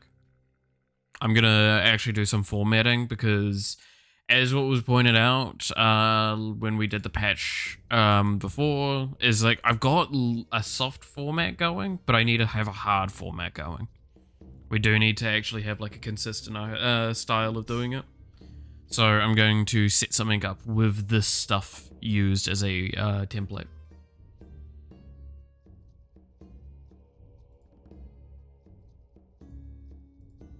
Which will hopefully be quite valuable moving forward.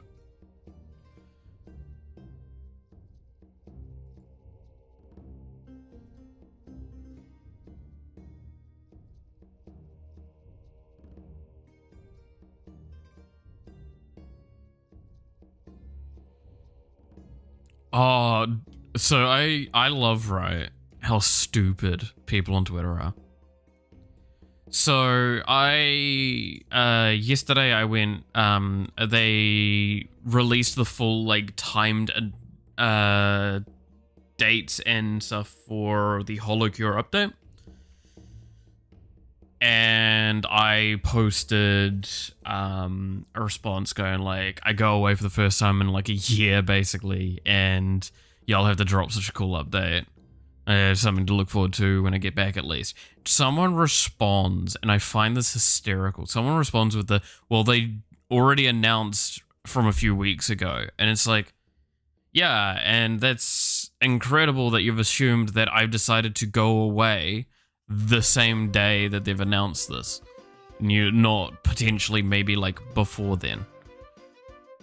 Or maybe this is something that I already knew was happening and this is me responding to this message of it.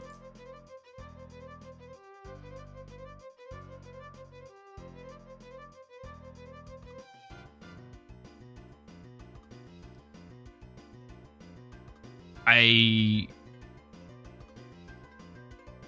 genuinely cannot fathom people sometimes.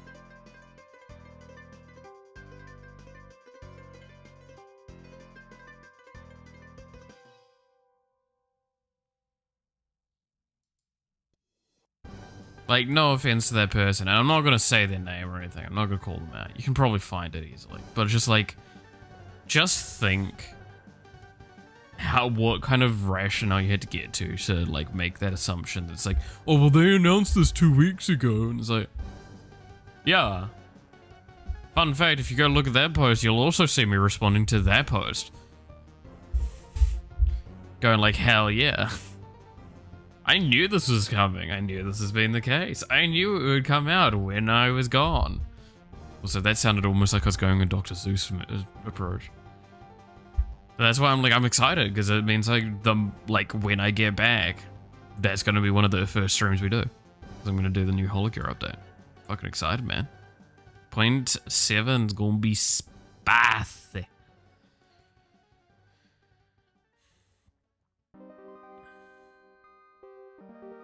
So that's something that's cool. Is there anything else that I want to work on? I mean, can't think of anything that's not art, and I don't know if I really want to do more art. We spent so long on the slash. And again, I'm happy with the slash. I'm very happy with the slash. But we also did spend a fucking long time on this. It's a cool slash though. Again, the big learning I had from this is the wind-up is a lot less important than I thought. And, like, you can get away with cheating a lot. Because, like, look at these two frames. They're basically just, like, snub-nose version, non-snub-nose version. And this looks gorgeous in game. And then the fadeaway is nice and simple. I've already learned that in the past. But it's just these two frames here I have learned so much from for being like the initialization of the attack. Because we do have attacks, see if I can find a great example, that have like a way more intense wind up. And I'm not going to say like change that drastically, but Aura Slash is a good example. I think it's this, right? It's like, look at this wind up.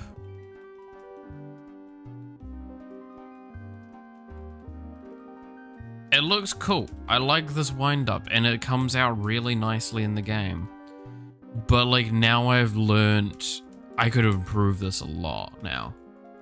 I'm gonna probably come back to this sprite again. It will be the 4th time this fucking thing has changed. And tweak it. Because I'm probably also gonna tweak like the wave that it sends out at the same kind of time.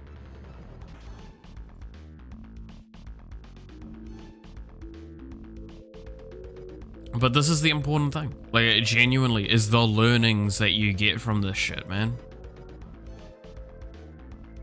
That's why I'm actually, like, quite happy with this one as well. Like, this was just a nice, simple one that we worked on. And this actually came out really decently. And it's fast enough that you don't really notice how stupid it looks. I still think, though, this is my favorite we've done. Like, by a long shot, this is still, I think, my favorite new weapon that we have.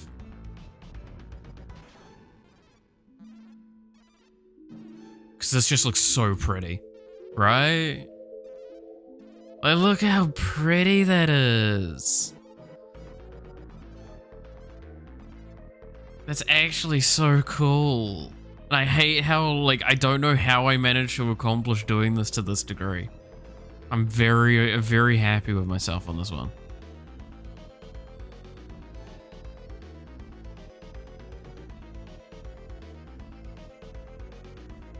That's probably still my favorite attack animation we have.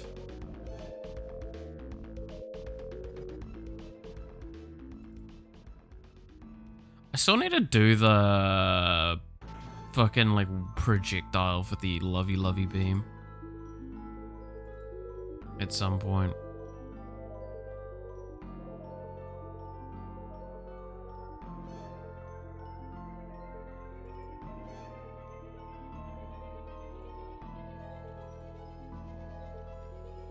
Ah, yes. Tentacle boy.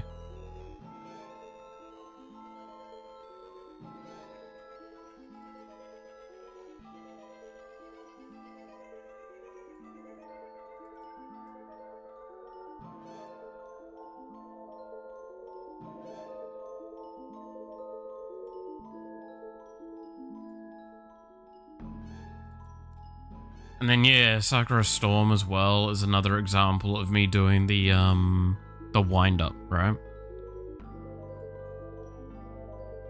And I think this looks good, and I still stand by it. You know, it works well for an attack that's kind of supposed to be cherry blossom petals, by theory.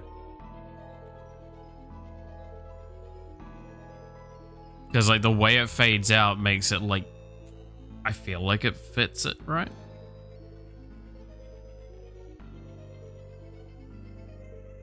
That one's probably not getting changed. Sledge over it, it's easy as fuck. I believe I drew the actual hammer in-game. And I'm not in the client thing. And I'm probably not going to change that. Yarn Ball is actually a really fun one. Because fun fact, while you see it multicolored in-game, this is actually the sprite for it. It's just plain generic white colored. And why is that the case? And that's because they're colored by the code, so they're randomized. That's the fun part of it.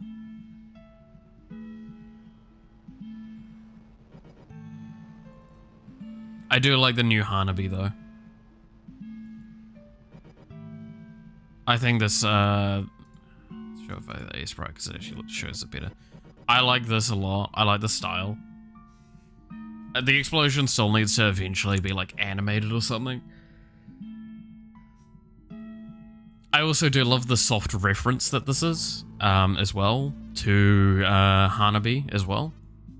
Fucking Sparkle in Star Rail. Hanabi being her Japanese name. It's her color scheme. And kind of the idea of like the thing for it. Yeah, I like how it came out.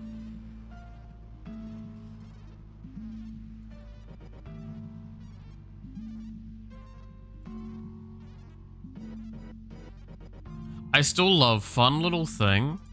So this is what the Atlantean Trident is when you throw it, right? And this is the icon.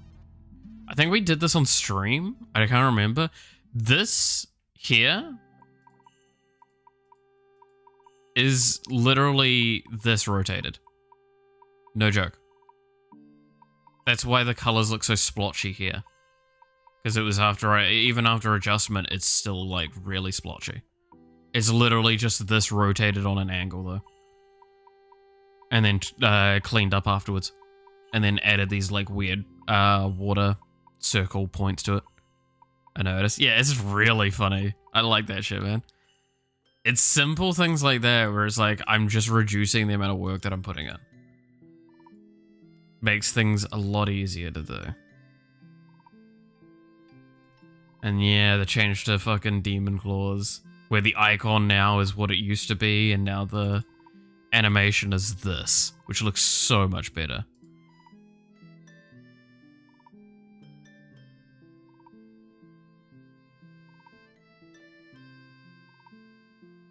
Actually looks like claws. Instead of fucking this image rotating. Good old Haunter.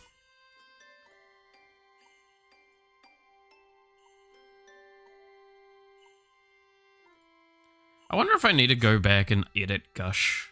Like gushing blowhole little. The pillar might need to be something I do something for, because the pillar's a bit the base looks fine though. I think the base looks perfectly fine. Even when it's just generically getting rotated in code, I think it looks fine. There could be some tweaks I do to this to make it look a little bit more interesting. But that's a fun little fact. Gushing blowhole is rotated via code, not actually via an animation. Take that. But yeah. Oh.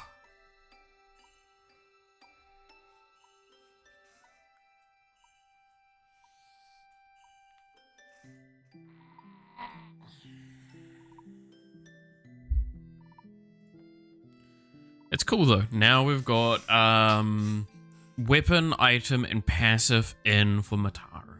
So now she's like in a loose playable state. So it means I can do more testing with her. I still think her claws need to be nerfed though. I genuinely think they're gonna be too strong. I think the nerf I'm probably going to do to them is I'm probably going to slash its damage scaling. Because it's gonna have amount scaling. Like, amount multiplies damage in a way that, like, we have to consider that really importantly. If I'm not going to be touching cooldown, I probably shouldn't be touching damage as much as well. I don't want to hit its early game damage, though, because, like, 5 damage is already really rough. And then, like, only having 3 damage early, like, the problem is every level gives 1 damage. So that means it being a 7 level weapon, it's getting plus 6, right? But the thing is, it's not getting plus 6, it's getting plus 7 because the last level gives 2. So it goes to 12. 12 total damage. And 12 total damage is a lot of fucking damage. It's a lot of damage. So I gotta be smart about that. One thing I do probably want to start working on next week when we're back is I need to really work on those like damage and healing numbers coming back, so we actually have like text showing that stuff, because I think that's something that from a developer mindset as well, I probably need to start seeing that shit again. So we might make a big effort around that soon. And like making that look really, really nice and visual. The math of fun, yeah. It is gonna be a little bit of math. There's one thing I want to do with it though, is that I want to like So I've talked about this a little bit.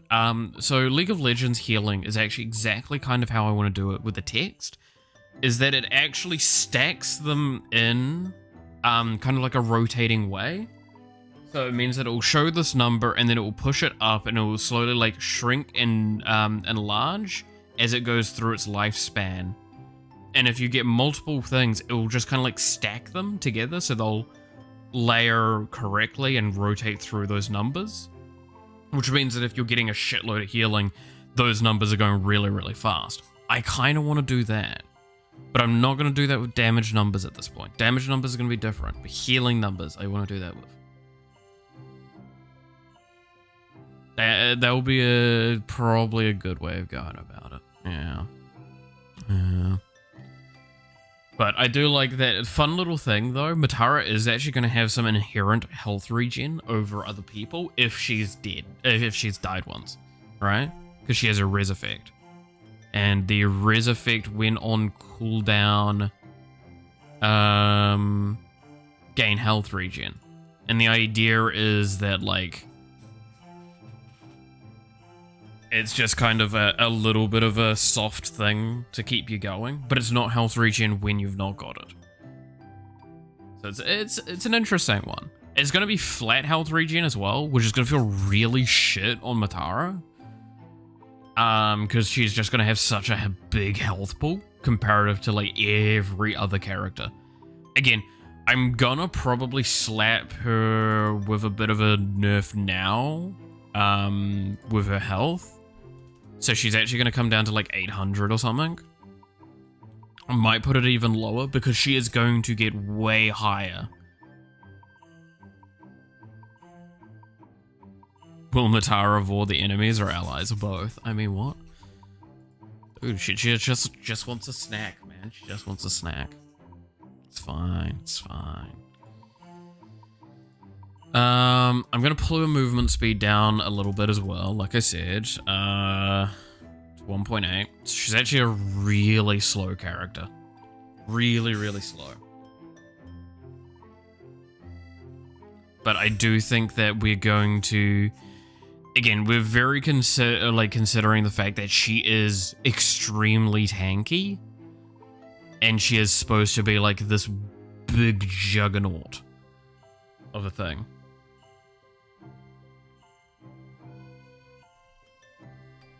Like, with the fact that how she's designed, it's going to be like hard to kill her, but she's going to have a hard time getting anywhere, right? So it means that like zone damage is going to be a big deal for her. That's the big thing. Still alive, lost myself in fixing walking animation while colliding and implementing debug keybind to show collision boxes and hitboxes. Now too tired to finish all the map collisions. That's fair. I mean, take a break, definitely. Take a break. It's always good to take a moment of rest. It is very, very important with coding. The amount of times I've solved bugs by going for a walk, not actually debugging. It is a lot of times. Genuinely a lot of times. Nah, you missed. We're now like really far along with Matara's character implementation. She's got her passive, she's got her weapon, she's got her item, she's got almost all her key animations. And she just doesn't have her EX, her assist, or her ability. Because her ability is going to take a lot of time to code, because I'm going to have to do a revisionary coding for that. It's playing Baldur's Gate 3 through the entire stream. That's fair. I want to play more Baldur's Gate 3. It's a fun one. But yeah, Matara is already looking very, very strong and very, very terrifying. Which is exactly what I wanted from her. Now, look, I want to do the math though really quickly, right? So if her passive is... Let's get a calculator. So I can't be asked doing this in my head anymore. Alright, so it's going to be 3 times 600...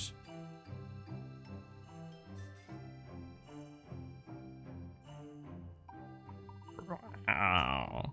She's getting 1,800 bonus health from her passive.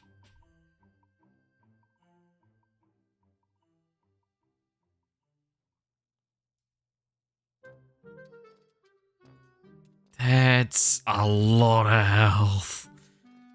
That's a lot of health. So by default, if I leave as is, she has 2,600 baseline health when her passive is stacked up. This is with no additional external modification. That is a fucking lot of health.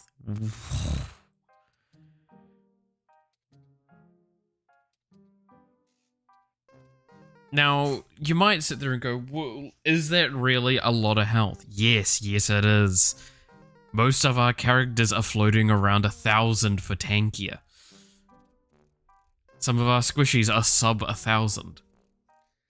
And like, we give you maybe like not even 100 health in some cases as your bonuses. I think it's 25 health per health level, right? Yeah, this is a lot of health, and you can get this just after the first boss. Theoretically. Right? Because the first boss is 450 kills. Yeah. That's a lot of health. That's a lot of health. She not gonna die easy. She not gonna die easy at all. Oh, damn. That's kind of fun. I like that a lot. That's actually really cool.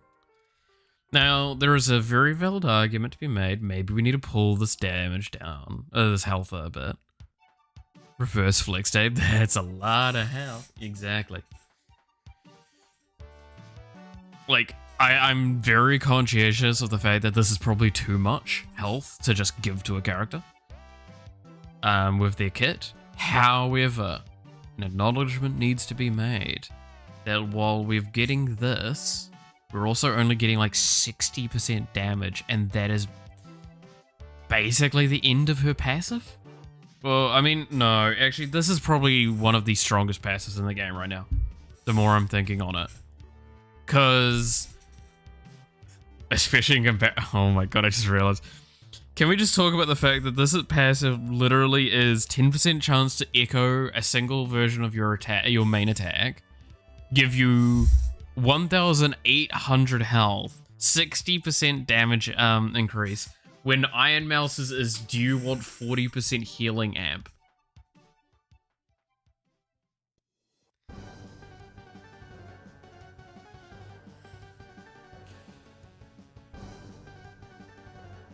The health might need to come down. Like, don't get me wrong, Iron Mouse's is really strong to her kit, but like, Iron Mouse's is also one of the strongest passives prior to this. This is like, actually, you get access to the boss level kind of power right now. I'm gonna be honest, I'm gonna have to do a lot of nerfing if I want this to be kind of how she ships. Right. Like, 3 health? So much in this case. But like, I like the idea of her having basically 2,000 health. I mean, if we really wanted to smack it hard with the whole like giving it 2,000 health, we could slap it with a this is only 2. Then it gives us 1,200 and then give her 800 base health, so she baseline only gets to 2,000, which is not that much significantly over tanky other characters. It just means you don't need to get health, right? Keep in mind as well, the biggest weakness of this is she doesn't heal when she gains that health. I'm actually very conscientious of the fact she is not gaining that health. She is getting max health, not health. So it does create an emptying point for a while. So she needs to heal that up. And because, like, unless you run case on, you're not getting percentage health regeneration. It just means you have a bigger tank. That's about it. That's not that much. That's not that valuable. Nuita health logic. So for the most part, most health logic in this game is that when I give the player health, I give them the healing as well. That goes with that. Not as healing, but just raise current HP equal to the increase that I have done to max health, right? And that is the consistent thing across the board, except in this case. And that is a conscious decision. And I'm gonna stick by it. I do not think she should get that healing back, because that is a huge, huge strength at that point. Because that is equivalent to saying for the first 600 enemies you kill, heal 2. On kill. That's a lot of healing for the early game. I want her early game to feel worse. I want her real early game to feel bad. I want her mid game to feel incredible, and her late game to just keep that stride going. So actually, with that being an argument, we should probably slap the wrists of her weapon by like really not giving it any damage for these first levels.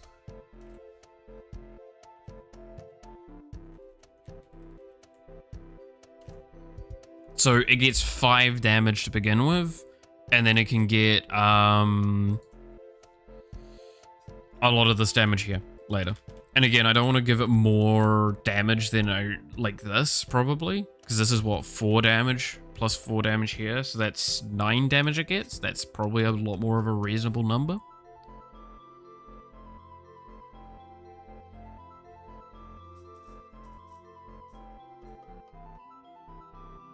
It's good. I like it. Picasso. Especially known, so ironically enough, adding the half-second delay between strikes is a buff at this point, because it means that you stagger out your damage a lot better. So higher amount means that it's just more and more. If you have your amount high enough, potentially you could actually infinitely overloop your ability, right? How many would you need for that? Cooldown is 7 seconds, every half second to cast. So the thing as well is that technically it's a 7.5 second cooldown, because this doesn't trigger for half a second. So you would need 13 amount to get there.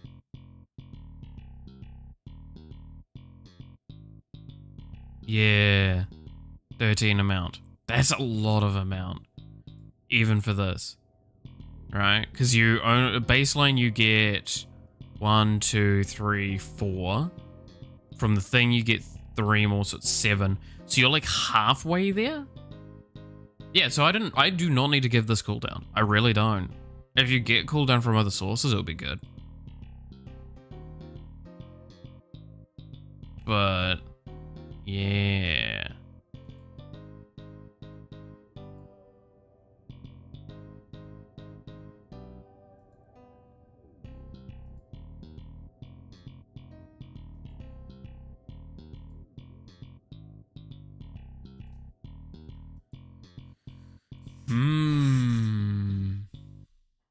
It's strong, man. It's strong. Regardless of how I like approach it, the conceptual thing is this is going to be strong, and I'm fine with that. That's why I'm trying to find like the spots where and the chinks in the armor where I can like tap away at. Gonna do some cleaning. I'll return online in a few hours. All good. I don't know if I'm going to be online tonight, by the way, because like I said, Sin's going to be turning up in like an hour, apparently. And I'm probably just going to hang out with him. We're going to watch some stuff. You know who else is strong? Hunya. Who's strong? Strong like Brum.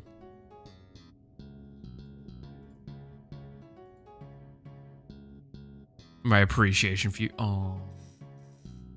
Damn, that's actually...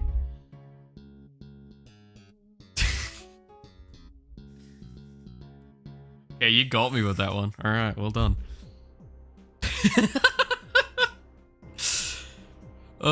Shit. Yeah, you really caught me off guard with that. Nice. Love you too, bud. Love you too.